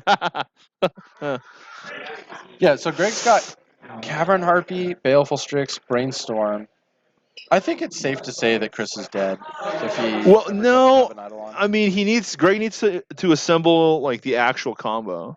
And Chris does have outs. Like, if Chris finds another Barbering, then Greg's dead. Well, Greg played out another land, so Price Steal is effectively 3 now. So now Price Fire Blast is enough. I mean, guess the we- what about the force. force? Yeah. All I gotta say is that, like, the Price Fire Blast, like, what's nice about this is that, like, Chris is also holding up Barbering, so if Greg does go for Cavern Harpy, then he can just ring a response. I don't think that works. For Harpy? Yeah, 'cause you In can response pay a to the life. Harpy? You can pay a life and return the Harpy to your You're hand. shooting the creature he bounces. Yeah, but you can just pay a life, return the Harpy. The creature with the trigger on the stack for when he plays Harpy, you But just if the trigger's shoot. on the stack, the Harpy's in play, right? No, with Harpy on the stack, you shoot his 1/1. So He can't way they replay his Harpy faster than yeah, that. you're right. But the way the Alluring deck works is the Harpy is in play before you play the other thing. No. When he plays Harpy for the first time in the loop, Oh, you for the blow very up his first 1/1. Harpy. Yeah, sure. But then you're like, then you're gonna lose the Baleful Strix. That it's in his hand. Well, yeah, and then you're just like, I mean, obviously, right? You have to have another burn spell in hand. Greg did not crack that fetch. But if he has Strix in hand, then he's drawing cards instead of gaining life. Then he's dead. Greg has double force now, and the first one gets hard casted. That's true. That's a problem for Nothing's Chris. happening. Like Greg's discarded to hand size looks like 4 times. Astrolabe, Underground Sea, Brainstorm. Yes, that's right. So Captain QC's right. Best So- time to stop Alluring is when Harpy's on the stack. So Chris is up to 7 cards now. Yes, Chris can still Fire Blast I'm too. not sure I'd bother playing out the fetch land. I think I'd rather discard it, but whatever. So Chris is drawing. He's trying to draw more Fire Blast faster than Greg can draw Force Impulse, and then Yes. assemble some like double Fire Blast line. But the problem with that is if you crack a fetch and go to 2, Yeah. Fire I mean, Blast it doesn't is matter. Yeah. That fetch doesn't really do anything. I think Chris is just going to discard a hand size, which is why he did what he did. does he have Exquisite Firecraft? No, not in the main. I mean, that would be an option, right? If he can draw 2 of them. The trouble is, I don't think there's anything in the burn deck other than Fire Blast that he Yes. can cast right now. Yes, you're right. Or you can find more Barb Rings, but I'm sure he only plays one. What do you think about Greg never attacking? Bum bum. That's fine. You've got backups. And Yeah, if you have to play that the might backup free us now. up. That might free us up. Well, We might have I don't wanna more. pay 2 life, but like, if you run out the other one, Greg can either. I mean, he just can counter it, but Greg can kill you in response. Yeah, but Chris could have counter. Chris could win the response too. Like, Chris can win a response to Greg Oh, winning that's true. because he has instant speed spells, and now his fetches are live. Double Fire Blast or Fire Blast Barb Ring There's or a free Monastery Spirit you can play. It's kind of spicy. what's that? There's a monster. That's free. Monastery Who's got Spirit. Swiss Spear? Oh yeah, he can do that. I would do that. I would Yeah. just play that in attack. Yeah, I don't know why you'd hold it. Maybe he wants to play. Oh yeah, I would just play it EOT. He could play it for free. I mean, he's got learn and You play. don't even need. It's got haste. He can play any All time. right, there it is. Unclear where we are. because Yeah, of the I think it's means end of that you turn. can I think play it's end of this turn. creature At any point. Tricks and response. Yes, dude, this is what I wanted. I love these stack battles with learn. They're so fun. Does he have a Cavern Harpy? He does. It's fine. Greg's got to protect his life total because he has to have at least some I life. would just let it go. Okay, Idle response. And like, here's the time that Evil in response. Greg can do things if he wants. If anybody really wanted to watch some legacy action, this is Yeah. what it's Talk what it's your about. stack battles, Dude, this is like- what it's about, dude. This is what it's all about. I love this. Look at this legacy stack. So we're used to seeing like random blasts and dazes and what. I love it. Chris just like casually just drops it in like that one. It's like- Oh, yeah. That was so funny, dude. And just be creature battle for free, full free. That one's good. Lethal resolves. How about this? Greg's thinking in response. Squaw! Cavern Squaw! Harpy. Okay. I mean, Chris has got a bolt. You bolt. You don't want that Eidolon to be in play when you cast your bolts. Oh, Chris can't like pass priority and let his own Eidolon resolve. He has to try to fight while it's on the stack. this is fine. This is fine. Especially because Harpy's not going to directly win. And Chris has 5 damage. Chris is 5 to the dome. So But he Greg can't gets too cast low. them if the Eidolon's in play. That's fine. No, he can't. He's at 3. He can bolt He can't once. play 2 of them. He only needs to play 1. He has Barb Ring. And there's only so many many forces he can play, and there's only so many Harpy loops he can go for. So if you, Dude, this is so sick. Oh my! What is that? Yo! I imagine Greg doesn't have parity. Oh! He would've won. Oh my God! Oh! Greg has played 1, 2, 3, 4 cards. He doesn't have double. In force response to left. that, what is that? That's the thing. That's That's Monsters the tomorrow. top 4, dude. Top 4 dudes in play. Top 4, dude. Oh, that was quick. That's got to be it. Top 4, dude. Bouncing this. Trigger on this. Triggers on the stack. No, This is just a as long as giant. the Harpy's not in play. This is just a huge dirt face, dude. Derp If the McGurk. Harpy's still on the stack, Chris can bolt here. What does he bolt though? Greg's And he's got Leo, dude. He's got Hardcast Force. Dude, plus this one. is a real clincher here, man. Wait, is the last card in Greg's hand blue? Looks like a Thoughtseize. Greg may have punted. I don't see how. Bounce. That's it. There's a Harpy. Okay, That's the game's over. Strix. The Harpy's in play. So If Chris double bolts in response to the Harpy, I think he wins because I don't think Greg can force both the bolts. So one's gonna hit him and then barbering. Does he have double bolt in response? Oh, he's going to 4 though. Yo, He had. I'm just not sure. he has to win with Strix on the stack. He has to win with Parasitic Strix on the stack. The Harpy's in play. No, if Strix is on the stack, he can't gain life. Because it's on the stack. Right. If Strix is on the stack, he's got to go for it, and he's gonna force that. Okay.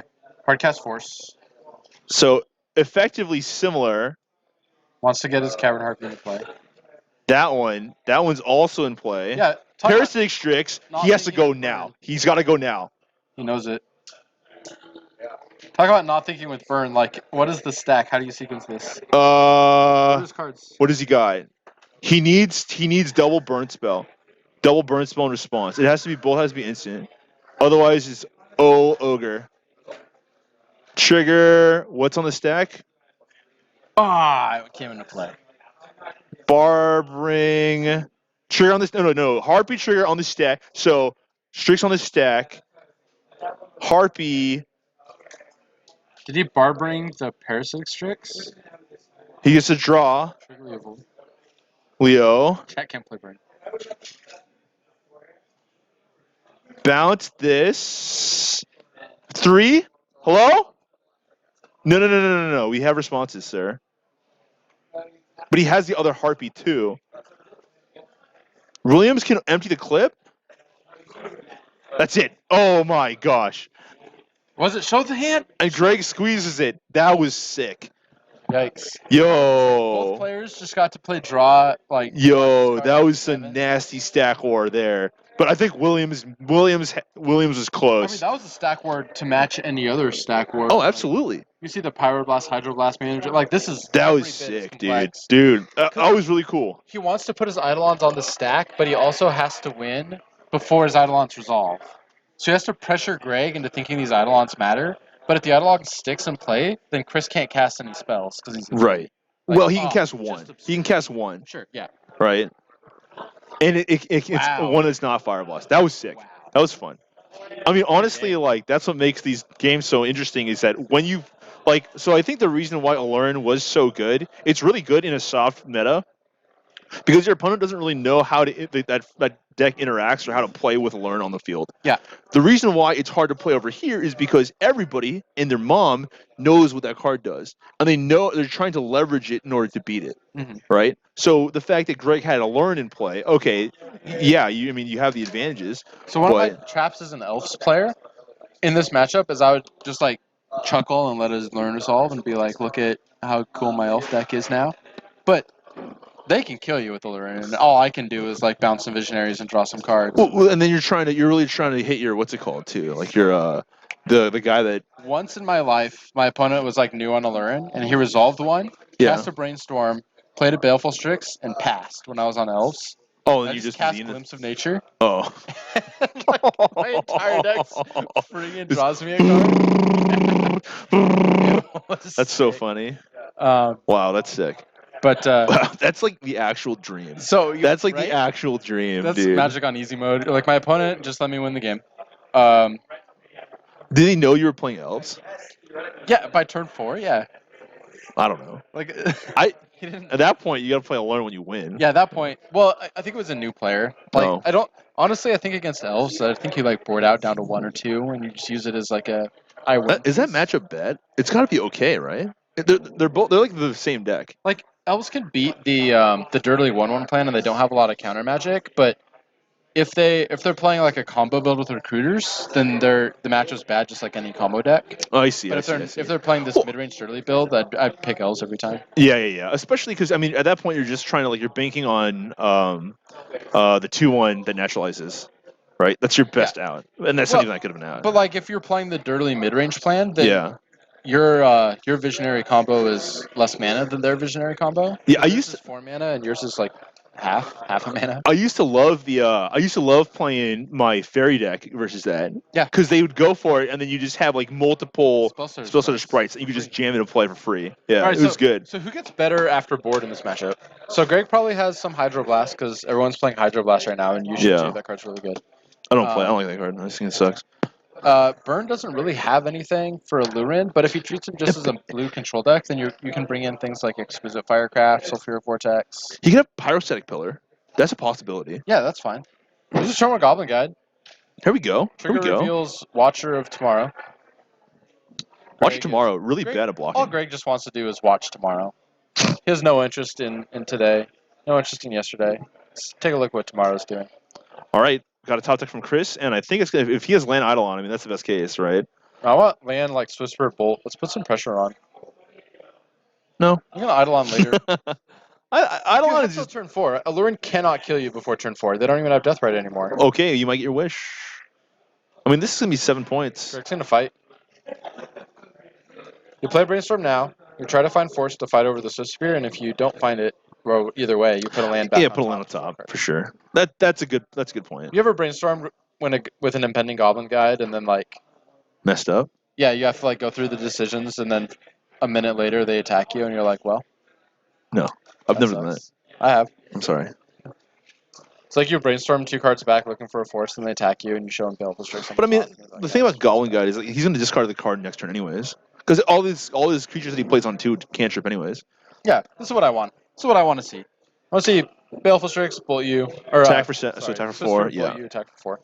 I mean, look, Greg draws Greg's card. already at 10. Like he's Yeah, bolt that's what I want. bubble Now blast you can away. play the Eidolon and protect yourself, but like, Fair. God draw them first, you know. Fair enough. Fair enough. Greg's just got an embarrassment of riches over here. He's got 8 cards in hand, and none of them deal with 2 X2s. Well, he could have Clasm.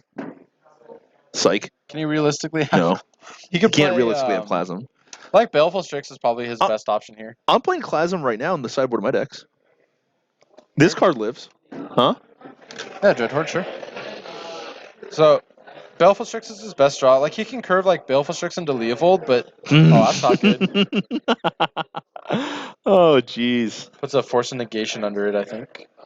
Yeah, he needs to get Force some of Negation or a life. new Force of... No, it's Greg. He's playing old Force of Wills, so that's got to be a Force of Negation. All right. Yeah, Chris is going to win before Lurin gets to Formula. I mean, even if he did, he'd probably still win. Like, Chris pondering with his enormous Greg brain. doesn't even have an Allurin in hand. Yeah. That card on the end might. Allurin, I can't quite see. But, like, I'm looking at Greg's hand, and I just don't think any of these cards are good against Burn. Goblin Gizide. I mean, that's like 5 power right there. So if he's F6, I would just blast. I would just like Fire Blast. I would Fire Blast here for the Prowess trigger. Yes. Like, what's it going to do? Force you? Oh, well. Unless he wants to know what's on top. Oh! Sure. All right. I mean, if he had like... Have those. Wow. That's game. All right. And game 3. Greg Off counts you on go. his fingers and concedes. Didn't Greg say he was never going to buy Force Negation because it was a modern card? Greg cracked a box of Russian Modern Horizons. Does that count as buying it if you open one? I don't know. Greg's a weird dude. He's hooking me up with Russian Astrolabe, so super stoked about that. Oh, really? Yeah. We had this conversation like 15 minutes ago. I know. I just wanted you to Oh, say you it were again. just trolling me. Yeah, yeah. God damn it. I'm sorry. Don't feel bad. That was a mean troll. Yeah. You're just a big That's ol' bubble art. meanie. Yeah, Greg's looking through his entire deck of like Baleful Strixes and Abrupt It's just like he doesn't have a way to gain life. This is why I think Blessed Alliance is a real card. So you got to play Weather the Storm. I don't know about that. Yeah. I'm going to say no. This card's absurd in Allurin.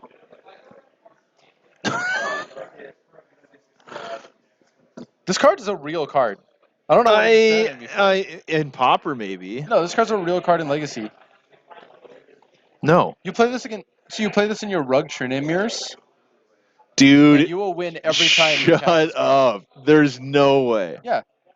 Because all the That's Trine- like saying that, like, oh, you like, win every time you all play, the like, Trine mirrors. or come you down could to play is Trune you Mirror just and play, attack like, to each other for 3 over and over again. you could also Like, just you play, like, both stare at each other's board, and you get out your fingers, and you count how many turns it takes them to kill you. Isn't and you count how many Tarmogoyf turns it just takes better you to in that kill them. position? Because like if you played Tarmogoyf, you have a bigger No, dude 'cause than it screws up their Truname. math.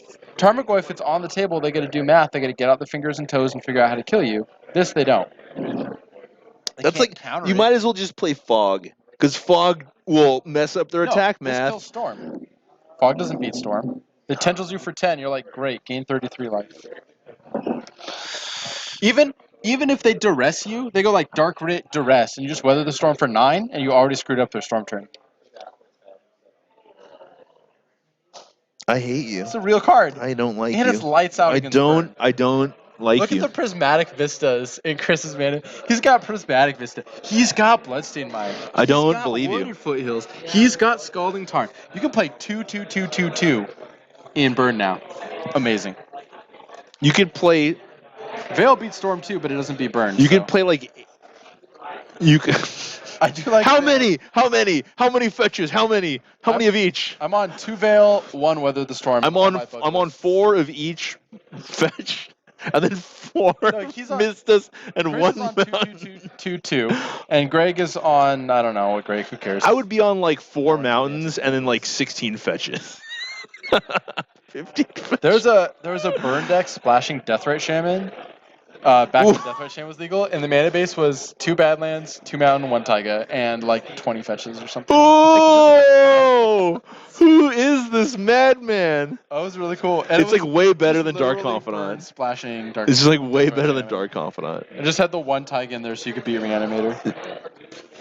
That's so embarrassing. If I ever lost to that deck as like a player, I would just be like, top 8 at a Star City Open. Oh That's how I my- found the deck. oh list. my god. Anyway, Chris has the best possible start. He has turn 1 guide, and Greg has a tapped creature. All right, Which means Searing this guy Blaze, gets 2 baby. hits in. Time to sear him up. Yeah, I'm playing Searing Blaze. That's way better. Idle easy. I guess Searing Blaze is like a fairly common. Oh, yo, that card's real messed up. Okay, Chris has got what's it called in hand? He's got Sulfuric Vortex. that card's good. I love that card in Rug Delver. It's Oh like my god. an access that Greg can possibly interact on with, what's it called? The Reclamation Sage? Yeah, here's the thing though, but also like this Eidolon punishes all sorts of stuff. Like this Eidolon is great because he's like way ahead right now. It's at least I would send the Watcher. You're controlling the board. Veil doesn't make you hex. Veil only gives you hexproof from blue and black Captain QC, so you can't play it against burn. Yeah, I guess him is actually quite bad here because it doesn't really advance the board, and Eidolon is just like I deals you would have additional skimmed damage. instead of the Evolve. I don't know because like it is bad He if dies he. off so quickly, like because you didn't cast it on that turn, you don't get to cast it now. But he needed to play a blocker, like based off of board texture, and like he's gonna take 4 between That's playing him true. and his next guy. He's got a blocker in the Watcher. The Watcher can. Yeah, take the but Veil off. Watcher. I think he needs to stop here. This is sick Yeah, though. the Sulfuric Vortex Vortex is really is gonna mess insane. him up. But this is what. Also, so, Williams is the wrong edition of Vortex. That card is sick though. I wonder if he just probably wants matching art, right? Because look, he's playing the Eidolon with the foil circle and the Goblin Guide with the foil circle. Boo, And both Chris of Williams, those are, boo. So you probably just wanted the whole deck to be in the same frame. You know, I appreciate it. Look, I appreciate effort. I'm not going to tell you what the best kind of pimp is. I just want you to have thought that through and discovered what you yourself means. Like, be intentional No. about the types of decks. Old you're playing. frame or Says old frame, the- old the- frame or go home. The white border, Old frame or go home. the white border deck player. Yeah, I know. No, but everyone's got their own. All I care about is that you put thought into it, right? I don't want to sit down against Canadian Thresh with like 2 Nimble Mongoose from Odyssey and a Japanese Odyssey and a foil Eternal Masters. But there's a guy walking around here playing those are his 4 Nimble Mongoose. 2 foil, 1 Japanese, 1 foil Eternal Masters. And it's like, why? Just what do you That's okay. I see your point, and you're more like if you're putting effort or passion into your thing, at least you're doing know something. what you're about, right? If say your thing You're is like you're the very best self art, you're very self aware. if you like the best art, you don't care about frame, that's fine. Just like be consistent. But Know what you but think will you agree good with for me you. that old frame red cards foil is like the sick? Yeah. Like, Yeah, I it will is. pay through the nose for an old frame foil. Oh It's my amazing. gosh, they're so amazing. Like even But like for me, yeah, old So- frame foils. I buy the card from the set that I first saw it, Oh, okay. which okay. is weird for me because I wasn't playing during Laurelwind. So I actually play Theros Thoughtseize because that makes sense for me. Right, so everything that I play is like Onslaught, Odyssey, Invasion. That's fair. I mean, like but- Thoughtseize is but kind of a Thoughtseize I play weird. as The a art's hero kind of weird if you're not like. I mean, but there is no G like the OG. Yeah, and I play Beta Light and Bolt. Like, everyone's got, just be consistent. That's true. Just be true to yourself. The only person you have to be consistent with is yourself. But I do appreciate when people put Wow. Greg's Okay. racing here. Greg's on the race. I don't- Love this. I mean, I guess you can play a bunch of.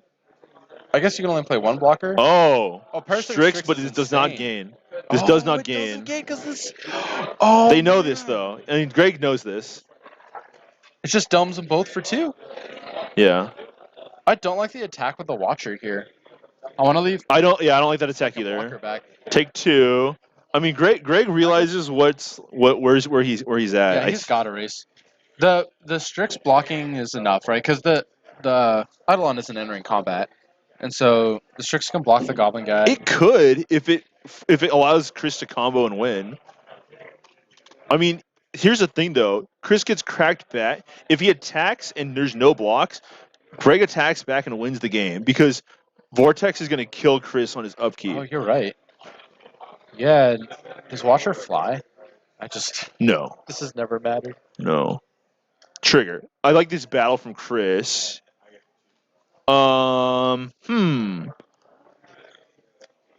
Is it not called Watcher of Tomorrow? Who knows? It's called Witcher of Tomorrow. I'm just kidding. I don't know. It's a rude. We tried. Is this that. Castle Sliver? Nice, dude. We tried. All right, so the battle from Chris, and Vortex if he kills Greg if he blocks, doesn't block. Greg does Yeah. not have counter alpha. So if Greg takes, Vortex doesn't kill Greg if he doesn't. it's block. 4. He goes to 5. He's a bolt off. 1 bolt, 1 3 damage spell. It's got to be Fire the stern. blast, He put anything. himself dead on the swing back. What's up, dude? What up, dude? All right, Williams has got to have burn here. He's got it. He's got. Chain is good. Chain is good. He's dead on the crackback anyways, Yeah. so he you has gotta to go. for it this turn. Like once you make Chain the is attack, you gotta good. put yourself in. I like. Yeah, chain is good. I think Greg knows it too. You So could've draw a fought card the with attack. this. He needs to find. He knows what he's drawing. He drew a blue card. Does he have a force? He does not. He can't. He has a brainstorm, but he can't cast it. Because the way he. That's attacks. game. Yeah. And Williams gets it. Burn. Wow. And I think that the reason why he got there was because he played aggressively on his early turns. In your face, guy in chat who didn't. Like Don't burn. say that. It's not about. That's something that. Now I do want to say this. We're casters here. We're going to try to provide entertainment, and people do have opinions of what's right and what's wrong. And in that scenario, what we said worked out, right? And we have experience behind saying that. But I just want to let people know that it's the opinions. Everybody has an opinion here, and for everybody is entitled to their own opinion. I don't want to say if it's right or wrong. For a long time, I didn't think that Burn took too much, like mental focus or all that stuff. But what I will say is that you can't. All the strategies are relevant. It's like saying that if I played a video game and somebody did a cheesy strategy on me, am I gonna just say that the cheesy strategy is lame and dumb? Well, I need to figure out if that's a strategy that can be played, and if it collects wins, then it's relevant. 100%. Right. And so I get the fact that like Burn, you want to play this elegant game with all these dual ends and stuff, but at the end of the day, what makes Legacy the best format out of all the formats is you can play these budget decks. You can play Dredge, you can play Burn, and you can get by and you can win, and you can do very well. I think this game exemplified that there's no such thing as a thoughtless deck in Legacy. Your most there's no. Look, Oops, all every deck spells. has sequencing decisions. Oops, all spells. I was testing with John Torres, who used to play that at tournaments, and he figured out a way to configure the deck so that you don't lose to Stifle. Oh. He changed the win conditions. Theros came out, he's like, oh, you can play Underworld Cerberus. There's development happening even in these decks. Chalice decks with Chalice Thoughtseize decks with disagree. Thoughtless. Yeah, totally disagree. I mean, we saw how much thought was going into Harala when he was trying to figure out what he needs to put his Chalice on. Right? And- In round 1. Yeah, and you've seen your deck might have a linear game plan that plays out the same way, but once you introduce an opponent's deck and now they have a set of cards that you have to care about. And you got 150 cards running around, and that's not that very many cards, but there's a lot of Well, I it's mean, like there's a lot of play where 9,000 we're- choose 150. You know, it's a it's lot more of like options. it's more like 800, 700. All right, chat in the chat. How many cards? No, we're gonna sign off. Thank you so much for joining us for hard-hitting rounds of Legacy from Card Kingdom, Mock Sporting Dude, House, Chris, Ballard. I'm Chris Russell. It was a pleasure, man. Thank you for getting me out of my of my funk of just going to work 9 to 5. Yes, I you do can. appreciate it. It was so much fun to come out here and see. We had like 40 something battlers, 46. and we had a lively chat. You guys made it all so easy for me to come back and just start blabbing away at it. Appreciate you guys in chat. Appreciate Chris Wessel. Appreciate Card Kingdom. Shout outs to the whole system. All right, Without any for of it, joining us. we wouldn't be here. and we'll see you next week. See ya. You didn't turn it off yet? We're just gonna hang out here. What's up, guys? Check it. So you go to Twitch. This is Oh, something did we all you got to did do. you at turn the it end off? of Yeah, it's on. I thought it was still rolling.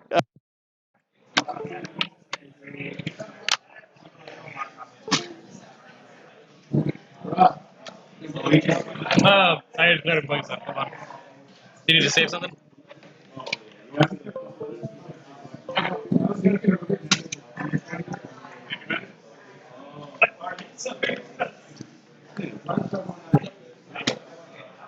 How's the car?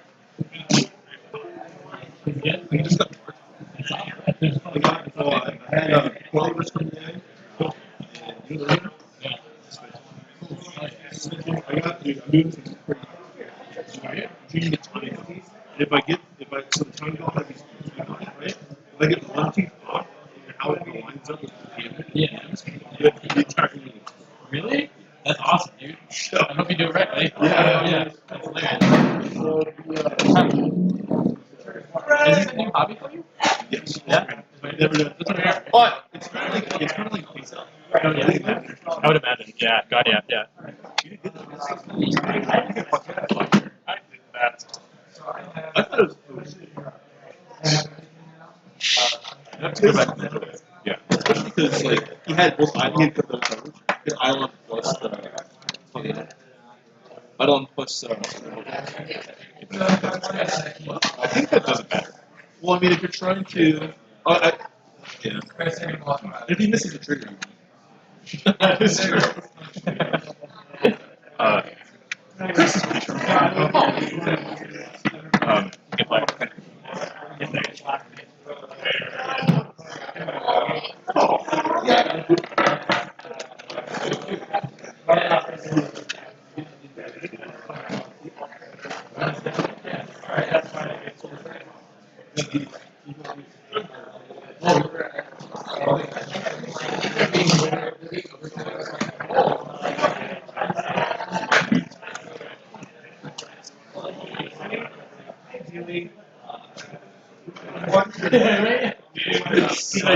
All right. I appreciate it. I just, You're so humble. This place goes down. Right, exactly. Right. This one goes down. That's not serious. That's the reason why, I'm very, protective about it. And so that's why when I see this, I'm like, hey, I'll bite the hand that feeds. Sure, right? I appreciate it. Thank you, man. Dude, well, Yeah. you too, man. You know I do. I also know that you guys got a lot going on. Appreciate it.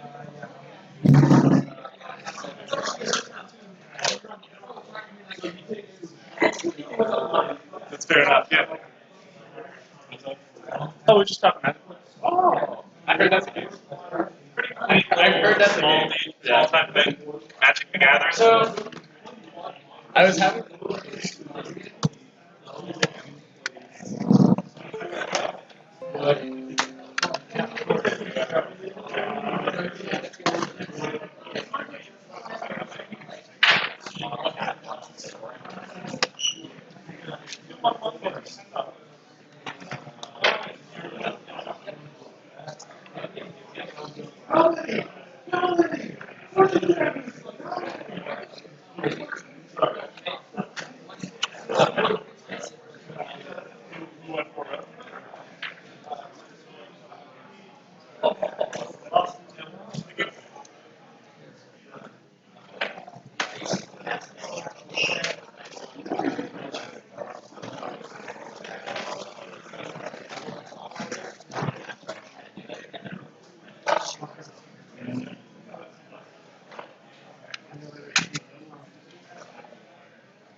Not bad.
If I